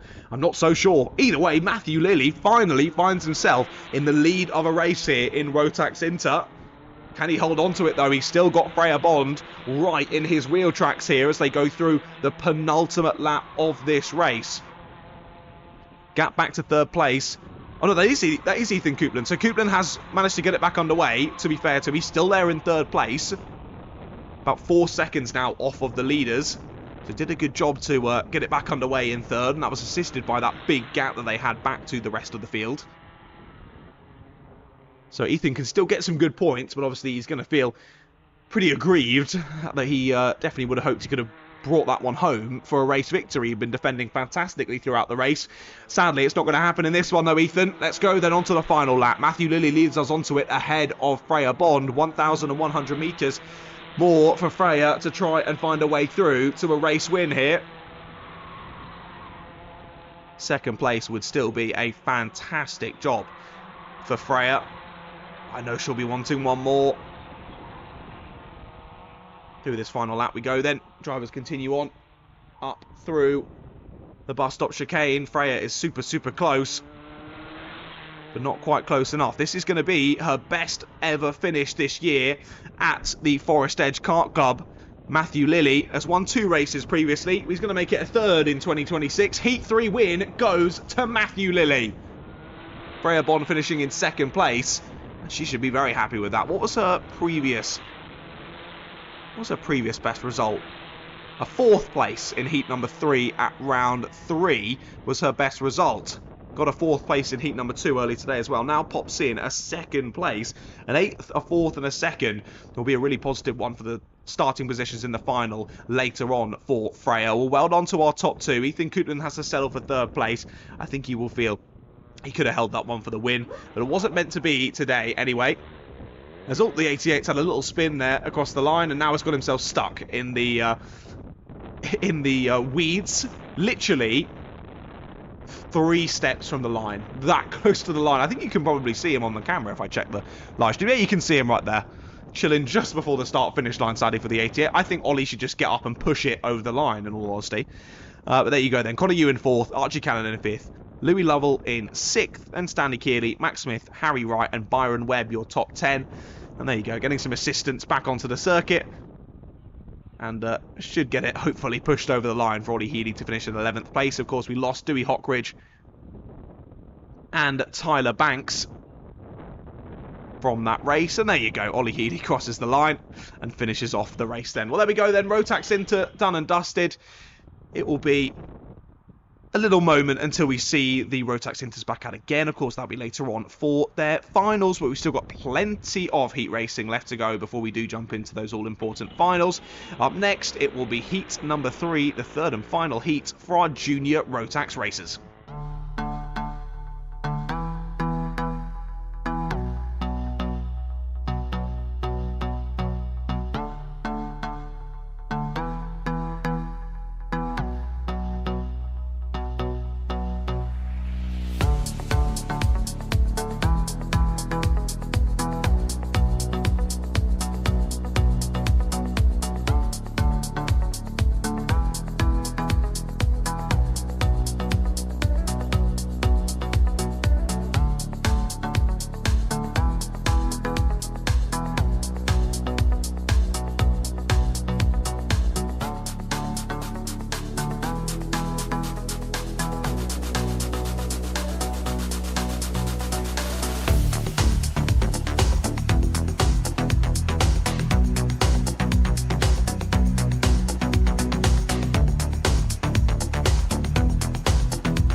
Junior Rotax out on circuit once again then. Of course, last time we see them up before the final later on, so drivers looking to get the best possible results to set themselves up with a good grid position for that later on this afternoon. Speaking of grids, let's have a look at this one. Ella Lucia and Aidan Clark are on the front row with Ethan Hunt and Jaden Shearing on row 2. Finney Hines and Jensen Hookey on row 3.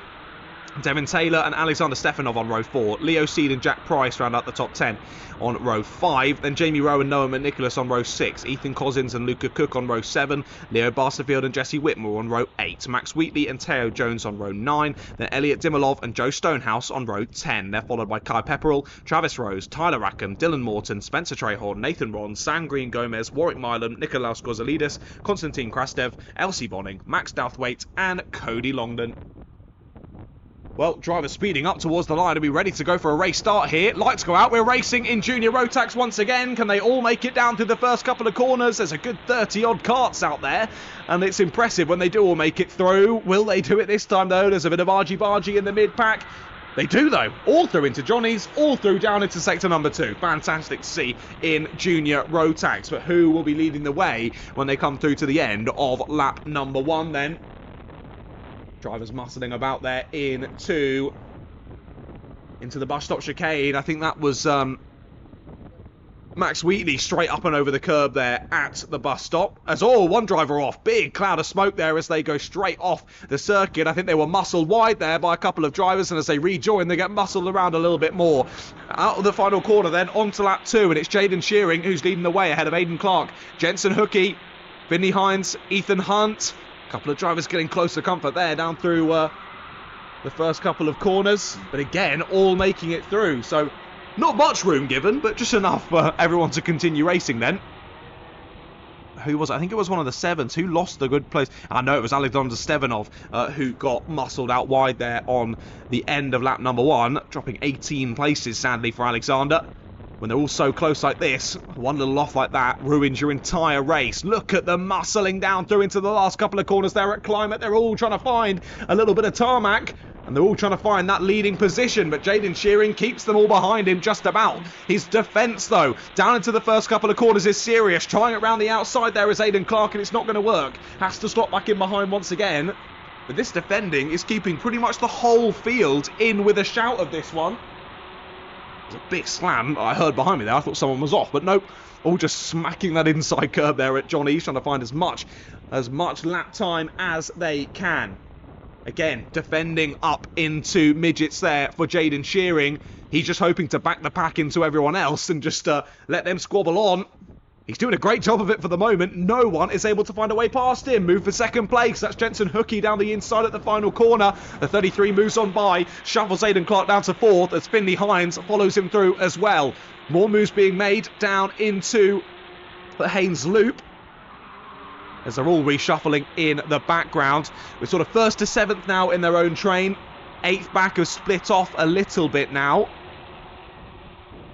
But whole field pretty much separated by 6 seconds still, as we've got just under even 4.5 minutes left to go in this race. Still Jaden Shearing at the sharp end. I don't understand how. He's doing a brilliant job of this. Drivers have been all over him since the start of this race. He's remained cool, calm and collected at the front. Checks over the shoulder, knows he has to defend. Is he defend enough? Just about. Covers off that inside line. Up and under attempt there from Finley Hines. Again, not going to work.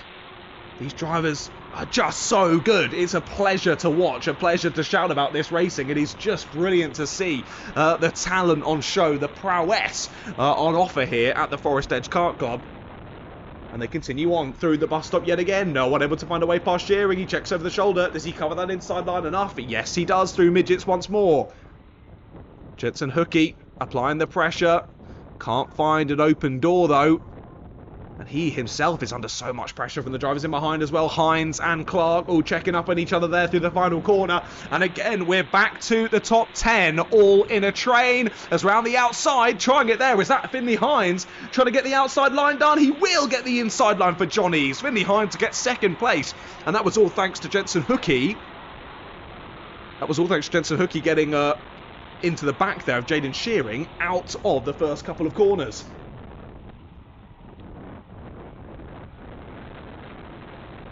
And that's just, for the first time in this race, given ever so slight breathing room to Jaden Shearing.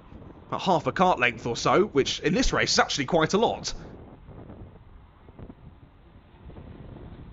Now the final corner then, up and under attempt for third place. Can't quite get the exit, gets a wallop from behind there, does the 18 of Noah McNicholas. And more moves being made down into the Haynes loop. Late move down the inside there. Basterfield follows him through. So that was the 31 of Aidan Clark getting through on Noah McNicholas, and then Basterfield keeping right on the rear end of Clark and relegates McNicholas down into 6th place. I wanted to go through and read you the whole top 10 then, but it's all just changing so often that I can't do it. Oh, we've got a driver off and his front nose cone off as well down at Climber. So yellow flags down into Climber, no overtaking. Just trying to see who's not come through then. It's Luca Cook then who's off. Yeah, Luca Cook out of the race on the number 72. His front nose cone unceremoniously ripped off. As again, trying that outside line there through the Haynes loop with Finley Hines, but again, it doesn't work. Cheeky move to the inside there. 18 getting past there by the 71. Jack Price getting through on Noah McNicholas now. As again, it was the outside, then to the inside at Johnny's that loses McNicholas the place. Yellow flag still out down at Climate, so another one for drivers not to worry about, at least at this point. Jaden Shearing will be pretty happy about that. He can finally take the normal line around a corner, as he still has the rest of the field right in his wheel tracks. He gets a wallop from 2nd place there of Finley Hines. I think they're all just leaning on each other at the moment, as they're getting so frustrated that they can't find a way through. Jaden Shearing should start doing courses on defensive masterclass. This is brilliant from Jaden Shearing. He's been untouchable throughout today's race, constantly looking left, looking right, over his shoulder, working out where the rest of the drivers are and behind him, and placing that car exactly where it needs to be on the circuit to stay in the lead of this race. How many have we got now? 1, 2, 3, 4, 5, 6, 7, 8, 9, 10, 11, 12, 13, 14 drivers pretty much in a train here. As for the driver in 14th, that was, I think it was Sam Green Gomez there who was hopping, skipping over the exit curb. As around the final corner come our leaders once more. 37 seconds on the clock. It's a 41-second lap time. This is going to be the penultimate lap of the race. And finally, someone overtakes Jaden Shearing. Finley Hines finally gets the inside line. And for the one time that Jaden Shearing doesn't cover that inside line into the Haynes loop, someone takes advantage of it, and it's Finley Hines who, Finley Hines, always get those two confused when they're in the same race. Lines isn't here though, so that's bad on me. Sorry, Finley. Finley Hines finally gets the race lead after lap of trying. We've got another driver off, this time up at midgets. And that is Max Wheatley. Max Wheatley is out of the race. I think Kai Pepperell might be out of this race as well, sadly, with only one more lap to go. And Jaden Shearing now defending exactly how he did before, but this time for 2nd place. Up to 3rd goes Leo Basterfield, and the huge train in behind, trying to find a way through. Round the outside, we'll try Basterfield. That's not going to work. And Finley Hines should be able to scamper off with this one. He's got a lovely gap out the front of the order now, probably over a second now with the defending through Haynes Loop from Jaden Shearing. But quite a few yellow flags. The yellow flag has only just gone in down at Johnny's. I can see that's the 73 that's out my... is it a 73? Yeah, it's a 73. Who else has gone out this race? Oh, it's Max Douthwaite. Max is out of this race now as well. They've been falling like flies in the last couple of minutes of this one. But down into sector number 3 then comes Finley Hines. He's going to take the race win in this one. Into the final corner they go. Did very well to get past Jaden Shearing because no one else could. As nearly an instant there at the line. Trying the up and under there was the 50 of Jesse Whitmore. Nearly got fired straight into the marshal's post. Luckily, held on to it, stays there in 6th place. So it's Finley Hines from Jaden Shearing. What a job from Jaden Shearing there. He'll be frustrated that he didn't get the win. At 2nd place, he should be very happy with. Leo Basterfield in 3rd, with Jack Price in 4th. Then Jensen Hookey, Jesse Whitmore, Noah McNicholas, Aidan Clark, Devin Taylor, Dylan Morton, Sam Green Gomez, Spencer Trehorn, Ethan Hunt, Ethan Cousins, Warwick Milam, Travis Rose, Nikolaus Gorzalidis, Leo Steed, Nathan Rond, Jamie Rowe, Alexander Stefanov, Elliot Dimoloff, Elsie Bonning, Tyler Rackham, Ella Lucia, and Teo Jones were the last of our finishers, I believe, on that one. Max Douthwaite, Kai Pepperell, Max Wheatley, and Luca Cook. We lost all 4 of those from that race, sadly, and I think that means that the trusty low loader will be heading around the circuit in a few moments to collect those 4 stricken drivers. But that's it then. A very different Junior Rotax Heat, that one. Jaden Shearing just trying to defend from every single person in the universe. Did a good job of it, only let one of them through, but well done to Finley Hines for taking the win there in Heat number 3. Up next will be Heat 3 for our senior Rotax drivers.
Senior Rotax drivers then out of the dummy grid onto their little warm-up lap. I will say, clouds not looking particularly inviting out there. It is really, really lightly raining at the moment.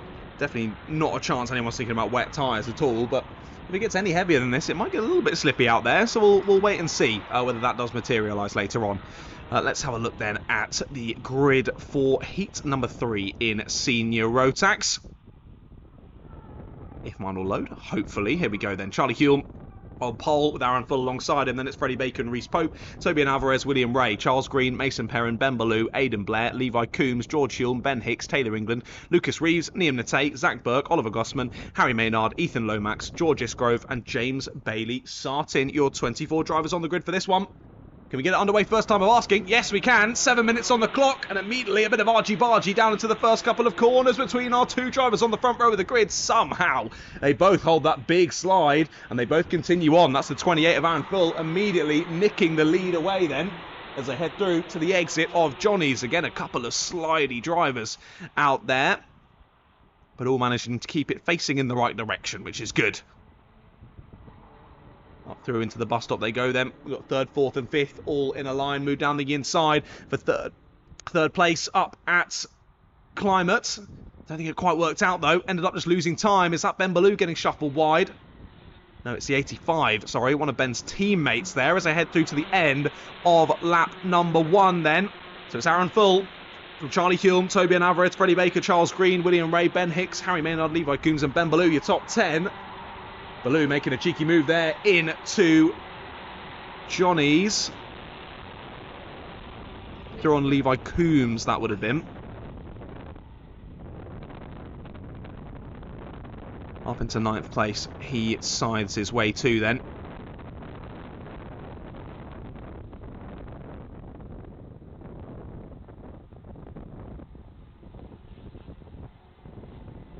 Of course, Ben Ballou's taken the victory in both of our previous heats today. It's going to be a challenging one for him to do in this one. He's right in the middle of the pack. Again, trying to think about manoeuvres. He's actually in line with a couple of his teammates at the moment. 73, 85, 57. Could have sworn I saw 85 there, but I can't see one on my live timing. So maybe I'll need to go to Specsavers and recheck that one when they come back round. Either way, Levi Coombs, Harry Maynard, Ben Hicks, all the drivers ahead of him. But the top two continue to scamper off. That is Aaron Full and Charlie Hulme. Toby Alvarez trying his best to stick with them. And he did match the fastest lap of the race last time around for Charlie Hulme. Hulme goes even faster this time as he looks to chase down Aaron Full. William Ray nicks that fastest lap by 100th of a second. That's William Ray there in 5th place, right ahead of his teammate Charles Green. Both looking to press through the order. Biggest mover so far in this one, though, up 13 places, is Harry Maynard. 21st on the grid in this one, already in P8. Very impressive stuff. Yeah, Ben Ballou didn't have the best of first laps. Dropped a couple of positions and now is fighting his way back through. He's back to where he started in this race. But that isn't conducive of a third race victory of the day, sadly for him. Top two line astern, and they have switched on the last lap. Hulme's got it then on Aaron Full.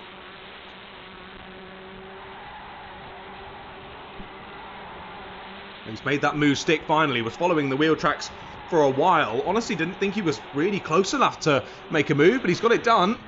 Sadly, looks like one kart's just given up the ghost there across the line. Taylor England, that is. Will he carry on? No, he does pull straight into the pits. So Taylor England out of this race then on lap number 5. Despite getting overtaken for the lead, Aaron Full certainly not getting dropped here. He is still absolutely stuck to that rear bumper, the 56 of Charlie Hulme.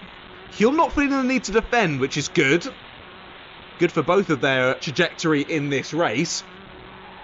That one overtake has brought Toby Alvarez back into the mix as well. He's right on pace with the two ahead. Half a second off of your race leader. And then a further second back to William Ray in 4th. Still has that fastest lap. Has popped in another one, has William, as both himself and Charles have moved forward a position, getting past Harry Maynard. Oh, sorry, no, it couldn't have been Harry Maynard because they were behind him, wasn't it? It was Ben Hicks, sorry. Ben Hicks and Freddie Baker, who have both dropped a position on the last lap, down to 7th and 8th. Harry Maynard following it through. Full's looking for it. He looked to have that overspeed out the final corner. Just taps the rear bumper of Charlie Hume. Loses that momentum. Has to sit in behind once more then. And William Ray and Charles Green on an absolute charge here as they head towards the leaders. They continue to close that gap. Now 1.1 seconds between Ray and Hume. And if Full goes for it, which he's going to do, he's got the inside line. No, has to back out of it at the last possible moment there up at Climber. That brings, up at Midgets. That brings a couple more drivers back into the fray. Well, Tobian Alvarez is right onto the rear bumper now. And here comes William Ray and Charles Green. The two XL teammates joining Aaron Full, their other XL teammate, in this battle. Immediately defends, though, does Tobian Alvarez. That's less than ideal for Ray and Green. Because immediately, with that one bit of defence there down into the Haynes loop, drops them a good 3, 4, 5 tenths of a second there to Hume and Full. Will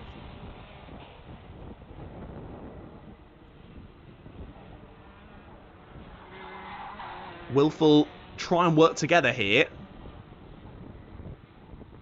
He's sticking him behind for now. I don't know if that's a choice or not. William Ray's found a way through on Tobian Alvarez then. He's up to third place.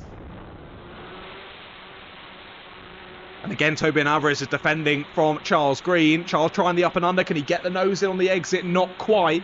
Has to continue to sit behind.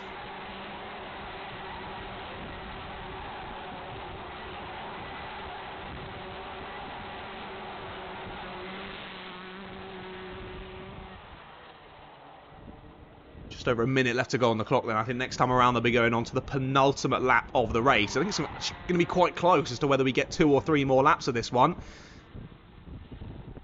And not reshuffled at the front. Still Full following Huell, but down the inside goes William Ray. Super late on the brakes at the final corner there. Full will hold it around the outside. And then as the inside down and through the Haynes loop, holds on to second. That's only benefited Charlie Hume at the sharp end. He's got about a 3 kart length gap because of that attempt at the overtake there from William Ray. And through onto the final lap they go then. I think they might still just eke out 2 more laps here. Gill continuing to press on at the sharp end though. This has been the gift for him in the lead. Moved down the inside from Ray yet again. This time much more committed and he's got it done into second place. Relegates Aaron Full down into P3. And Charles Green, there's the move at the final corner. Late on the brakes, puts it down the inside. Job done there for 4th for Charles Green. And immediately Tobian Alvarez falling back into the pack. They both lost a bit of time there. Allowed for Ben Ballou, Harry Maynard, Freddie Baker to close back in. Ballou immediately goes to the overtake up into the top 5. And even if Ben Ballou can get a first and a 5th, he's looking pretty to at least be on the front row of the grid for the final later on today. Well, timer has finally hit 0 now, so this is the penultimate lap of this race.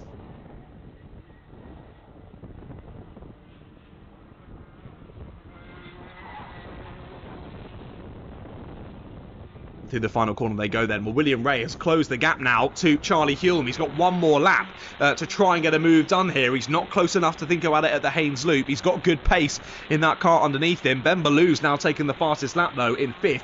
And he is trying to hunt down Charles Green on this last lap. I think he might be a little bit too far back to think about any manoeuvres. But we've seen crazier things in senior Rotax racing. Let's wait and see how this one plays out over the final lap. Still, Charlie Hume in the lead. Off of the bus stop they go. Holds that inside line, defends from William Ray. Can Ray do anything here? They've only got Climber and Tollies left to go. Holds that inside line again, does Charlie Hume. Throw into Tollies. Will he go for the inside or the outside? It's inside defence. Up and under attempt from William Ray. It'll be a run to the line. Who's going to get it? It will be Charlie Hume by 0.03 of a second. Great finish to the race there, but Charlie Hume holds onto it and takes the win in heat number 3. William Ray in 2nd, Aaron Full in 3rd, Charles Green in 4th, and Ben Ballou in 5th. Another good result there from Ben. Tobian Alvarez in 6th, Harry Maynard 7th, and Freddie Baker 8th, Ben Hicks 9th, and Levi Coombs in 10th place. Big shout out to Harry Maynard there, up 14 positions at the checkered flag. Outside of the top 10 were Reese Pope, George Hume, Ethan Lomax, Zach Burke, Liam Nate, Oliver Gussman, George Isgrove, Aidan Blair, then Lucas Reeves and James Bailey Sartin, and then of course sadly we lost Taylor England and Mason Perrin from that one. Well, seniors done and dusted. The 177s are up next for their 3rd heat of the day.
177's out already then. We're running through the schedule thick and fast here through the afternoon's action of round 6 of the Forest Edge Kart Club. 177 grid. Let's have a look at it. Rob Simpson and Gary Cox are on the front row with Scott Collins and Neil Hemming on row 2.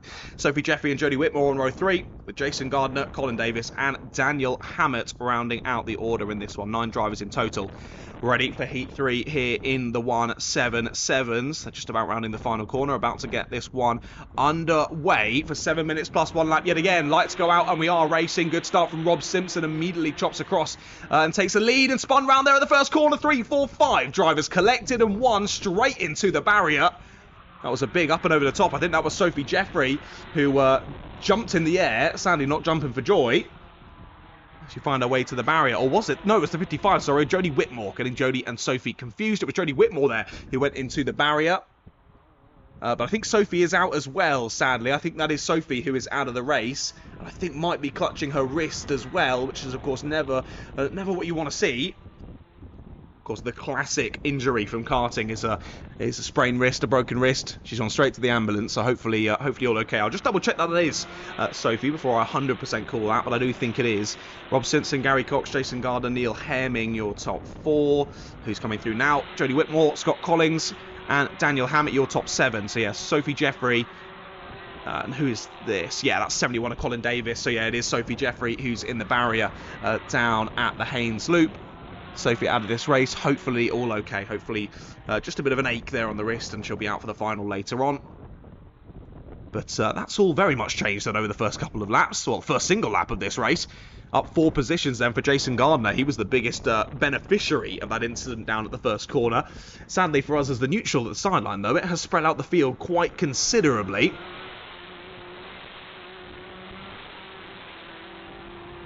Top 3 separated by about 3 seconds. All of them with a good bit of a gap between each other though, so no possibilities for moves there anytime soon anyway. Daniel Hammett and Scott Collins pretty close together over 5th and 6th. Of course, Scott has bagged himself up. Sorry, not Scott. Daniel has bagged himself 2 third places so far today. I think 3rd place might be a challenging one though, with how this one's played out. Let's have a look at those results from earlier. So we got a victory for David Simpson and a victory for Colin Davis. Well, Davis, another driver involved in that first lap incident. He has carried on, but he's right at the back of the pack by quite a considerable margin.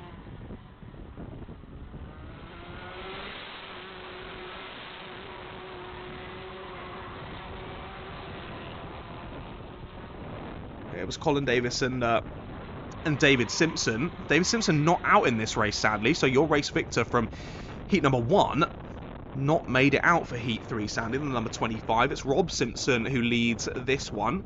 And like I say, Colin Davis, your other victor earlier on in heat 2, down in 8th place. So we're definitely going to have, well, unless serious craziness happens over the rest of this race, we're definitely going to have 3 different heat winners across round number 6 here in the 177s and 177 Masters. New fastest lap courtesy of your race leader, 42.5 from Rob Simpson. He is slowly but surely gapping Gary Cox, who's now 1.6 seconds behind him, and Gary, crucially, a couple of tenths slower than both Jason Gardner and Neil Hemming behind him on that last lap. They're both slowly but surely closing in. It was about 8 tenths between the two of them, between Cox and Gardner, when we went on to this lap number 5, this is, of the race, and we're just about to hit half race distance. All of those drivers down in the 42s though, pretty much the whole field, to be fair, down in the 42s. So after that first lap incident, we did end up losing. I saw Jodie Whitmore and Colin Davis both carry on, but clearly decided against it once all continued. Whether they're parked up out on circuit or whether I missed them coming to the pits, I'm not so sure. Either way, they're not lapping around the track. So we're down from 9 to 6 in this one. We should have had 10 originally, sadly. Only 6 drivers still out there lapping around the circuit. So Jodie Whitmore, Colin Davis and Sophie Jeffrey going to be getting a DNF from this one. And of course, like I mentioned, our race winner in Heat 1, David Simpson, going to be getting a DNS. So the, like Moses parting the seas, this seems to be opening up here for Rob Simpson. Managing that gap well. It was 1.6 again last time. Now up to nearly 2 seconds back to Gary Cox. And gap now half a second between Cox and Gardner. Again, Gardner faster than Cox, so this time Hemming ever so slightly slower. Really, Neil Hemming needs for Gardner to start applying the pressure and looking to make his way past Gary Cox. Hopefully Neil will be hoping that they both slow each other down and Neil can chase them down and retake the position. And visibly, Gardner is definitely closing in on Gary Cox here. Now, when will Gary start to think he needs to be making defensive manoeuvres? Or will he just take what comes? Well, that's answered. Then he's already made the move on the last part of the final lap. Then the 11 does get past the 14. So Jason Gardner through pretty swiftly there on Gary Cox, which is not what Neil Hemming wanted to see. He was hoping that maybe they'd get held up a bit more than that, but still finds himself second behind Gary Cox even after that overtake has been made. But still a relatively simple one out front then for Rob Simpson.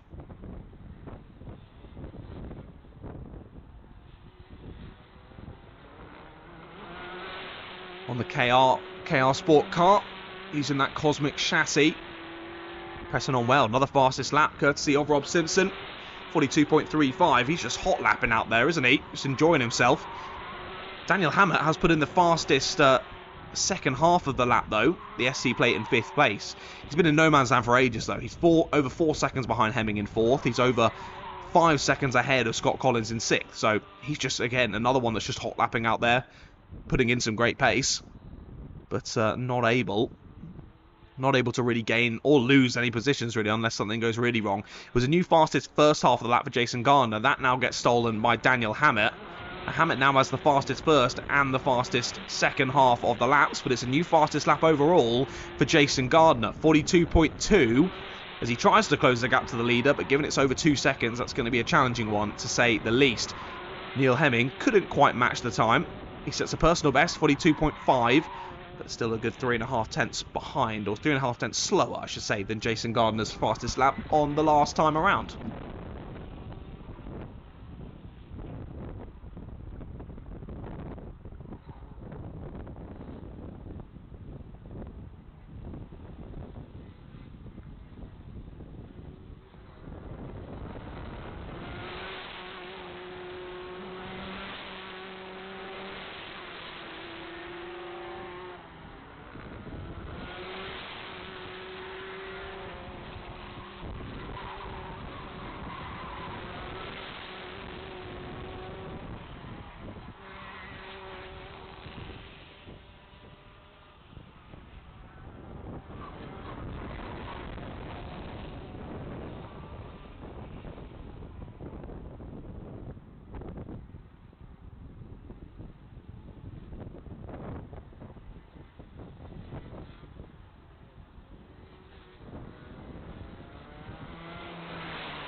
Right then, Superkarts out on circuit, and it is raining, as being shown by two drivers going for a spin at the final corner. It is raining here at Forest Edge.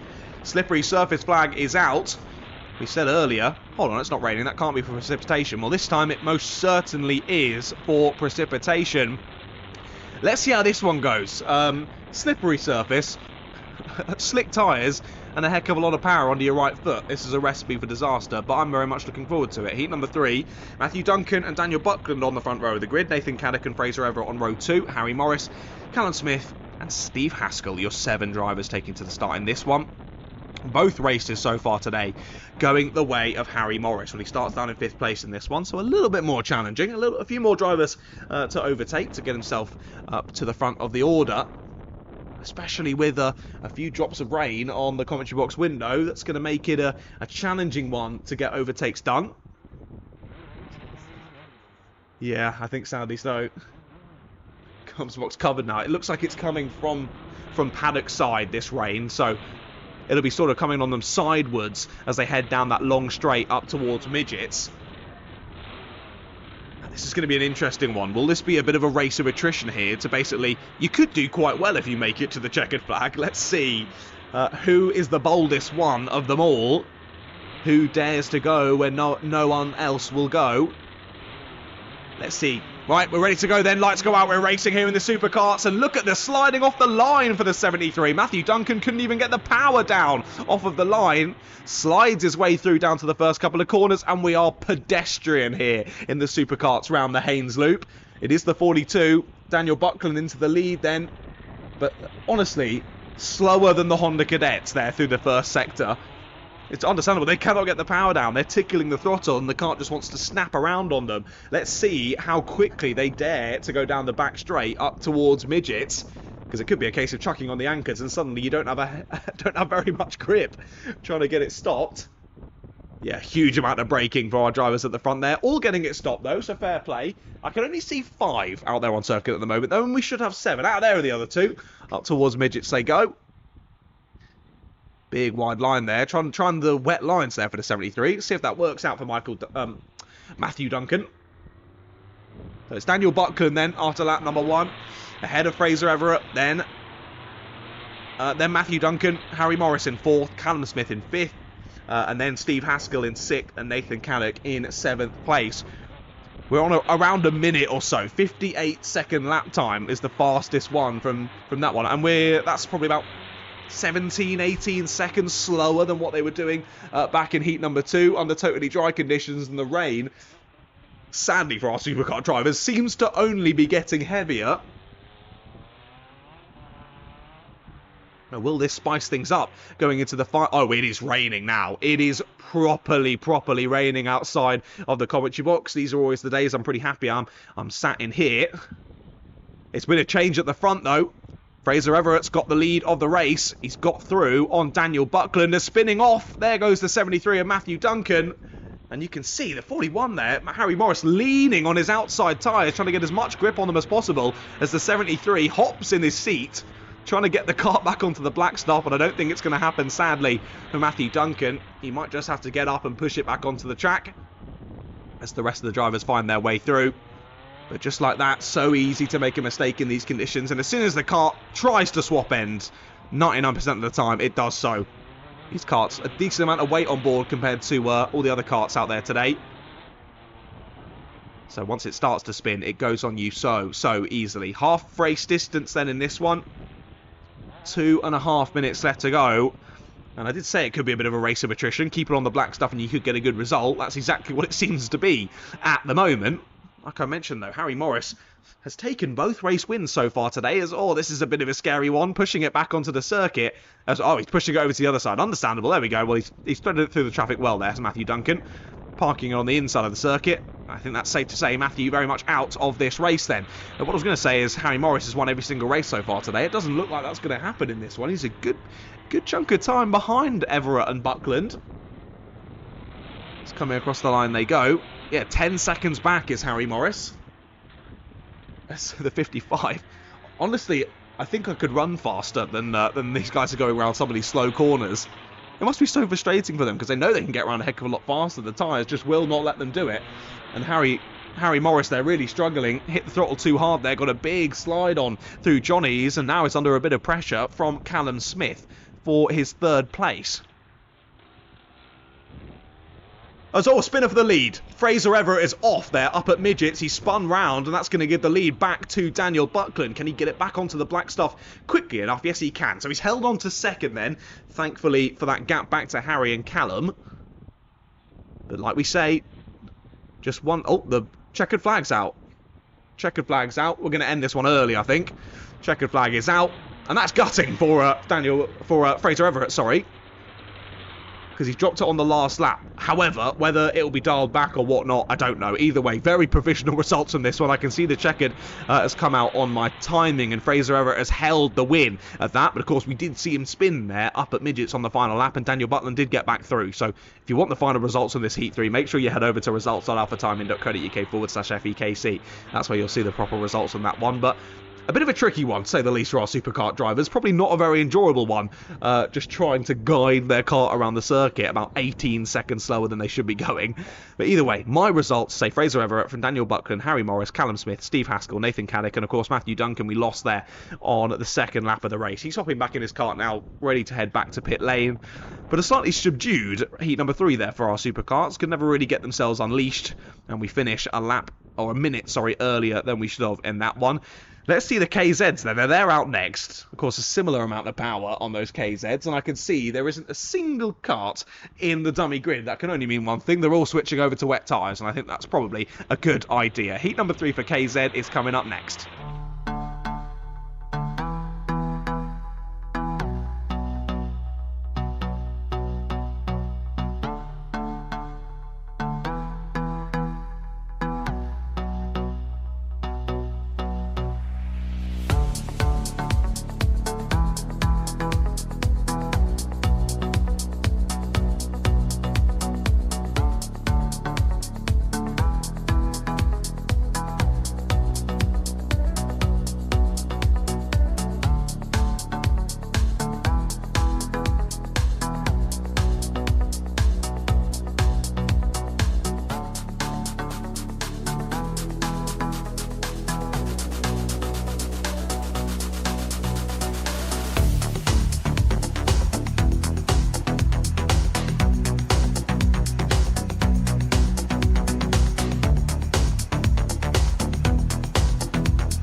A brief interlude there for our KZ drivers to get their wet tyres on. I don't blame them. They're out of the pits now and on for their warm-up laps. Let's have a run through the grid of this one. 8 drivers in total. Silvernas Klimas and Bradley Barrett are on the front row for this one. Nat Thomas and Nino Piccoli on row 2. Charlie Turner and Richard Renshaw panting on row 3, with George Barker and Neil Hepworth on row number 4. Now, Charlie Turner and Nat Thomas have a win apiece so far in the heats. However, Nat Thomas has got a first and a third. Charlie Turner, a first and a second. So it's between those two for the race win in this one. It's going to be whoever finishes ahead of the other who grabs pole position. Otherwise, it's going to be a points game, and I'm not smart enough to work that one out. So we'll see how that all works itself out once this race is done and dusted. Of course, Nat starting there in 3rd, Charlie right behind him in 5th. Who can get the best start off of the line? That's going to be absolutely crucial for this one. As oh dear, Bradley Barrett has gone to... He's not happy with where he is on the grid. Let's just say that. He's gone ahead of everyone else. He's not in a grid slot. He's gone straight to the line to say, I should be in pole position. He's getting told to drive round. And he is disagreeing with that decision, so we say. There we go. He carries on round. He's going to have to do another warm-up lap. And now I think we're going to have to wait for him to get back to the grid, sadly. He should have been... I don't know where... I'm confused as to where he's got that from, though, because... Oh no, yeah, he should be second on the grid, at least to my knowledge. But I did hear some radio chatter that things were changing because of the rules of changing the tyres and whatnot on the timing and whatnot. So ignore me. I'll do my best to bring you the right information. But I think Bradley now is being sent to the back of the grid. So yeah, the 21 of Richard Renshaw panting now on the front row with the 33 of Silvernas Klimas. Then it's Charlie Turner now on the second row with the 63 of George Barker. Nat Thomas is at the back of the grid with Bradley Barrett. So this is all switched around for the starting order. Let's see how this goes then. I think we've got an issue with the race lights. They're just being held for the moment, as we're just trying to get these grid... I think it's the grid order potentially that's being contested a little. Or by people both on the grid and potentially down in the dummy grid as well. And we're just on a little hold here as we wait for those red lights. Nope, they're getting sent round again. As Old Dear tries to engage gear and our pole sitter drops it. I hope that doesn't mean he's out of the race. That would be so unfortunate for Silvernas Klimas. He dropped the clutch. The thing popped forward.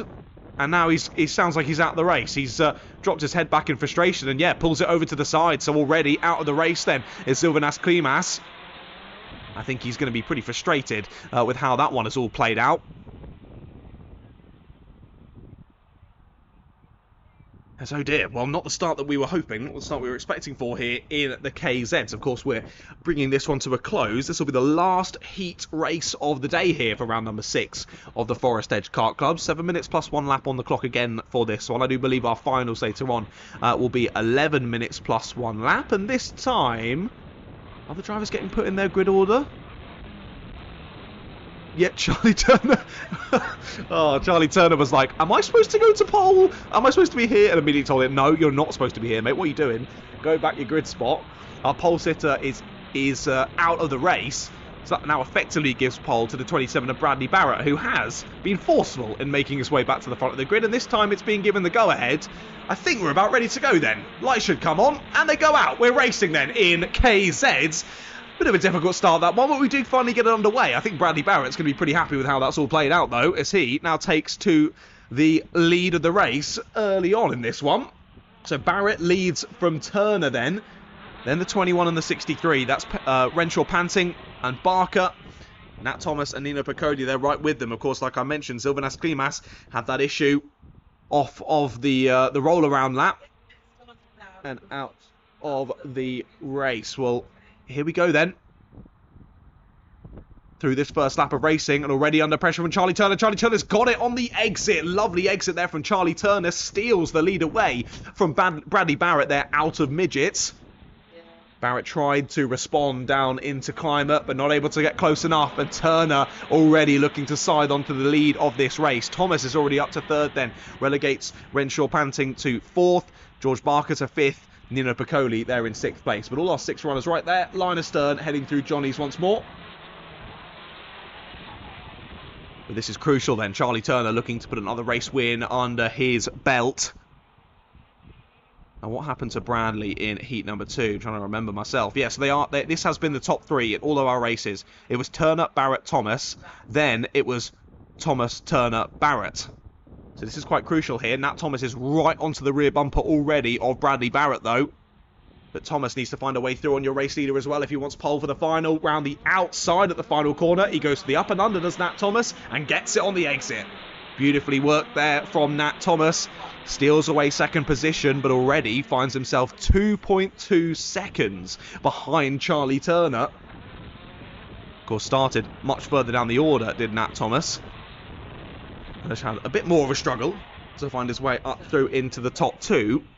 45.7 for Turner versus a 46.6 for Thomas, 47.3 for Barrett, 47.8 for Renshaw Panting, 48.1 for Barker, and a 48.7 for Piccolo. So on outright pace so far in this race, they're pretty much in the positions that they should be in. But let's see, now that Nat Thomas has been released from behind Bradley Barrett, whether he can get on pace or faster than Charlie Turner ahead. New fastest lap for Turner, 45.3, but there you go, 45.1 from Nat Thomas. Immediately closes that gap to 1.8 seconds. There's still over 5 minutes left to go in this race. Of course, even with those wet tyres on, pretty slippy and slidey out there, so it will be a bit of a race of attrition of keeping on the black stuff. But if Nat Thomas can keep it chill, keep putting in these lap times, then Charlie Turner might need to be a little bit worried here. Like I say, if it was those two battling at the front, which it now is, it's basically whoever finishes in front of the other one is going to get pole position for the final later on today. They'll both be on the front row for sure if it stays like this. How's that gap changed then? Was 1.8 seconds. What's it going to be down to now? It's not. It's up. 2 seconds now the gap between Turner and Thomas. A 45.2, new personal best from Turner. 45.4 from Thomas. Still super, super close on pace. But as they say at Tesco, every little helps. And Charlie Turner is using every bit of margin he can to secure that pole position for himself.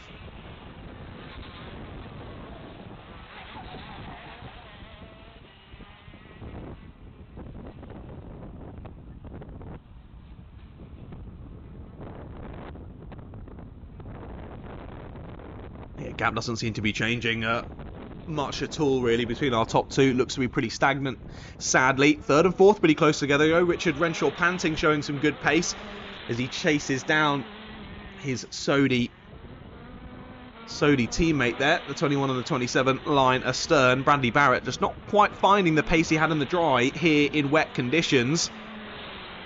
And Richard ever so slightly faster, 2 tenths quicker on the last lap, but that was 4 tenths slower than his personal best. However, that last lap was Bradley Barrett's personal best of this race. 3.5 minutes on the clock then, just ticking over half race distance.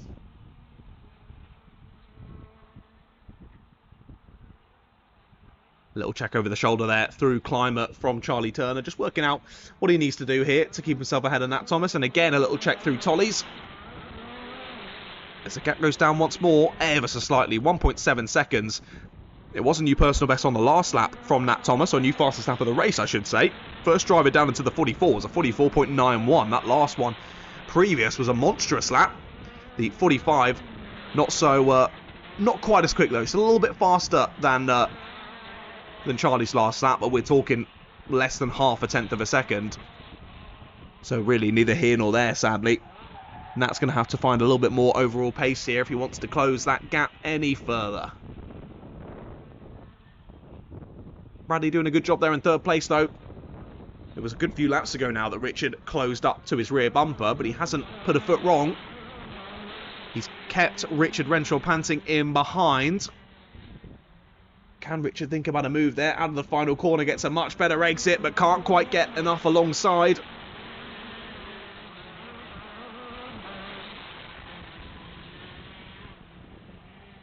I simply can't imagine even driving one of these KZ2 cars, let alone racing it in the rain. Takes another level of mental, I think, to be racing a supercar or a KZ out in wet conditions, but fair play. Better you than me, drivers, and I'm enjoying watching you from the sidelines. The kart control on show is just beautiful to watch. Another check out the final corner from Charlie Turner. Gap was 1.4. Now down to 1.3. Again, a little bit more gain there from Nat Thomas. but it's just not quite enough. I think Charlie Turner is just doing enough to keep him at arm's length here.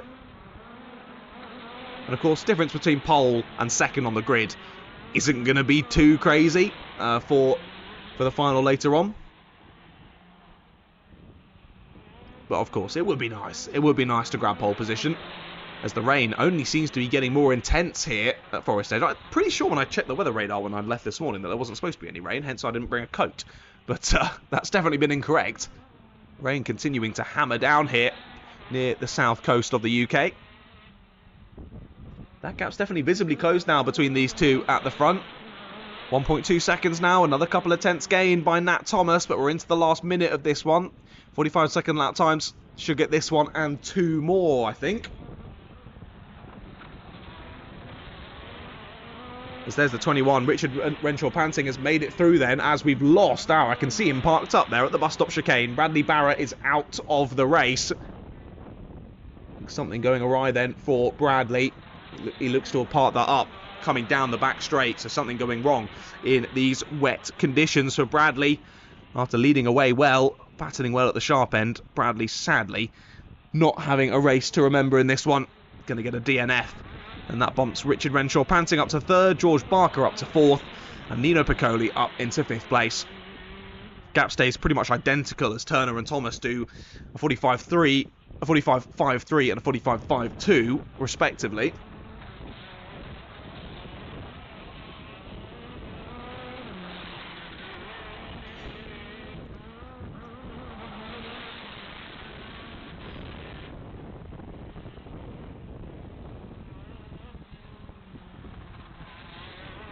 Watching the drivers slide down towards the Haynes Loop is beautiful to watch in and of itself, though. 21 of Renshaw Panting really getting it sideways as he tries to find as much grip as possible. Right then, time has hit 0. Top 2 coming across the line, start the last lap. What's that gap looking like now? It's gone up a little bit on the last lap. New personal best from Charlie Turner, knocking on the door of the 44s. Back up to 1.3 seconds on the final lap. I think this is signed and sealed from Charlie Turner at the moment. Only about 1,000 metres away from delivering it, though, and securing himself pole position in the final later on this afternoon. Up towards the top section of the circuit they go yet again, still absolutely getting the power down on these KZ karts. They fly up towards midgets to the final time in this race, and we bring the heats to a close here at round number 6. Round the final corner comes Charlie Turner. He'll put a second win to his name here today at Forest Edge. Charlie Turner wins heat number 3. Nat Thomas follows him home in 2nd place. The two teammates separated by 1.7 seconds at the flag, and then it is quite a bit of a wait back to 3rd place of Richard Renshaw Panting. He was 18 seconds behind the leaders when we went on to the last lap. It's going to be something similar as he crosses the line. Yeah, almost 20 seconds that gap by the checkered flag. 4th place for George Barker. And then we wait for Nino Piccoli. He's heading around the 3rd sector now. He'll be the last of our 5 finishes in that one. Of course, we lost Bradley Barrett there midway through the race. Well, that's it then. All of the heats done and dusted here from round number 6 of the Forest Edge Kart Club in 2025. All that's left to come is those all-important finals. And my goodness, have the drivers been put to the test here with these conditions around 6. It'll be the first time that all of these Hondas, Rotax Cadets, Rotax Inters, Juniors have been out in wet conditions. Let's see how they take to it. The finals are coming up next.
Right then, we're about ready to go for the finals here at round number 6 of the Forest Edge Kart Club in 2025. First drivers out on circuit for their final then, 11 minutes plus 1 lap in total here for our Honda Cadet GX200s. Oliver Spence lines up on pole position alongside Alex Roach, those two on identical points heading into the final. Daniel Barton and Oliver Ratton on the second row. Again, those two joint on points. Max Craven and Oakley Poulter on row number 3. With Logan Hart and Harrison Maxwell on row 4. Callum Williams and Freddie Williams, the two Williams there, line up next to each other on row 5. They round out the top 10. Then it's Cian Doherty and Harvey Ball, followed by Danny Dowling, Max Saunders, Leo Ralph, Elliot Dowling, Kobe Wood and Charlie Dickinson then. Hopefully all 18 making it to the start of this one. Of course, still unsure of how the drivers are getting on after that incident in heat number 2. Hopefully we do see all 18 taking to the black stuff in anger here for the Honda's last race of today. Of course, unsurprisingly, all with those wet tyres on, it has continued to rain here down near the south coast of the UK. I think, at least looking from my vantage point in the commentary box, it might be starting to slow a little bit. Very much wet conditions at the moment. And very much going to be wet conditions throughout this final. I'm interested to see if it stops around now, when are we going to start to see that dry line forming? And when will be that crossover period from wets to dries? That will really bring some tactics into play. Which driver will do the best of it? Let's wait and see. Right then, drivers all gridded up here for the Honda Cadet Final. Lights are on, they're off. We're racing. Oliver Spence, great start from pole position. What a beautiful jump that was for the number 90 SC plate size 2 as well. That's Barton up to second place, but he's gone a little bit wide there down at the Haynes Loop. Hooks it up round the outside though, finds the grip and holds on to second place. We're side by side into Johnny's as Daniel Barton goes up and undertakes the lead there. Oliver Spence went a little bit wide, lost grip, and Daniel Barton takes the lead early on in this one. Great movements early on here from Daniel Barton, your Southern Champs Plate winner last time out of round 5, has shown exactly why he's your Southern Champs Plate winner, straight to the front before they even got to the end of the first half of the first lap here in the final. Chopping and changing in behind, that's 4th, 5th and 6th, all pretty much going side by side there up into Midget's corner. One move made. Looked to me to be Max Craven there, who's made the position up into 5th place. So I think that might have just been a re-overtake. That's on Oliver Spence. Now, Oliver Spence has dropped into 6th place here, and he's going to overtake. And again at the final corner, down to 7th. No, he's got a good exit, but a shake of the head across the line from Oliver Spence. He's not happy about something. And that pole position has gone amiss here for the 90 of Oliver Spence. He's already down into the pack, and the top 3 scampering off. Spin out of the commentary box window. That's Elliot Dowling on the 96, going for a little spin in his replica Hamilton helmet there. Finding the grass on the outside, but rejoins. Oh, he spun again. Oh, dear. Elliot spun again there down at the Haynes Loop. It's very difficult conditions out there for these Honda Cadet drivers. Impressive that we're not seeing more drivers facing the wrong direction in this one. Everyone doing a fantastic job out there at the moment. Biggest mover though, up 4 positions is Harvey Ball from 12th on the grid to 8th place at the moment. He's in that huge battle pack, which is from about 5th place backwards now. Max Craven, then Callum Williams, then Harvey Ball, and then Oliver Spence, I believe. Yeah, it is. So Spence is down to 8th place now after lap number 2. Either just not enjoying these wet conditions, or maybe you've got the setup slightly wrong. Either way, Spence just not able to find the pace that he had earlier on in those dry conditions. He was super, super quick out of the dry conditions in heat number 3. But sadly, that just hasn't transitioned here into the final. Well, Alex Roach is keeping Daniel Barton in check at the moment. A little bit wobbly off of the bus stop chicane there for Daniel Barton. Alex Roach keeping him within arm's distance.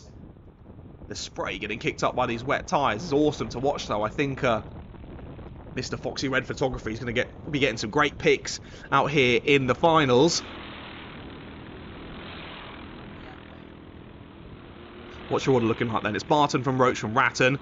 Then a bit of a gap back to Poulter. Poulter's in no man's land there in 4th place. Callum Williams now through into 5th, past Max Craven. A good race so far from Callum Williams, and now Craven's under a bit of pressure from Harvey Ball. Ball continuing his charge through the field, up 5 places now, looking to make that 6, as he's all over the rear axle of Max Craven.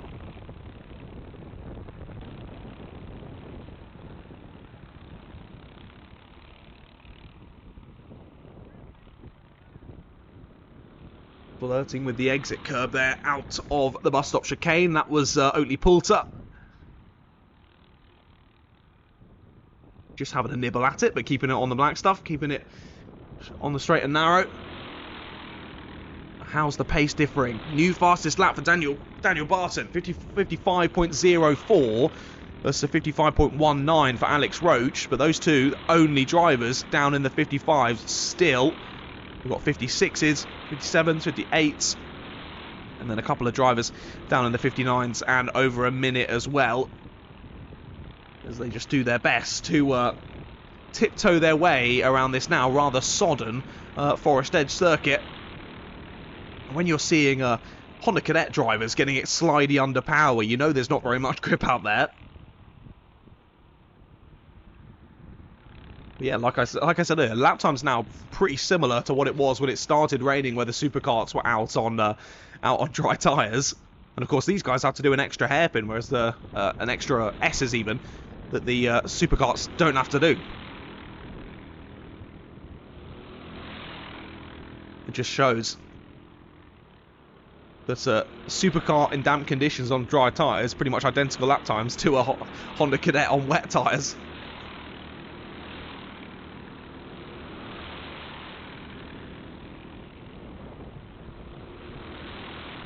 But knocking on the door of half race distance here then in the Honda Cadet GX200 final. Daniel Barton side through super nicely on that first lap. Really showing a statement of intent here in the final. Being your round victor last time out of round 5. Carried that momentum through here into round number 6. Doing a great job of it for the moment here in the final. Of course, Daniel Barton, the only multiple final winner so far this season. Final win went to Eddie Duncan at round 1, and it went to Oliver Spence at round 4. Round 2, round 3, and round 5 have been Daniel Barton's. And round 6, he's got one hand on the trophy at the moment, as Daniel. Still over 5 minutes left to go, though, so I don't want to commentary curse our championship leader. 46 points in the lead of the championship going into today. Of course, he had one DNF in the heats earlier on. Otherwise, a couple of race wins to his name. A good amount of points for Daniel Barton. He'll be looking to put more points beside his name here in the final.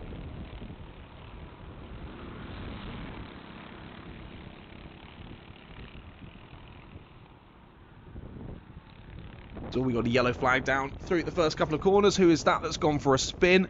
They rejoin the action pretty swiftly. Who was that? It was the number 95 who just went for a little bit of a rotation. That being Danny Dowling. Consistently improving their lap times though. Drivers near the lower end of the order, which is great to see. And still loads of battle packs forming as well.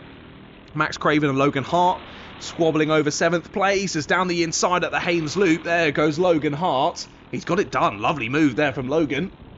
Forces his way through the Project 1 Racing outfit there for Logan.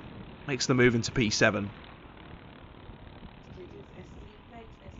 Now Daniel Barton still in the lead of this one. How much though? It was a second when he crossed the line last time. He's just been eking that gap out ever so slightly lap on lap. Doesn't quite look like a second to me, I don't think. It's going to be on the bubble, to be fair. Yeah, 0.8, so a couple of tenths gained back on that last lap from Alex Roach. If he can consistently be a little bit faster, he might be able to close that gap as the 77 spins out through Johnny's. Straight onto the grass goes the back marker, and oh dear, he's parked it up, I think, as the 77 of Max Saunders.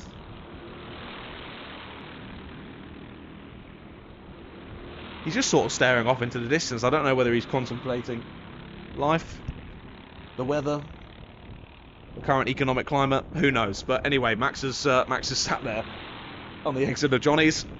And for the leaders anyway, that was quite beneficial because they were just about to try and put a pass on him, and they get an open invite there to find their way through at Johnny's. It does look as though that gap is still closing between our leader and second place of Alex Roach. Through the final corner they go, and it is definitely closed. It was 0.8 of a second. It's now 0.35 of a second. Great pace being found here from Alex Roach, and he is quickly closing that gap.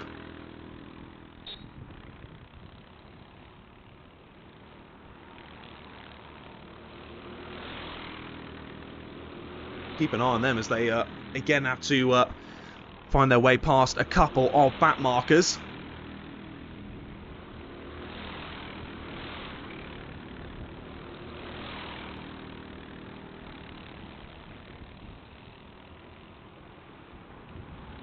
There's Oliver Spence now coming across the line. He's under a bit of pressure from the 61, that is, of Freddie Williams. Good to see Freddie down here at Forest Edge as well. Always a pleasure to commentate over Freddie up at Rye House as well. Oliver Spence just about holding on there to 13th. It's a 13th, but sadly it looks as though it's inevitable he's going to keep slipping down the order, and that is so gutting for Oliver. We know how quick he is. We saw it earlier on today. But this final has just not gone his way, and that's not going to be good for his championship charge as well. Of course, Oliver Spence second in the championship. He's the driver, 46 points behind Daniel coming into today. It's been a first, a 14th, and a first for Daniel. It's been a third, a fourth, and a second for Spence. So I think he would have had just a couple more points. They would have been pretty even out of this one. But sadly, a win in the final for Daniel Barton, where, of course, there's over double the points. You get 40 points for a heat win, 100 points for a win in the final, and, of course, a trophy to pop on the mantelpiece when you get home as well. So if Daniel Barton wins this race, gets 100 points, and we've got Oliver Spence down in sort of 13th, 14th place, that's only going to give him maybe 29... no, of course, that's in the heats. My apologies. It'll be sort of in the 70s, 80s. Yeah, it'll be low 80s, I think, in terms of points. So he's going to lose a good 20 points or so to championship leader of Daniel Barton, and that is really going to put Daniel in the hot seat going into the last few rounds of the championship season. Across the line go more of our drivers. Harvey Ball has made a move there on the last lap on Callum Williams. Harvey Ball's been really impressive in this final. Up 7 places in this one. Only driver close to that is Kobe Wood. Kobe is up 6 in this final so far. Of course, Kobe was one of the drivers involved in that incident in heat number 2 earlier on today when we went to red flag. Good to see Kobe fighting fit, back out there and gaining loads of places as well. Fantastic to see for the number 21. But Daniel Barton leads us round this penultimate lap of the race. Pops a lap on the 96. And look at that gap extend once again. Back up to 1.2. We were teased a few laps ago by Alex Roach. Looked like that gap was closing. Closed all the way down to about 0.2 of a second at one point. But sadly, picking their way through the back markers, hasn't quite been able to hold the same pace as Daniel Barton. I mean, I say that, their last laps were pretty much identical. But Daniel's just found a little bit extra here and there. He's looking to make it. Was it 4 final wins from this season? Yep. Won the final at round 2, won the final at round 3, won the final at round 5. That's what gave him the Southern Championship victory. That's what gave him that SC plate that he now holds so dear. And he keeps on the side of his kart. But he leads us through then, down into the last few corners. The SC plate of Daniel Barton rounds Tollies, and we'll take the victory in the final here in Honda Cadets. Daniel Barton is victorious. He sees the checkered flag first and wins the Honda Cadet 200 final. Alex Roach, great job from him there, holding on to second place. Third place will go to Oliver Ratton when he finally heads round to join us. 16, 17 seconds behind the leaders. That just shows in these wet conditions how quickly the gaps can open up. And yeah, 17 seconds behind the leader at the checkered flag, but Oliver Ratton still bags himself third place and a good haul of points towards the championship. Oakley Poulton, Harvey Ball, your top 5. Harvey Ball, biggest mover in that one. Big round of applause to Harvey. Callum Williams in 6th. Harrison Maxwell in 7th. Your top-rated novice there, followed by Logan Hart. Max Craven, Kobe Wood there, finishing in the top 10. Joint biggest mover then with Harvey Ball. Up 7 was Kobe into the top 10. Cian Doherty in 11th place. Leo Ralph crosses the line there in 12th. Then we wait for Oliver Spence and Freddie Williams. Round the final corner they come. Almost a run to the line. Oliver Spence gets it, though, ahead of Freddie Williams. 13th and 14th for those two respectively. And I thought we were waiting for Charlie Dickinson, but I think he's already come across the line then. Charlie Dickinson in 15th, Danny Dowling in 16th, Elliot Dowling in 17th. Of course, sadly, we lost Max Saunders earlier on in that race, 17 of the 18, making it to the checkered flag. But first final of the weekend done and dusted then. The Honda Cadet final goes to Daniel Barton, and he extends that championship lead even further. Well done to Daniel. Of course, all the results, I say on the stream, very provisional. Head over to the results page on Alpha Timing to check out the official final results. One under our belt then. Honda Cadet final done and dusted. We've got 9 in total, so 8 more finals still to go. Another one of our cadet classes up next. It'll be the Rotax cadets out on circuit in a couple of moments.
From one cadet class to another then. Rotax cadets heading out of the dummy grid on circuit for their final. And I can tell you, they're all still on wet tyres, but it has stopped raining now here down just outside of Winchester. And the high-tech way that I found that out was sticking my arm out the window. It is definitely not raining anymore, thank goodness.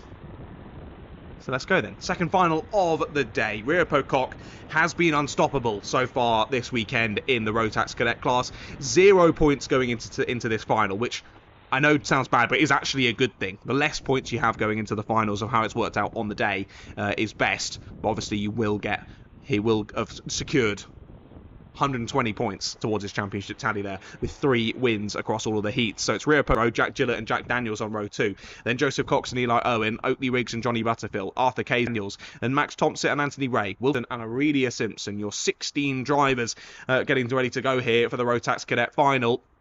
Jack Daniels, the championship leader, down in 4th place. So he'll be hoping for a few more gained across this final. To go for 11 minutes plus 1 lap. Yes, we are. Drivers tiptoe their way through the first couple of corners around already. We've got a spin. Kicks up a nice bit of dirt there. That was very stylish from the driver who spun around. But sadly, they were up in sort of around the top 5. And that's going to be a tough one for them to chase back down. It's the 56 who's gone around. So that was Jack Gillett then. Jack Gillett has spun down at the Haynes Loop from 3rd on the grid. Rest of this final, he was immediately trying to scythe through as soon as he rejoined the circuit. So we shall see whether he's able to cut his way back through the order and gain a few positions back through the rest of this final. He's got plenty of time to do it, 11 minutes in total. Let's see how they crack on for this one.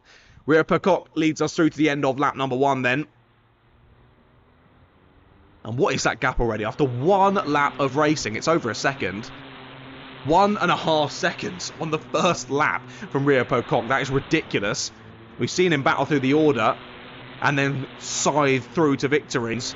I think that might be the case here in this. Put fresh air between himself. In 2nd place was in 3rd, Eli Owen in 4th, Joseph Cox in 5th. Then Oakley Riggs, Arthur Kayser, Max Tomza, Oliver Daniels and Johnny Butterfield. Your top 10 in this race so far.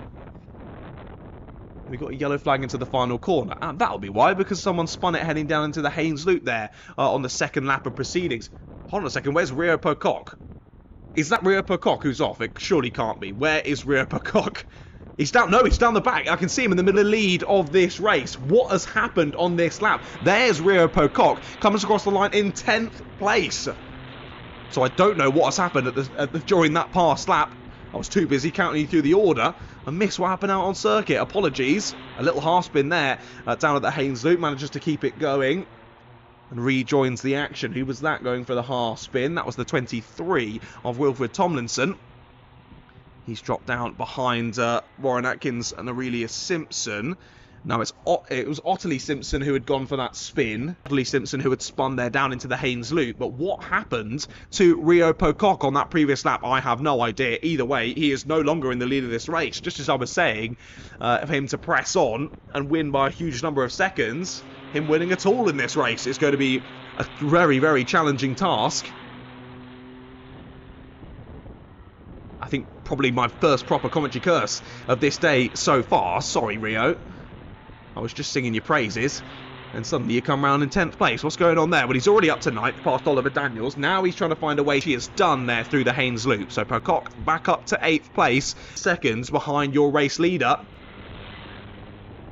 And what was looking like the gap in the championship closing massively between a lot of our drivers doesn't look like it's quite going to be now.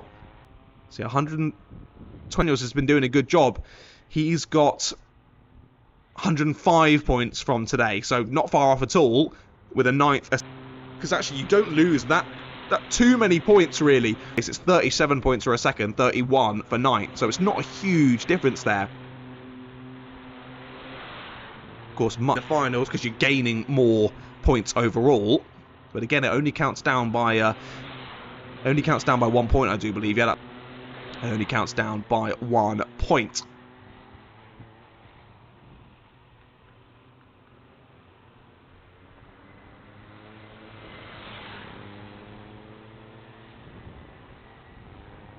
Oh dear, we've had another driver pull over to the side of the circuit. That's up at Climby. It was pulled over to the side.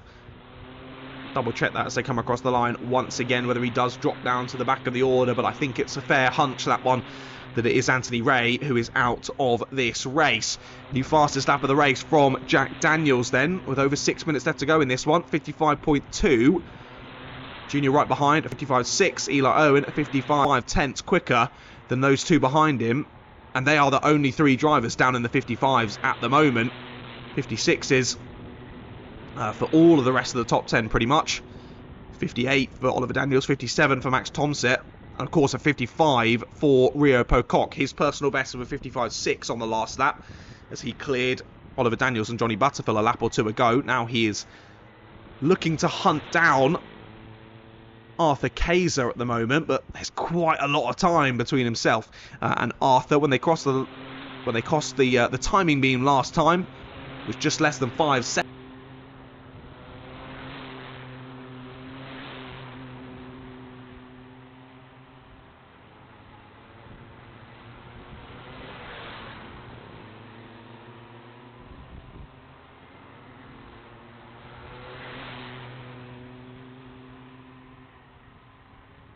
And fair play to Rio, putting in another good lap. That gap now down to just over 3 seconds between Kayser and Pocock as they head through onto lap number 7. As well, we got a spin once again down at the Haynes Loop. Who is it this time? Going for a little rotation. No one near. It's the 91. That's Aurelius Simpson, who was up to 12th place. Just got past Warren Atkins and Wilfred Tomlinson, but sadly then goes one back to either way. He ends up in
Rotax enters then out onto the circuit. Let's have a look at how the grid is all sorted for this next final. Matthew Lilley on pole position.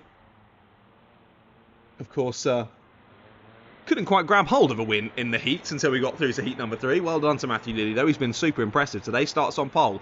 Archie Cannon alongside him. Then Freya Bond and Ethan Coutland on the second row. Connor Yu, Tyler Banks, Louis Lovell, Harry Wright, Dewey Hockridge, Max Smith, Stanley Kearley, Byron Webb, and Ollie Healy, your 13 karts on the grid for this Rotax Inter final. Does look as though the track starting to dry out anyway. Of course, we had that bit of pitter-patter, well, it was a bit more than a pitter-patter, to be fair, earlier on. A serious soaking.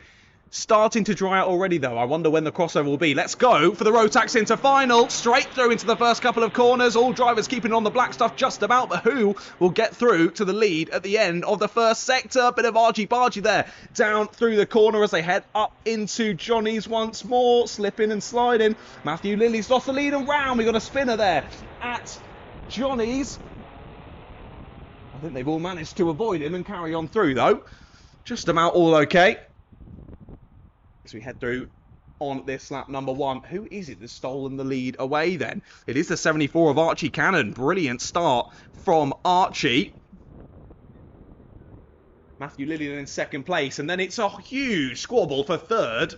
Almost 3 wide as we head up into midgets. And a bit of argy-bargy on the exit. Oh, big wobble there for 4th place. I thought that was sure to be a spin, but it wasn't, and collects the back of the driver ahead. Who is that that's going gung-ho on this first lap? It's Connor Yu. Another tap there at the final corner from Connor, trying to find a way through on the 41 of Stanley Kearley. What a start it's been from Stanley Kearley. He's up 8 positions here on the first lap of racing. Fantastic first lap from Stanley Kearley, up from 11th on the grid to 3rd place already in this final. 8 places gained, that is ridiculous from Stanley Kearley. Worked his way through that big battle pack very nicely. And now the first of the drivers looking to hunt down the rest of the field. Well, they've already hunted down Matthew Lilley. He's dropped back into their clutches already, so it's the battle for second now. Matthew Lilley, Stanley Kearley, Connor Yu, Harry Wright, Freya Bond, pretty much the rest of the order. But look at the gap for Archie Cannon. This is ridiculous. We're coming to the end of lap number 2 here, ladies and gentlemen. Across the line he goes. Now we wait for the rest of them. Now it's the 41 of Stanley Kearley into second place. They're still battling over third. Squeeze to the exit there is Matthew Lilley. He's going to lose 1, 2, 3, possibly even 4 places. Holds them off. Keeps it to only 3. As nope, there goes around the outside. Sadly for Matthew, Tyler Banks does end up going through. And Matthew Lilley, sadly, the lofty heights of Heat 3 have fallen away here in the final. Matthew Lilley finds his way down into 6th place, sadly. Archie Cannon, though, after 2 laps of racing, had a 7.2 second lead. What? How? In a Rotax Inter? That's ridiculous. And it wasn't even like he was the only one to scamper off. Matthew Lilley joined him. But just no answer from the rest of the field. 55.8 on the last time around for Archie Cannon. Everyone else in the 57s, 58s and 59s.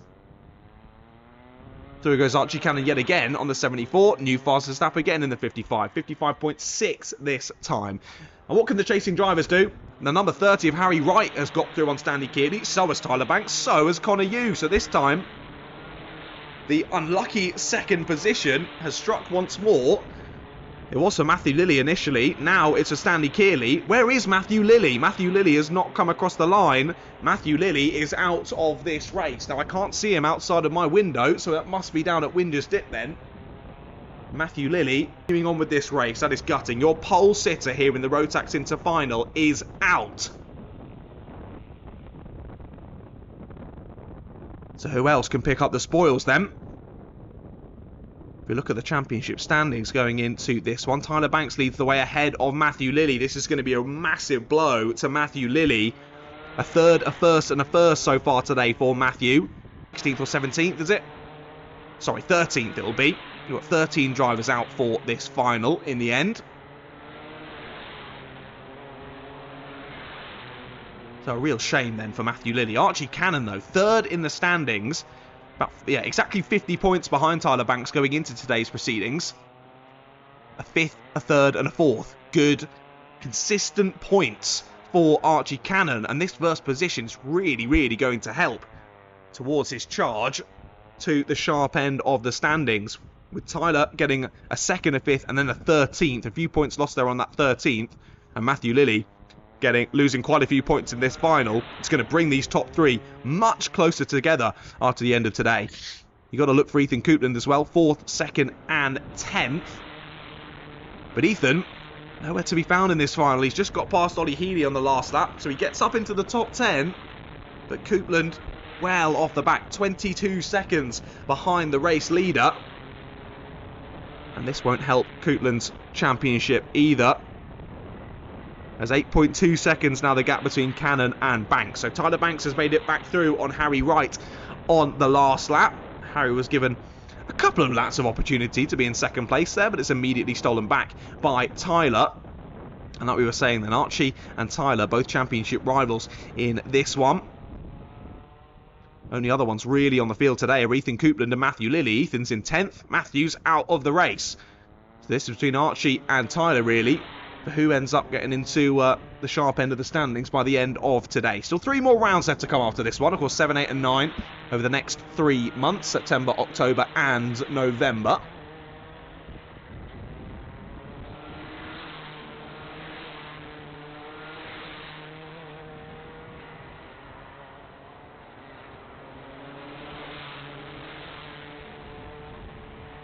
Still plenty to play for, still plenty of points to be given out amongst the championship as well, but a really positive day today from Archie Cannon. Well, the whole day not that positive, a decent showing nonetheless, but this final has been ridiculous. I will say though, Tyler Banks, after getting past Harry Knight, has just popped in the fastest lap of the race by over a second.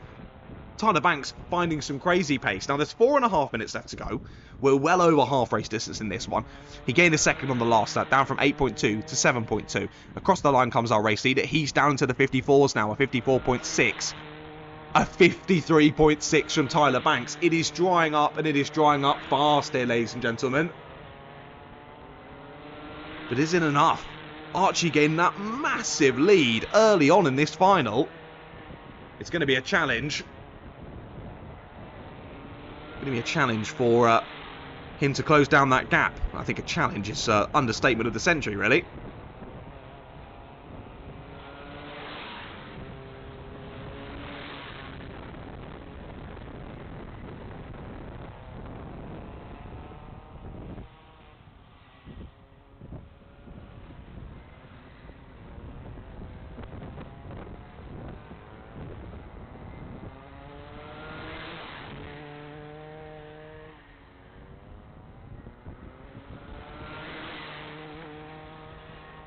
What's that gap down to now? 5.8 seconds. Both of those two drivers down to the 53s now. It's 53.8 for Cannon, 53.4 for Banks. Really impressive, to be fair, for them finding all this extra pace, considering they're both absolutely alone on circuit. 5 seconds between the two of them, then 5 seconds between Banks and Wright in second and third. They're finding pace absolutely on their own. They're finding the grip out there on their own. Super, super impressive from these very, very young drivers.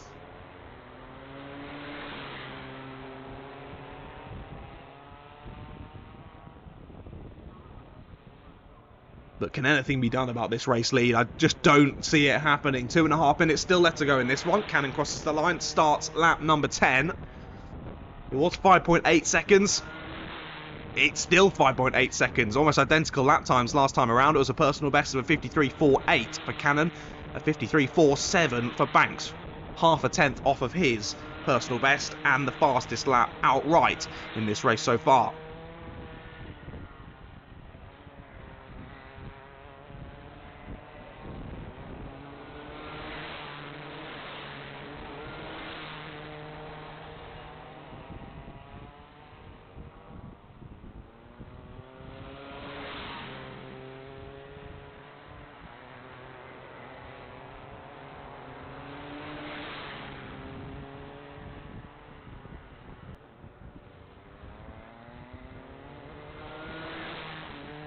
New fastest lap from Archie Cannon, first time down into the 52s. Immediate response though from Tyler Banks. Puts himself 3/10 quicker on that last time around. But again, gap just not closing fast enough. It's down to 5.5 seconds now, which in and of itself is impressive when that gap was knocking on the door of 10 seconds not too long ago. But it might just be a little bit too little, too late for Tyler. Archie got that breakaway super early in this one and has led from there. Really impressive.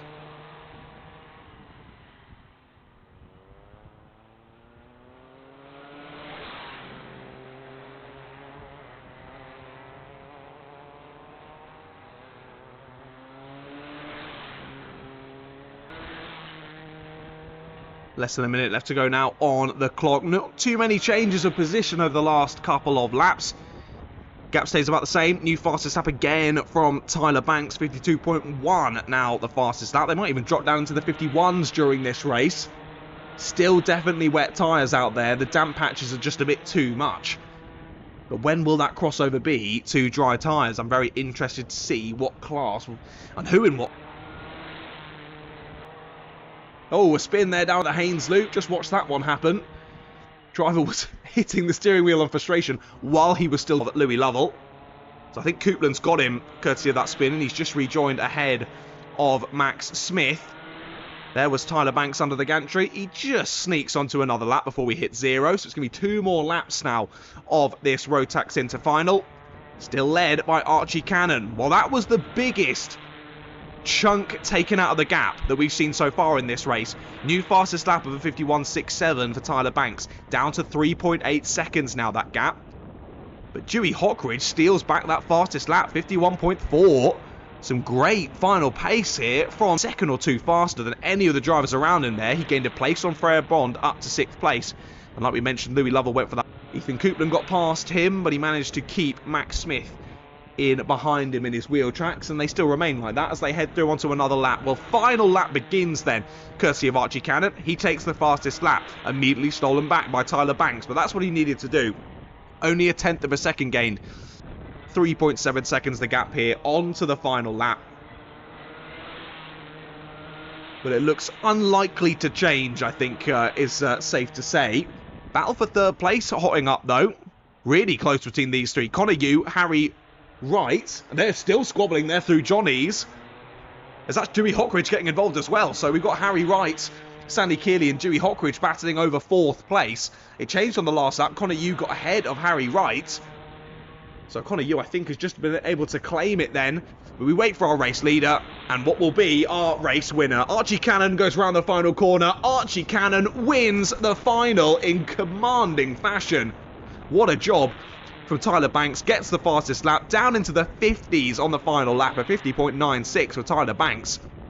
Got that gap down to 3 seconds. Impressive from Tyler. Connor Yu, 66, comes across the line and takes the last spot on the podium. Dewey Hockridge and Stanley Keeley both get past Harry Wright on that final lap. But Tyler Banks, fantastic showing there. Fastest lap, got the gap down to 3 seconds. Archie had just built up such a ridiculous gap early on in that one that it was insurmountable. Has to settle for 2nd place. As mentioned there, Dewey in 4th, Stanley in 5th, Harry in 6th, Freya Bond in 7th, Ethan Coupland 8th. Louis Lovell stays ahead of Max Smith there. They were 9th and 10th respectively. Then it was Byron Rebb in 11th, Ollie Healy in 12th, and Matthew Liddy, of course, we lost on lap number 3 much earlier on in that race. But what a commanding performance there from Archie Cannon. Impressive second half of the race pace there from Tyler Banks, but it wasn't quite meant to be. They end up like that. Rotax Inters done and dusted then. We are 3 finals deep here at round number 6 of the Forest Edge Kart Club. It's a pretty big one coming up next though. Junior Rotax Final will be out on circuit in a couple of moments.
Junior Rotax then out onto the circuit. Let's have a run through the grid for you in this one. Finley Hines on pole position with Dylan Morton alongside him. Spencer Trahorn and Leo Barsterfield on the second row of the grid with Jesse Whitmore and Warwick Milam on row 3. Noah Nicholas and Jaden Shearing on row 4 with Jensen Hookie and Jack Price on row 5. Then it's Nathan Ron and Travis Rose. Ethan Hunt and Devon Taylor, Leo Steed and Sam Green Gomez, Ethan Cousins and Aidan Clark, Alexander Stefanov and Kai Pepper will round up the top 20. They're followed by Elliot Dimonov, Max Wheatley, Nikolaus Gozalidis, Elsie Bonning, then Luca Cook, Tyler Rackham, Jamie Rowe, Konstantin Krastev, Ella Lucia, Max Douthwaite, Teo Jones, Joe Stonehouse and Cody Longdon. We should hopefully have 33 drivers out on circuit for this Junior Rotax Final. 11 minutes plus 1 lap on the clock, changeable circuit conditions. Let's see how this one plays out. It could be rather exciting. I'm interested to see what tyres drivers are on as well. Watch for those lights, they go out, and we go racing here at Forest Edge for the Junior Rotax Final. Good start from the 57 of Finley Hines. Immediately takes the lead of the race as they head through to the end of the first section of corners. Still as they were between the top 3, a bit slidey in the background though. That was a big slide there for the 77 of Sam Green Gomez. Managed to collect it up, but I think he might have lost a couple of places with that one. Was on totally the wrong line then heading into Johnny's. Wouldn't have got the best of exits. Moved down the inside, big move. I think that's Spencer Trahorn who's got both places there into the lead of the race. Hines and Morton absolutely left for dead there through the bus stop chicane, and now Spencer's got a lot of defending to do here. There's still 10 minutes and 20 seconds left to go in this race. 57 of Finley Hines still there in second then, and Dylan Morton there in third place. Those two unchanged. SC plate right behind them though, Leo Barsterfields, and immediately Trahorn just popping it to the mid section of the circuit, keeping relatively defensive to try and keep Finley Hines behind. Already though, they look to be trying to make a bit of a breakaway here, and what I can see anyway, it looks as though all drivers I can see are on wet tyres still. Sun has properly come out now though. This track is going to dry over this race, and I think potentially some seniors might be umming and ahhing as to which they decide to go for their final. Will it be the wets? Will it be the dry? Of course, you've got the setup to change as well. That all gets a bit too challenging for my liking. But through we go to the end of lap number 2 then. Spencer Trahorn getting a sizable gap here on lap number 2. What is it looking like across the gantry? Just over a second then between Trahorn and Hines. Hines looking in his imaginary rearview mirrors at Dylan Morton. Contact warning for Leo Barsterfield as he's trying to get involved with this squabble for podium positions as well. Jaden Shearing going with them, and so is Noah McNicholas in 6th place. Then there's about a second and a half gap back to the next pack, headed up by Jesse Whitmore in 7th place. That's where Warwick Milam is riding as well, along with Travis Rose, Jack Price and Jensen Hookie. So your championship leader, Jack Price, is there in 10th place at the moment. He's going to want to gain a few more in this final, try and get a few points back to his name and try and eke out that championship lead. Well, Finley Hines has clocked this last lap, chases down Trahorn, and now there is, well, hopefully one more timing updates I can tell you, but it's only a couple of tenths. Yeah, 0.2 of a second, new fastest lap from Finley Hines. Down into the 44 zeros, but I think we could see this changing throughout the race as the track dries up on these very wet tyres. Where will the drivers find that grip? As we've got two drivers who have come together there down at Climate. Both, I think, rejoining the race. No, broken front right for one of the drivers, so he pulls it straight to the side of the field. And who's the other one? Oh, they've got a broken... Oh, no, okay, they were jumping around a bit. I thought the axle might have been bent, but seems to be okay. That's the 52 who's going slow. So it's Ella Lucia and Elliot Dimolov who have come together. And Lucia's just trying to get it back to the pits. However, the leaders are coming. And there's gapped a little bit more. Half a second now back to Finley Hines. But Noah McNicholas there in 3rd place. Gets the new fastest lap. Half a second quicker than Hines ahead of him. These times continuing to tumble. Pretty much the entire field on personal best laps on that last time around. So very much time to be found out there as the track continues to dry. Lead us through up towards midgets once again. Still yellow flags around that section of the circuit, courtesy of the stricken kart there of Elliot Dimolov. I do think Ella Lucia, yeah, she has managed to get it back to the pitch just about. On to lap number 6 we go then. Yellow flags though through into the Haynes loop because we've got that car on pit entry at the moment. Not that anyone was able to section anyway. Move there into Johnny's, though. That was cheeky from the SC plate of Leo Basterfield. The Basterfield's dropped a couple of positions over the last couple of laps. He's fighting back through, though. Gets the 8th place back from Jensen Hookie. And those two battling and clearly going off at some point has allowed for Whitmore, Milam, Price all to dive on through then. So top 3 nearly back to being line astern, but Nicholas is trying to hunt them back down. Then we've got a bit of a gap back to 4th place of Jaden Shearing, Jesse Whitmore. Then it's Milam, Price, Hookie all in a queue here as they head through into Haynes Loop. Trying the up and under there is Jack Price. Can't quite get alongside though. Milam stays there in 6th place. Of course, Milam has risen up for this season. I want to say he was in Rotax Inter last year. Let's see if my notes can assist me with that, hopefully. Yes, he was 3rd place in the championship in Rotax Inter in 2024. He's risen up to juniors in 2025, and it's often said that that is the most difficult transition in your motorsport career. Going from a cadet car, an Inter sort of car, up to a junior is such a big step to make. But Warwick clearly doing a good job of it. Just as I say that, a little commentary curse for you there, Warwick. Drops to 8th place. Jack Price and Jensen Hookie both getting through on that last lap around the circuit. Well, it's only 6.5 tenths now between Trehorn, Hines and McNicholas. Line astern then. Actually, it's McNicholas all over the back of Hines here. This might be the opportunity for Spencer Trehorn to break free. Looks for the move, gets the move done. Immediately down the inside there goes McNicholas. And now the heat might be back on for Trehorn. McNicholas has had fantastic pace throughout this race so far. Has the ultimate pace over both the drivers. Well, no, one of them's now behind him. But it's the fastest lap for Jack Price. Now that Jack Price has escaped through past Hookie and Milam, he's pressing on towards Shearing and Whitmore. Still just less than 5 minutes in this final, ladies and gentlemen. So much can still happen in this final. Quite a few contact warnings have come through so far in this one, though. Drivers do need to be a little bit careful. They don't get multiples of those, and that adds up to a penalty once all is said and done. There is Max Wheatley on the 2-1-2. What's happened in this race for Max Wheatley? Sadly for him, down in 27th place. We know he's better than that. Again, another driver who's risen up from Inters into juniors for this season.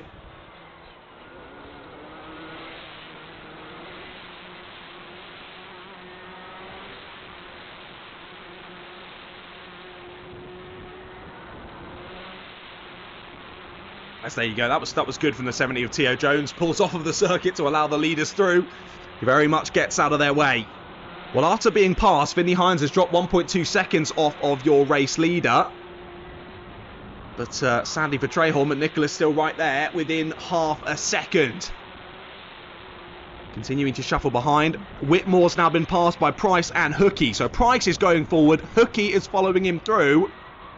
And they are looking to try and chase down the leaders here, but time continuing to tick away. There is that battle under the gantry that you've just seen on your cameras. Through they go into the first couple of corners yet again. How quickly can Jack Price, your championship leader, find a way through on Jaden Shearing here? We saw how brilliantly Shearing defended throughout the entirety of heat number 3 earlier on, only getting pipped to the win on the final lap. And still managed to hold on to 2nd place there and get a good result and some good points. And it gets a bit of a bump there at the top section of the circuit. Forced out wide there was Jaden Shearing. Jack Price gets through, and look who follows him. Jensen Hookie straight through as well. Jesse Whitmore not quite able to do the triple there and follow him through as well. Has to slot in behind. I think Shearing won't be too happy with that one. And there you go, a contact warning for Jack Price. That was definitely an assistance wide there from Jack Price, I think is the democratic way of putting that one. Just over 2.5 minutes left to go then. Looks as though on the rear bumper of Trehorn. There they go through into the bus stop once again then. And after getting the lead, pressure from Hines, dealt with it beautifully. I'm talking about a couple of tenths here, that's why that gap's now up to a second. But McNicholas has chased through, he's up 5 places in this one. Trehorn started 3rd, McNicholas started 7th. And Trehorn, I think, feeling the heat now, he can sense that McNicholas is behind him.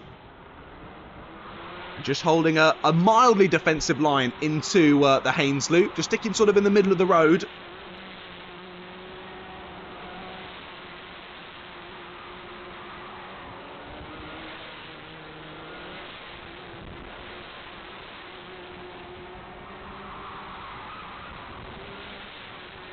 And those two still remaining nose to tail as they head down into Climate once more. This is the closest that Noah McNicholas has been all race here. Right onto the back of Spencer Trahorn. Onto a new lap they go. Only a minute and a half left to go in this one. They built that nice second gap then. Almost up 1.5 seconds now back to Finley Hines. It's realistically between the two of these. When will McNicholas think about a move though? Can he get one set up and cleanly and concisely done? Or is there going to be a scrap here towards the checkered flag?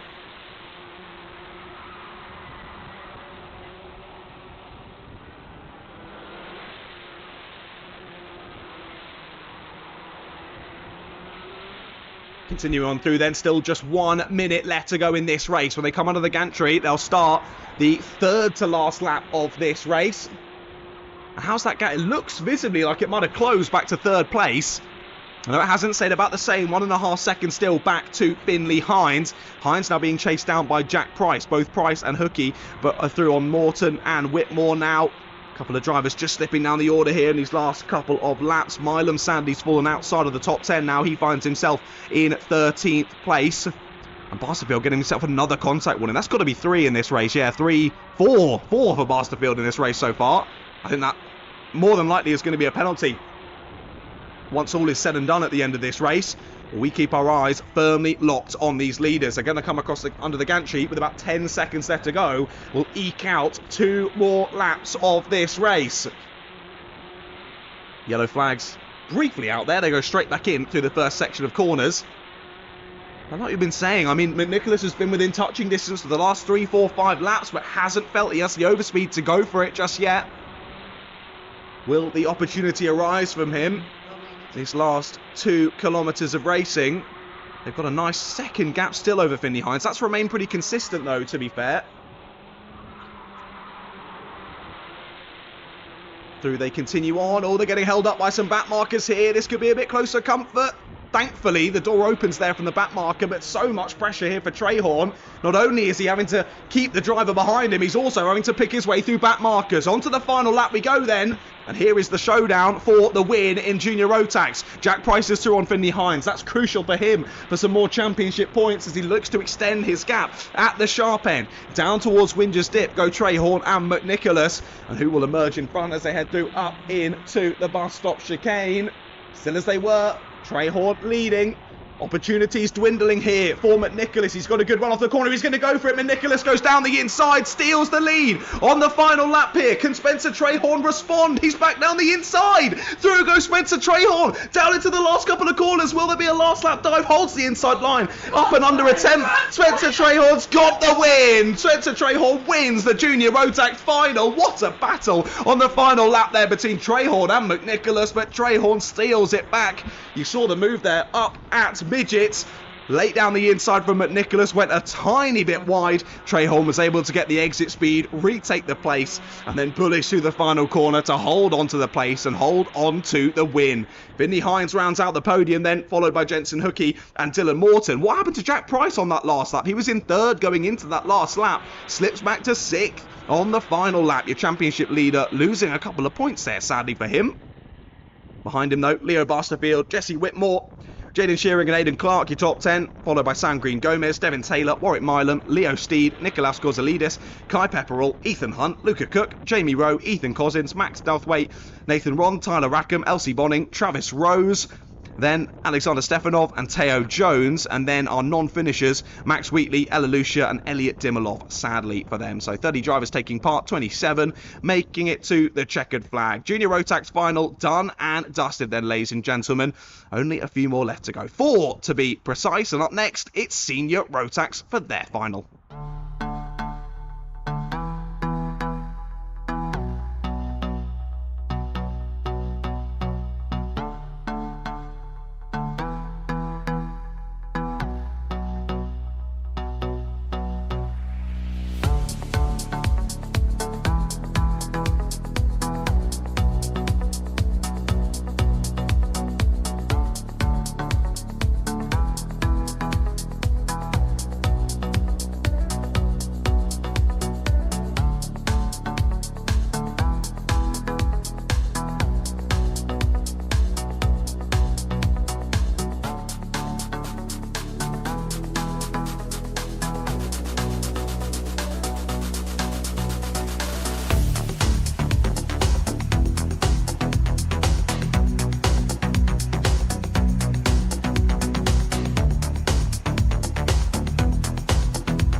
senior Rotax drivers heading out onto the circuit then for their final.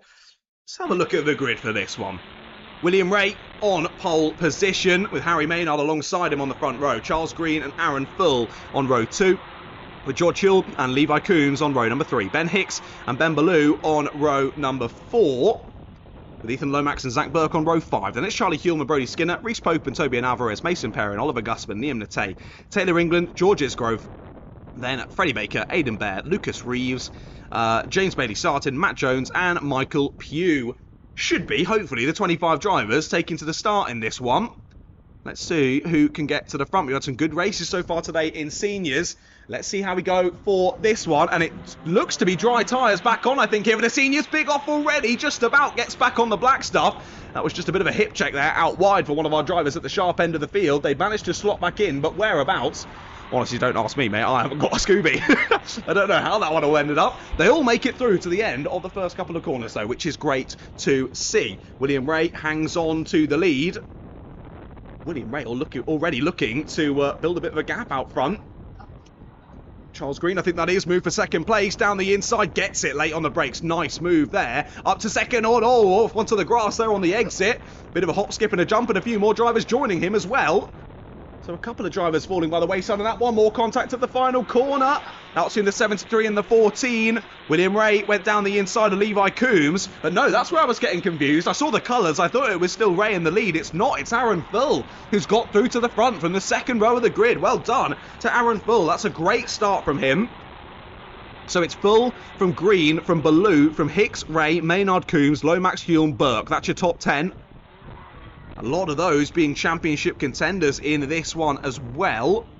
It's Ray leading the championship from Hulme, Green, Lomax and Ballou, and then Full in 6th place. So we've got 3rd, 5th and 6th in the top 3 at the moment. Full already looking to make a bit of a gap. Up from 0.95 to 1.1. But of course not 100% fair there on Charles Green. On that last lap he was getting the up and under done as the rest of the drivers in front were squabbling. And Ben Ballou followed him through as well. Ballou with the fastest lap of the race already, though. Ben Ballou has been so quick throughout today. Getting race wins like it's nobody's business. Can he grab the race win in the final here, though? Plenty of time still left to go. 9 minutes on the clock still here in the Senior Rotax Final. And Ballou already almost onto the rear bumper of Charles Green. The question is, do they work together? There's your answer. Straight down the inside goes Ben Ballou. Immediately, first time of asking, gets it done. Nice, clean, concise move there from Ben Ballou. My question was, will they work together or will he get the overtake done at first time of asking? There you go. Already answered before I even had to ask it. Ballou gets through. Another fastest lap for Ben Ballou as well. 40.92 on the last lap. He'll now lead the charge towards your race leader. Excel Motorsport driver of Aaron Full. There's all bit of an issue there for the 38, that is, of Oliver Gusman. He's had a few different issues today, to no fault of his own. I do feel bad for Oliver. He cracks on again after that issue. As a move for 3rd place, here it is going to be moved down the inside then from William Ray. After a bit of a difficult lap number 1, he's picking his way back through the order. And relegates Charles Green out of the top 3 for now anyway. So now it's Full, from Ballou, from Ray, from Green, your top 4. That's all we really need to think about in terms of the race for the win at the moment anyway. It's a further 2 seconds then back to the next group. In 5th place, Harry Maynard heads that one up. And it is 5th, 6th, 7th, 8th and 9th all in a train behind them. Then a further gap back to the battle for 10th. That's got the 73, Levi Coombs, the 55 of Zach Burke as well, the 18 of Freddie Baker, those 3 battling over the bottom end of the top 10.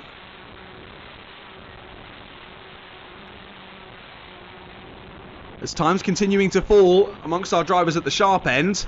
New fastest lap though from William Ray, 40.810. Pips Ballou's fastest from the last lap by 700ths. Ballou consistent within 500ths of his personal best. But Ray finding that ultimate pace at the moment. Now, realistically, Ballou and Ray will want to work together here to press on and close that gap to Aaron Full. As Phil a little bit slower lap on lap. He's just under 41 dead versus a 40.7 for both Baloo and Ray. And Charles Green just trying to hold on to the coattails of these drivers ahead. A couple of tenths off on that last lap, but still quicker than Aaron Full. And that is the key thing. As long as he can keep himself within the earshot of that battle, as soon as they catch him, that battle's going to ensue, and he'll be right there in and amongst it. Oh, that's a serious issue there for the 55, who's come past me in the comms box. Totally bent front section of the kart. Pretty much everything on the front of that kart was bent. He was turning left to go straight on, which is obviously never how you really want your kart to be working. Sadly, Zach Burke out of this race then. On to lap number 8 we go. New fastest lap this time from Ben Ballou. Only 300 slower though was William Ray. They're continuing to chip away at that race lead. 3.5 tenths now between Full and Ballou. Full is down into the 40s now, 40.9 on the last lap. So although they're all improving, we've now got the top 6 all down into the 40s. 40.9, 40.6, 40.6, 40.7, 40.8 and 40.8. All super close together. And like I said, it's only about 2 seconds then back to Harry Maynard in the battle for 5th place. If it really kicks off, it is really going to kick off, and it is kicking off. Through into the final corner. Ballou takes the race lead. Through follows the 14 of William Ray as well. So in only a moment's notice, Aaron Full slips back from the lead into 3rd place. And like I said, Charles Green brings him straight back into the battle as well. Top 4 line astern onto lap number 9. Now, interesting to see how this one will play out. Will Full find a bit more pace now that he's right in the middle of that squabble? Or will the top 2 look to scamper away? Of course, William Ray, your championship leader here in Senior Rotax. And he is pushing on to try and steal the race lead away. Ballou defends down into Climate. Down the inside goes Charles Green. Late on the brakes. Into 3rd place he goes. And now points ahead. Wanting to work together with Aaron Full. Basically saying, please don't re-overtake me, mate. That would be really appreciated. They stay as they were, though. They're 2 ahead. Ray not able to find a way through on Ballou, at least this time of asking.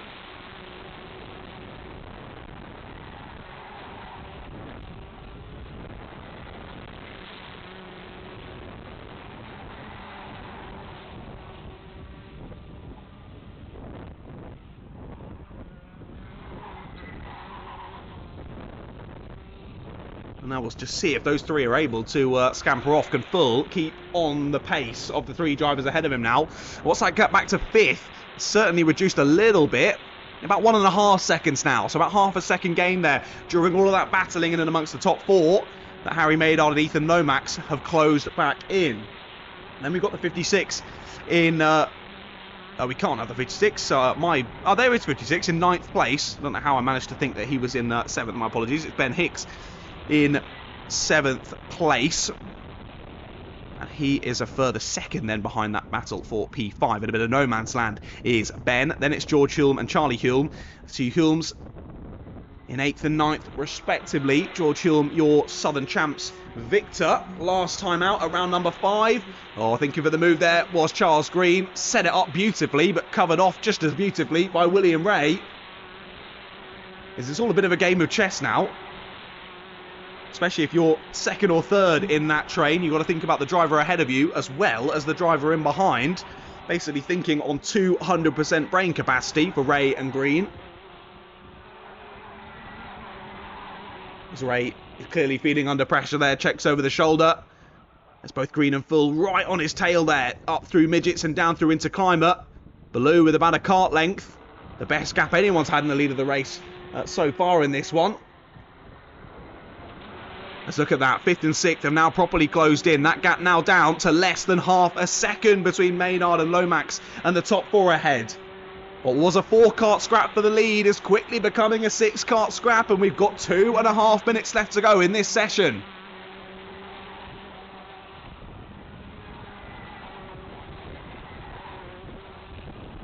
Change on the last lap for 7th place. George Hulme, we were mentioning your SC plate winner from last time out, up into 7th, gets his way past Ben Hicks.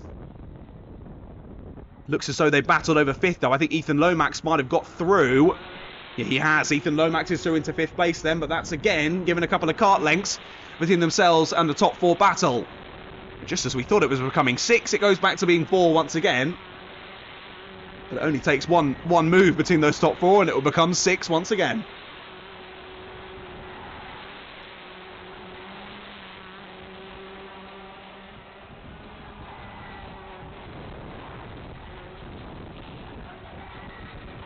Baloo checks over the shoulder, knows he's under a bit of pressure in the battle for the lead in this one. And look at how much William Ray has closed in on this lap alone. Seems to have shaken off Charles and Aaron ever so slightly. It's just as I say that, Charles closes up massively through the final corner. Carries some great speed through there. Trying the up and under is William Ray. I don't think Baloo will leave that opportunity open for the taking though, and he doesn't. Stays in front as they head through Johnny's yet again. Closing in towards the final minute then of this senior Rotax final. And Ben Baloo, after getting through to the front, has remained pretty commanding in the lead of this race. Not got too long to continue to hold on to it though. 40-second lap times. It's going to be close as to whether they do get in 3 more. They might just get in 3 more laps here. I think they might just do so. Hey, we'll wait and see when they come round again. We keep our eyes firmly locked on this battle. Aaron Full now falling into the clutches of the 2 behind. Lomax and Maynard joining the party in the battle for 4th. But it's still these top 3. Absolutely line astern. Super close on the last lap. Not quite challenging all of their personal bests earlier on in this race. They were all down in the 40.6s, 40.7s earlier on. Now back up to sort of 40.8s, 40.9s. And actually, out of that top 6, it was Ethan Lomax in 5th place, who was the fastest out of all of them on that last lap. He still hasn't found a way back through on Aaron Full just yet, though. Do they go then? Timer ticking down. Oh, it'll be 1 second on the gantry when they come across the line. It's 2 more laps of racing.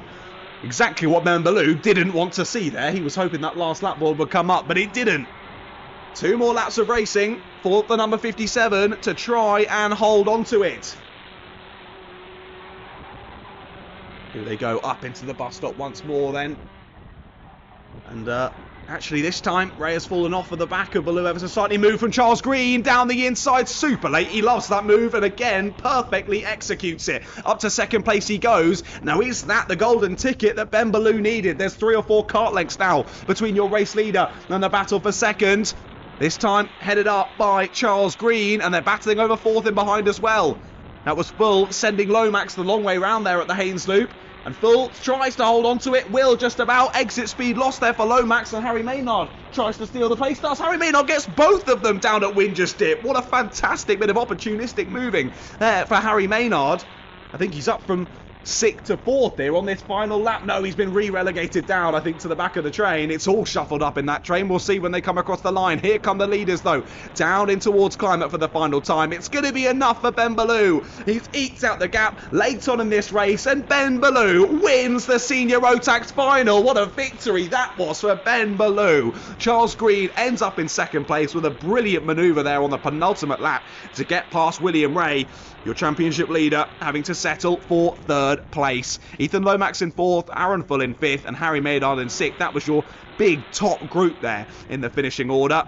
7th place went to George Hulme, Charlie Hulme in P8, with Ben Hicks in 9th and Freddie Baker rounding out the top 10. They were followed by Toby and Alvarez, Aidan Blair, Reese Polk, Lucas Reeves, and then Oliver Gusto, I think, will be the last of our finishers, sadly, in that one. Only 15 drivers making it to the checkered flag in that one. So that means 7 drivers not making it to the finish. That's Liam Nate, James Bailey-Sartin, Levi Coombs, Zach Burke, Taylor England, George Isgrove and Brody Skinner not making it to the checkered flag. A serious race of attrition in that one. And what a battle we were treated to at the sharp end. But well done to Ben Baloo. Holding on to it, takes the win provisionally in the final. Well, there we go then. Senior Rotax done and dusted. They're out of the picture for round number 6 then. 3 more finals left to come. It'll be 11 minutes plus 1 lap coming up very soon for the 177s and 177 Masters.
Right then, out on circuit for our 177 and 177 Masters Final. This is your grid for this one. Rob Simpson and Jason Gardner on the front row.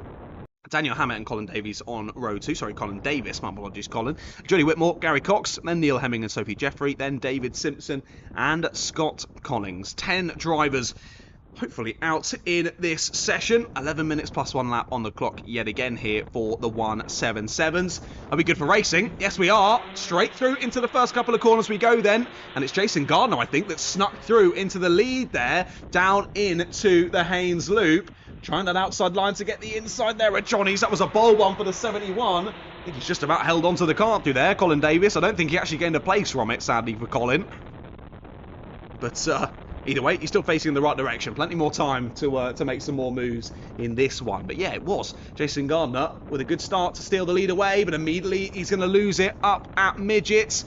Through goes Rob Simpson, takes the lead, but up and under tries Jason Gardner. Won't quite get it, straight into the back there, into Climber, but the 24 of Rob Simpson does retake the lead before the end of lap number 1.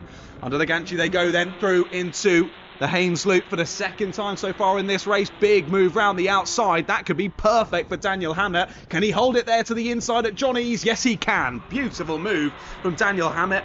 Sides his way through into second place overall and the lead at the moment in the Masters. So we should have had 10. We actually have 9 in this race, and it's one of our 177s. Sadly, it's David Simpson that we don't have out for this one. I don't think we had him for heat number 3 either, so sadly an issue for David. That means we don't see him. He definitely won one of the races earlier on as well. A shame David's not here. Anyway, it's another Simpson who's leading the fray still. Rob out at the sharp end. And now up to third place has gone Jodie Whitmore. Jason Gardner's lost 3 on that last lap, sadly for him. Whitmore's up to 3rd, Davis up to 4th, Jeffrey up to 5th, and Jason Gardner down into 6th place. And he's now got Gary Cox and Scott Collins for company. And they're not too far back to Neil Hemming, who rounds out the field.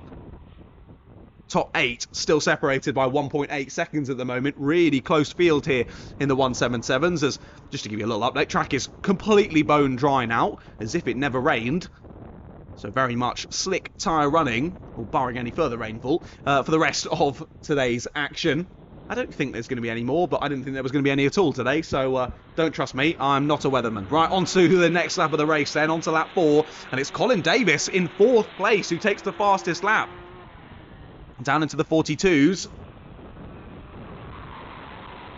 And Colin hooking it up. Still sat in the wheel tracks, though, of Jodie Whitmore.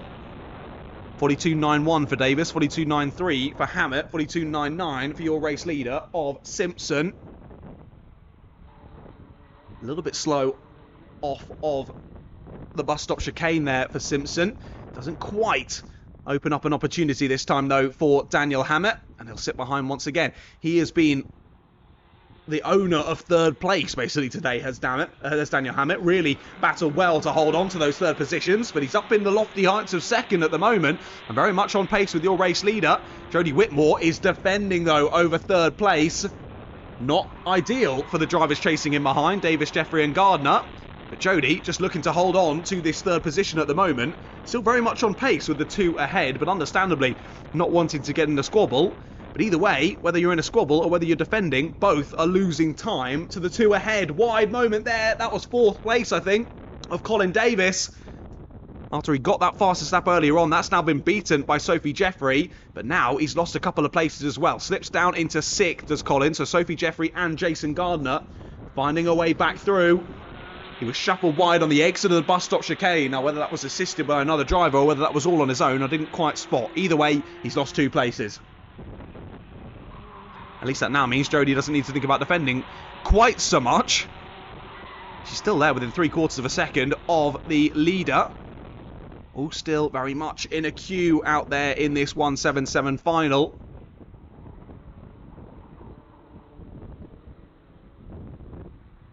Who will be able to do something about it? We've got Colin Davis and Gary Cox now line astern. Oh, is that Colin Davis and Gary Cox? No, it's 8th place, isn't it? Scott Collins and Neil Hemming. That's where I'm getting myself confused. Colin Davis and Gary Cox are absolutely nose to tail. But Neil Hemming has got through then on Scott Collins on that last lap. 83 moves up into 8th place. Bit of a gap now between themselves and the rest of the top 7 though. Might be a bit of a difficult one to close back down. About 2.5 seconds now between Neil in 8th and Gary in 7th place. Colin Davis though, he had that little off-track excursion, but he's straight back onto the pace. New fastest lap of the race for Colin Davis. 42.61 for Colin. And still these top 6 absolutely line astern. Colin though finding himself at the back of it, so he's got all the work to do. He's clearly got some good pace in that Cosmic Kart underneath him. But finding a way past these very quick drivers ahead of him will be easier said than done. Can't quite get it done at the Haynes loop, but he will slip through on the exit though. Nicely weighted there from Colin Davis. Slips on by Jason Gardner. Opportunistic one there for Colin.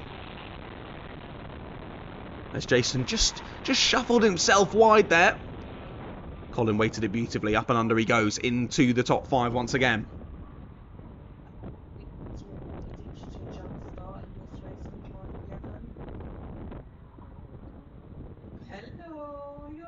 Just managing the gap at the front then is Rob Simpson, doing a good job of it. He's sort of keeping Daniel Hammett at arm's length. It's been half a second for the last couple of laps now. And it might be helped again by Jodie Whitmore. She's under pressure once more for 3rd place. Sophie Jeffrey now right onto her rear bumper. Still the 177 of Rob Simpson leading the way. Masters victory now sits in the hands of Daniel Hammett. Little Southern Chance victor last time out. And we tick down past half race distance then. Just less than 5 minutes left to go on the clock. Top 5 staying as they were. It's all bubbling along here with lots of potential. Potential not quite being brought to fruition just yet though. They're all so close on pace. All within a 2/10 of a second per lap on each other that there's just not quite the overspeed to get a move done and dusted. As, oh dear, Gary Cox is out of the race. Black flag for Gary Cox. I know it is a mechanical, sorry. I didn't quite see the meatball in the middle of it, but Gary Cox with a mechanical. I think that was rear bumper that had dropped off there, sadly, for Gary. And race over early for the number 14. Good exit there off of the bus stop there for 3rd place of Jodie Whitmore. She's close right up to the rear bumper now of Daniel Hammett. I feel like all these top 5 are just slowly closing in on each other. Who's going to bite the bullet first? Who's going to go for it? Really, to see a proper scrap for the lead here, we need Hammett to try and go for it on Simpson over the next couple of laps. But will he wait and bide his time? It's a tricky situation to manage, really. You can wait and bide your time to the end of the race. Of course, it's not guaranteed that you'll get them at the end of the race, but also there's 3-4 drivers waiting in the wings right behind you. If you even make the slightest mistake trying to get that overtake done, you're going to have these drivers in behind flying on by. Move for 4th place though. Late move down the inside at midgets. That was lovely. Waited there from Colin Davis. Gets through on Sophie Jeffrey. And finally Colin transferring that outright pace into on-track overtakes. He had the fastest lap of the race on the last lap. He still has it now, but it was set on the previous one. 42.4. And again on the last lap, even with making that overtake, he was still in the 42.5. Still a good 10th or 2 faster than the 3 drivers ahead of him. Colin Davis on a charge here to try and get a podium position. But realistically, I think things need to happen ahead for a win to still be on the cards. Might be on here again up at midgets. Not quite close enough though, Colin feels.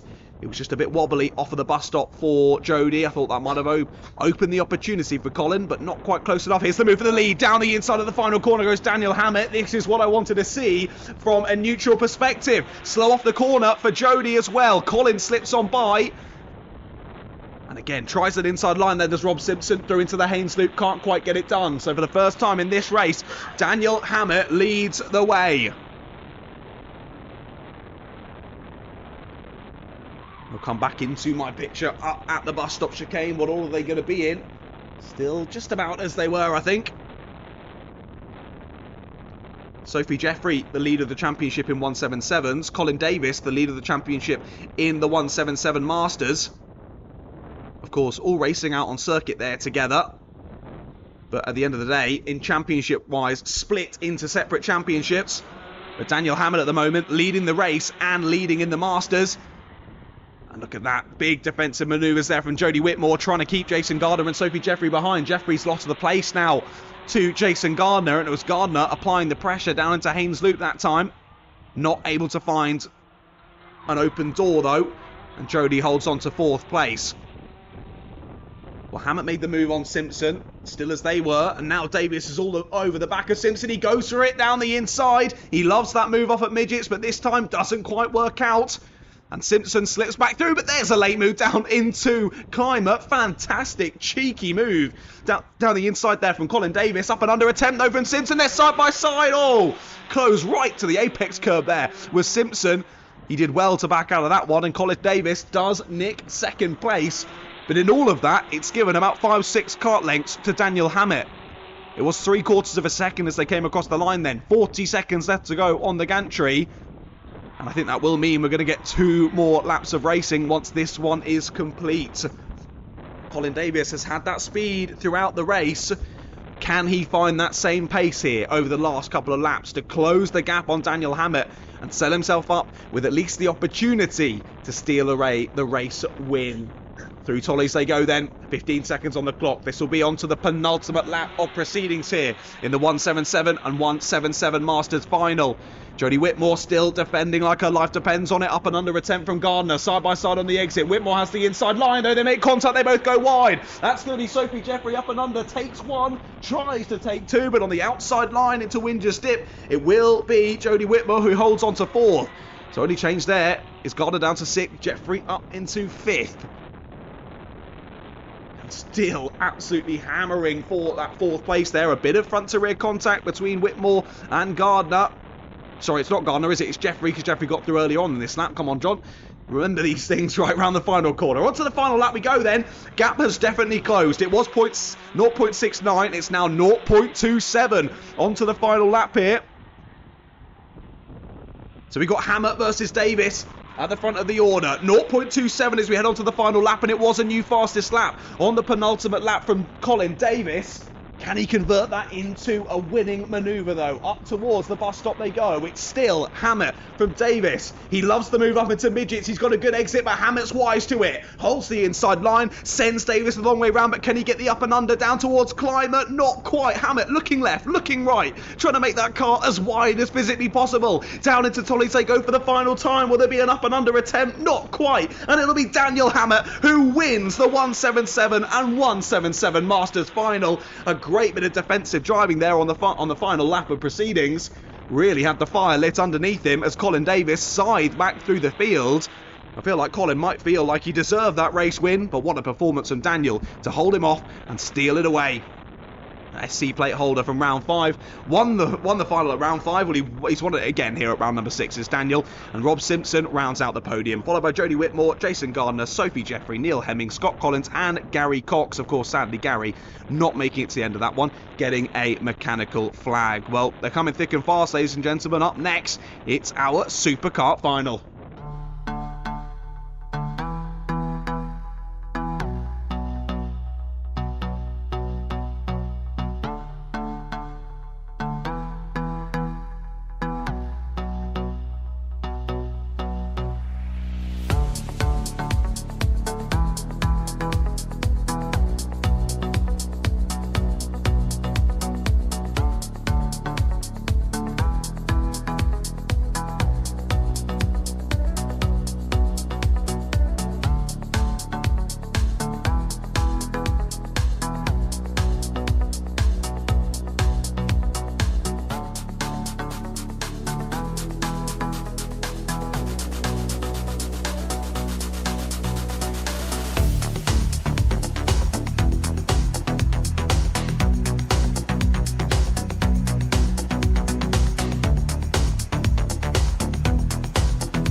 Superkarts straight out on circuit then for their final. Of course, slightly lesser heat times, of course, means slightly lesser final times as well. Rather than 11 minutes plus 1 lap, this one only 7 minutes plus 1 lap here for the Superkarts. Harry Morris will start on pole position with Daniel Buckland alongside him. Fraser Everett and Callum Smith on row 2 with Matthew Duncan, Steve Haskell and Nathan Cadet rounding out the 7 kart grid then.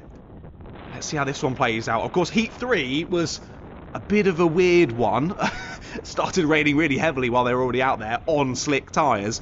A recipe for disaster in Superkarts, and we called the race about a minute early. Once all was said and done. But back to much brighter, more August-type conditions here. And the Superkarts getting ready to go for a race start then. 7 minutes plus 1 lap on the clock. And I can see the top two outside of my comms box window. Harry Morris and Daniel Buckland. We look to the lights. They go out. We're racing in the Superkarts. What a fantastic start that was from Harry Morris. Sides ahead already, and they're already a change for second. Fraser Everett gets past Daniel Buckland as well. So a little bit slow off the line then for Daniel Buckland. Just sees him drop to third place at the first time of asking. Callum Smith, Matthew Duncan, Nathan Cadet, Steve Haskell all following them through down into Winger's Dip for the first time. And of course, in these Superkarts and KZs to finalise the day, they won't be using that bus stop chicane. They fly straight up and past it. There was a sniff at the move for second place there from Daniel Buckland on Fraser Everett. Not able to get the door open though. And they side on through to the end of lap number 1. Top 3 still line astern. And I always say Fraser Everett looks so uncomfortable in that kart. Steering wheel so close, knees so close. He's super quick though. Fastest lap on the first lap so far then from Fraser Everett. And he is hounding the rear axle of Harry Morris. Now, Harry's been really impressive throughout today so far as well. But I think that this is Harry Morris's first time here at the Forest Edge Kart Club in the Superkart class. And he's been mightily impressive. Really great to see. Move for third place. That's a cheeky move down the inside and does sneak on by. What a beautiful overtake that was. Up into third place goes Matthew Duncan. The 73 chucks it up the inside at midgets. Relegates Daniel Buckland down into fourth place. Still line astern between the top 3, and now the 73 of Matthew Duncan wants to join the party. He's down into the 39s on that last lap. Only driver to do so. Championship, Callum Smith, Mark Smith, Daniel Buckland, Steve Haskell, Fraser Everett, Reece Buckland, Matthew Duncan, Adrian Day. That's your 8 drivers in terms of the championship. How will this one play out though? Change for second already. Again, move up at the top end for Matthew Duncan. And now he's pressuring for the lead. Harry Morris having to get defensive there through the final corner to hold on to it. And again, he's defensive down into the Haynes Loop. This could set us up for a really exciting Superkart final here if it carries on like this. Great pace found then from Matthew Duncan. And once again, the only driver down in the 39s. Actually, I tell a lie, this time Daniel Buckland joins him as well on the number 42. But our top 4 separated by 9/10 across the line. Here's the move for the lead. Up at midgets, down the inside goes Matthew Duncan. And 3 laps in a row, he goes from 4th to 1st, doing the exact same move up at midgets corner. He loves that move, but he's almost spun it on the final corner. Just about catches the slide and drops down into 3rd place. So he tries so hard to get up from 4th to 1st, and he throws it away with one little mistake there out of the final corner. Down to 30 goes then. Morris and Everett both sneaking on by. Smith joined them for company as well. Sadly, it looks as though we've lost Nathan Cadet from this race. I didn't quite notice if he pulled into the pits or whether he stopped somewhere out on circuit. Either way, the number 11 is out of this one. We're down to 6 runners. But this battle at the sharp end is cheeky, to say the least. Well, Duncan's already back through on Everett. Now he's got to try and do it again on Harry Morris for the lead of this race. I think he did that on purpose. He was trying to make it more exciting. What a move from Matthew Duncan. Late on the brakes, forces his way back through to the lead of the race. Relegates Harry Morris back down to 2nd place. We've still got 3.5 minutes left to go in this race, ladies and gentlemen. Plenty of time for things to happen. But Matthew Duncan goes past spin, drops back to 3rd, and then within a lap gets back to the lead again. Ridiculous. And he's already powering off at the front of this one. What pace on Duncan.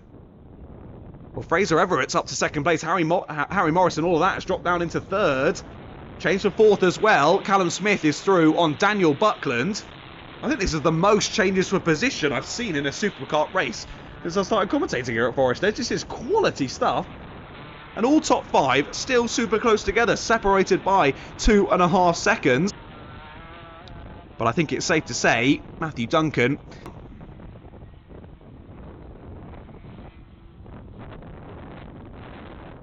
Just as I say that, he's gone off. He's made another mistake as Matthew Duncan. This time he doesn't lose a position because of it. Slightly wide on the exit there of Midgets.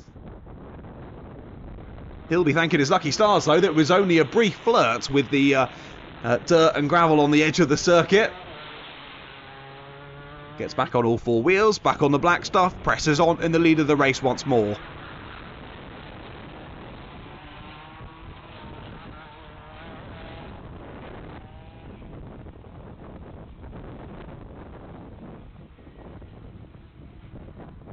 Drivers fly up into Midgets once again.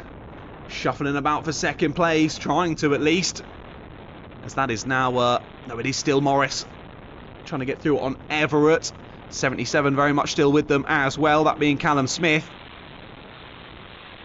So out in the lead of this race, Matthew Duncan. I'm just, has been so dominant in this final. Heat number 1, Matthew finished in, Matthew DNF from heat number 1. Matthew was 3rd place in heat number 2, and then Matthew DNF'd in heat number 3. So that's maybe why I've not really seen him up near the sharp end so far. Just hasn't had the luck on his side throughout today's proceedings. Sadly for him, but it's all seemingly come together here in the final, despite a couple of mistakes. Still holding on there at the sharp end of the order.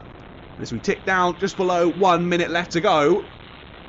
He's continuing to eke out that gap once more. 39.16, new fastest lap from Matthew Duncan. 2 seconds between the top 4, 2.5 between the top 5. It's now nearly 2 seconds just between the top 2 alone. Solid in 5th place in this final did Matthew. Up Arnold did Fraser Everett up into 2nd place.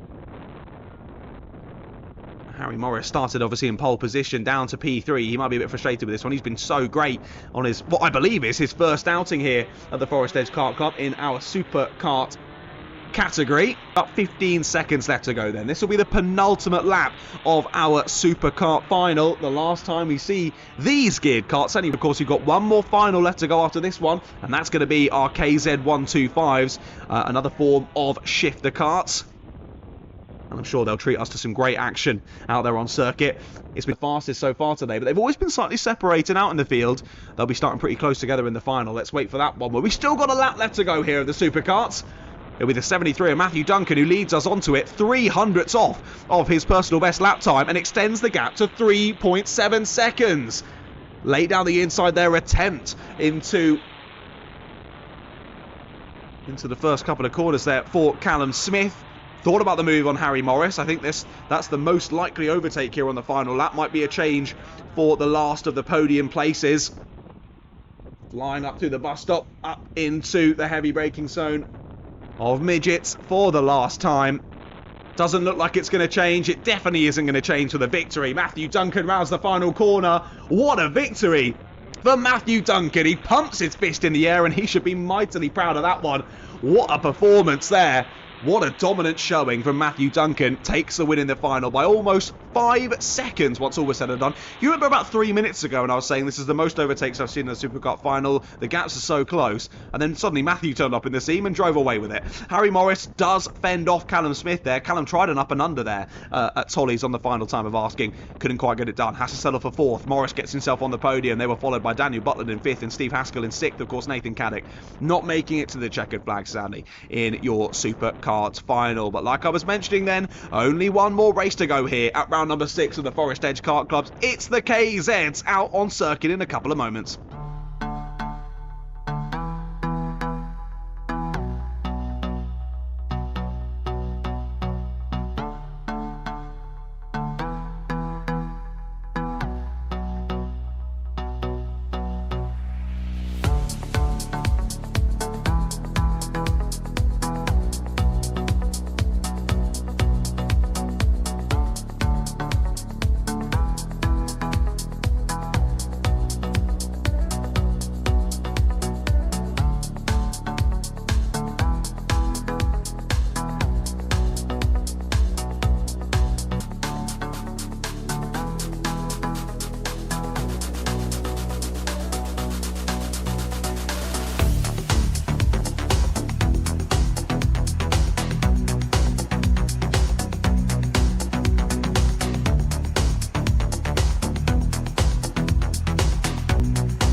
on to the final race of the day then, ladies and gentlemen. The last final of the billing here at round 6 of the Forest Edge Kart Club. It's the 125KZ. Let's have a look at your grid then. Charlie Turner and Nat Thomas on the front row for this one. I did throughout today. They've always been close on pace.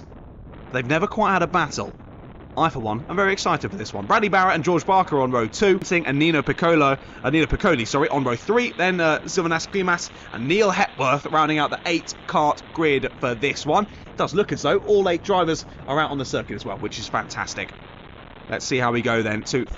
What a day it's been here at round number 6. Some really, really exciting racing. So great to be back here in the commentary box shouting about it all for you. And thank you all so much for joining us on the live stream throughout the day. I hope you have really, really enjoyed keeping up to date. And if you're watching this back later on, I hope you've enjoyed as well. Right then, drivers heading round, ready for the grid start here in the KZ. Of course, just like our Superkarts, geared karts, these ones. And Charlie Turner lines up on pole position. Nat Thomas alongside him. 2 really, really lovely drivers. But let's see who's able to get the elbows out and take the victory in the final then. The drivers look to the lights and we're getting ready to kick this one off then. Lights go out. We're racing here in the KZ. It's a fantastic start from Barrett. He's going to get past Thomas here. Down into the Haynes loop for the first time. So immediately Bradley Barrett with a lovely start gets through into for the other Sodi driver. Gets on the grass on the outside of the corner, but the 21 of Richard Renshaw Panting does rejoin, sadly, at the back of the order. Up through they go then down the long straight towards race. And Bradley Barrett has found some great pace yet again, but always a bit slow off of midgets, just as I say that. And that to action once again. Cheeky move down the inside there at the final corner isn't going to work for Silvanas Klimas. Of course, he was supposed to start on pole for heat number 3, but we had to go round again and sort the grid order. His car conked out before we could actually get the race running, sadly. So he's got a bit of a point to prove, I think, here, at least in his eyes, in the final, as he is hounding the back of George Barker in their battle for 4th place. Now, Thomas still there in 3rd place, now about a second off of Charlie Turner. And Bradley Barrett now pretty much equidistant between the 2 of them. With a 4-liner stern for 4th place, Barker, Klimas, Piccoli and Hepworth. They haven't switched around. Still very much nose to tail between the 3 of them. Less than a second separating all 4 of those drivers. And now we're back to proper pace here in the KZs. And the Superkarts down into the 38s in these ones. So a decent bit faster, actually, than the Superkarts we had out in the last race. But I was really excited for the battle from the front row of our 2 Formula K karts of Turner and Thomas, but sadly it seems as though the universe doesn't want us to have it, as Charlie Turner puts in another fastest lap, 38.03, flirting with the 37s already in this race, and gaps Nat Thomas now by nearly 2 seconds.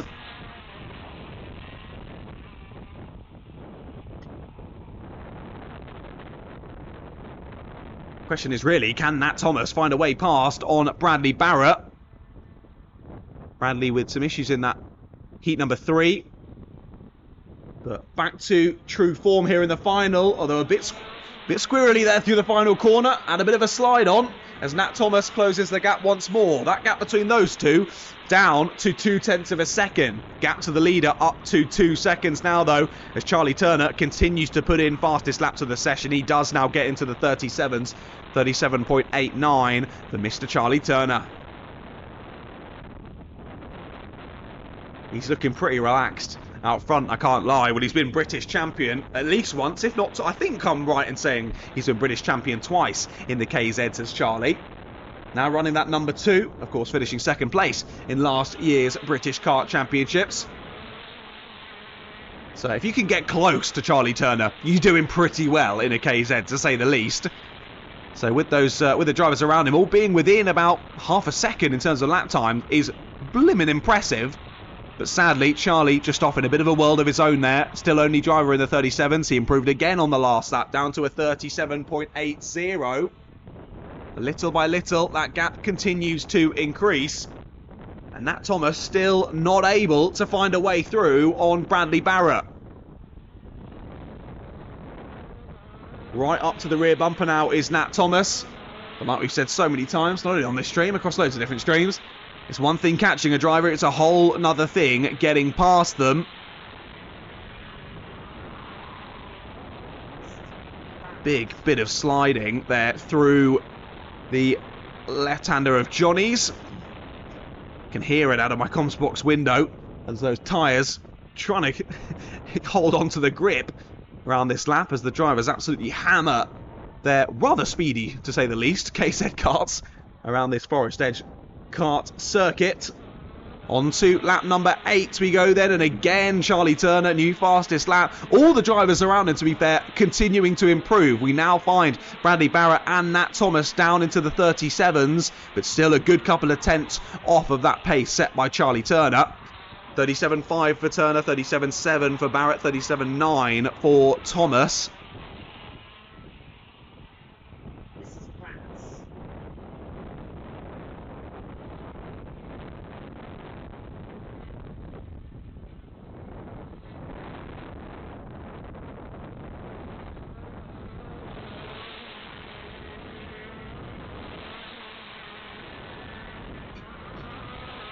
Bradley continuing on, doing a great job of keeping Nat Thomas behind.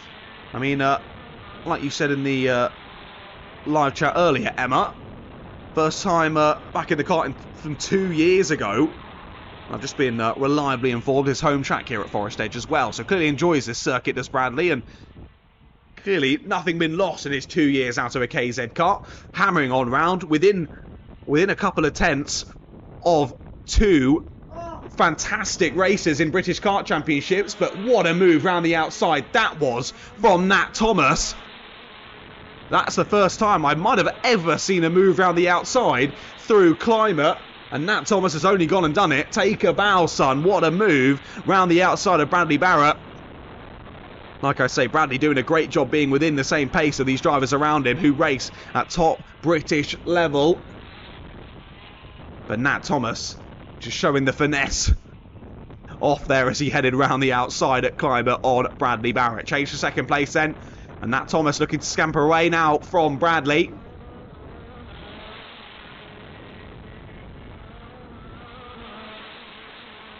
Bradley, the team owner of Vitesse Racing then, the team boss. Good to see him back out racing for his own team.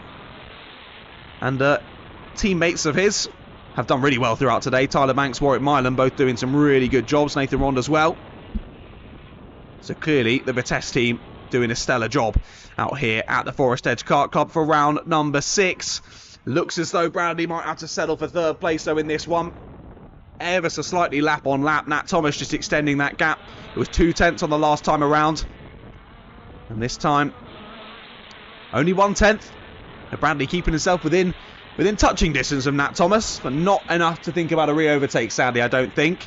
But Charlie Turner matched his own personal best, matched the fastest lap of the race on the last lap, 37.49.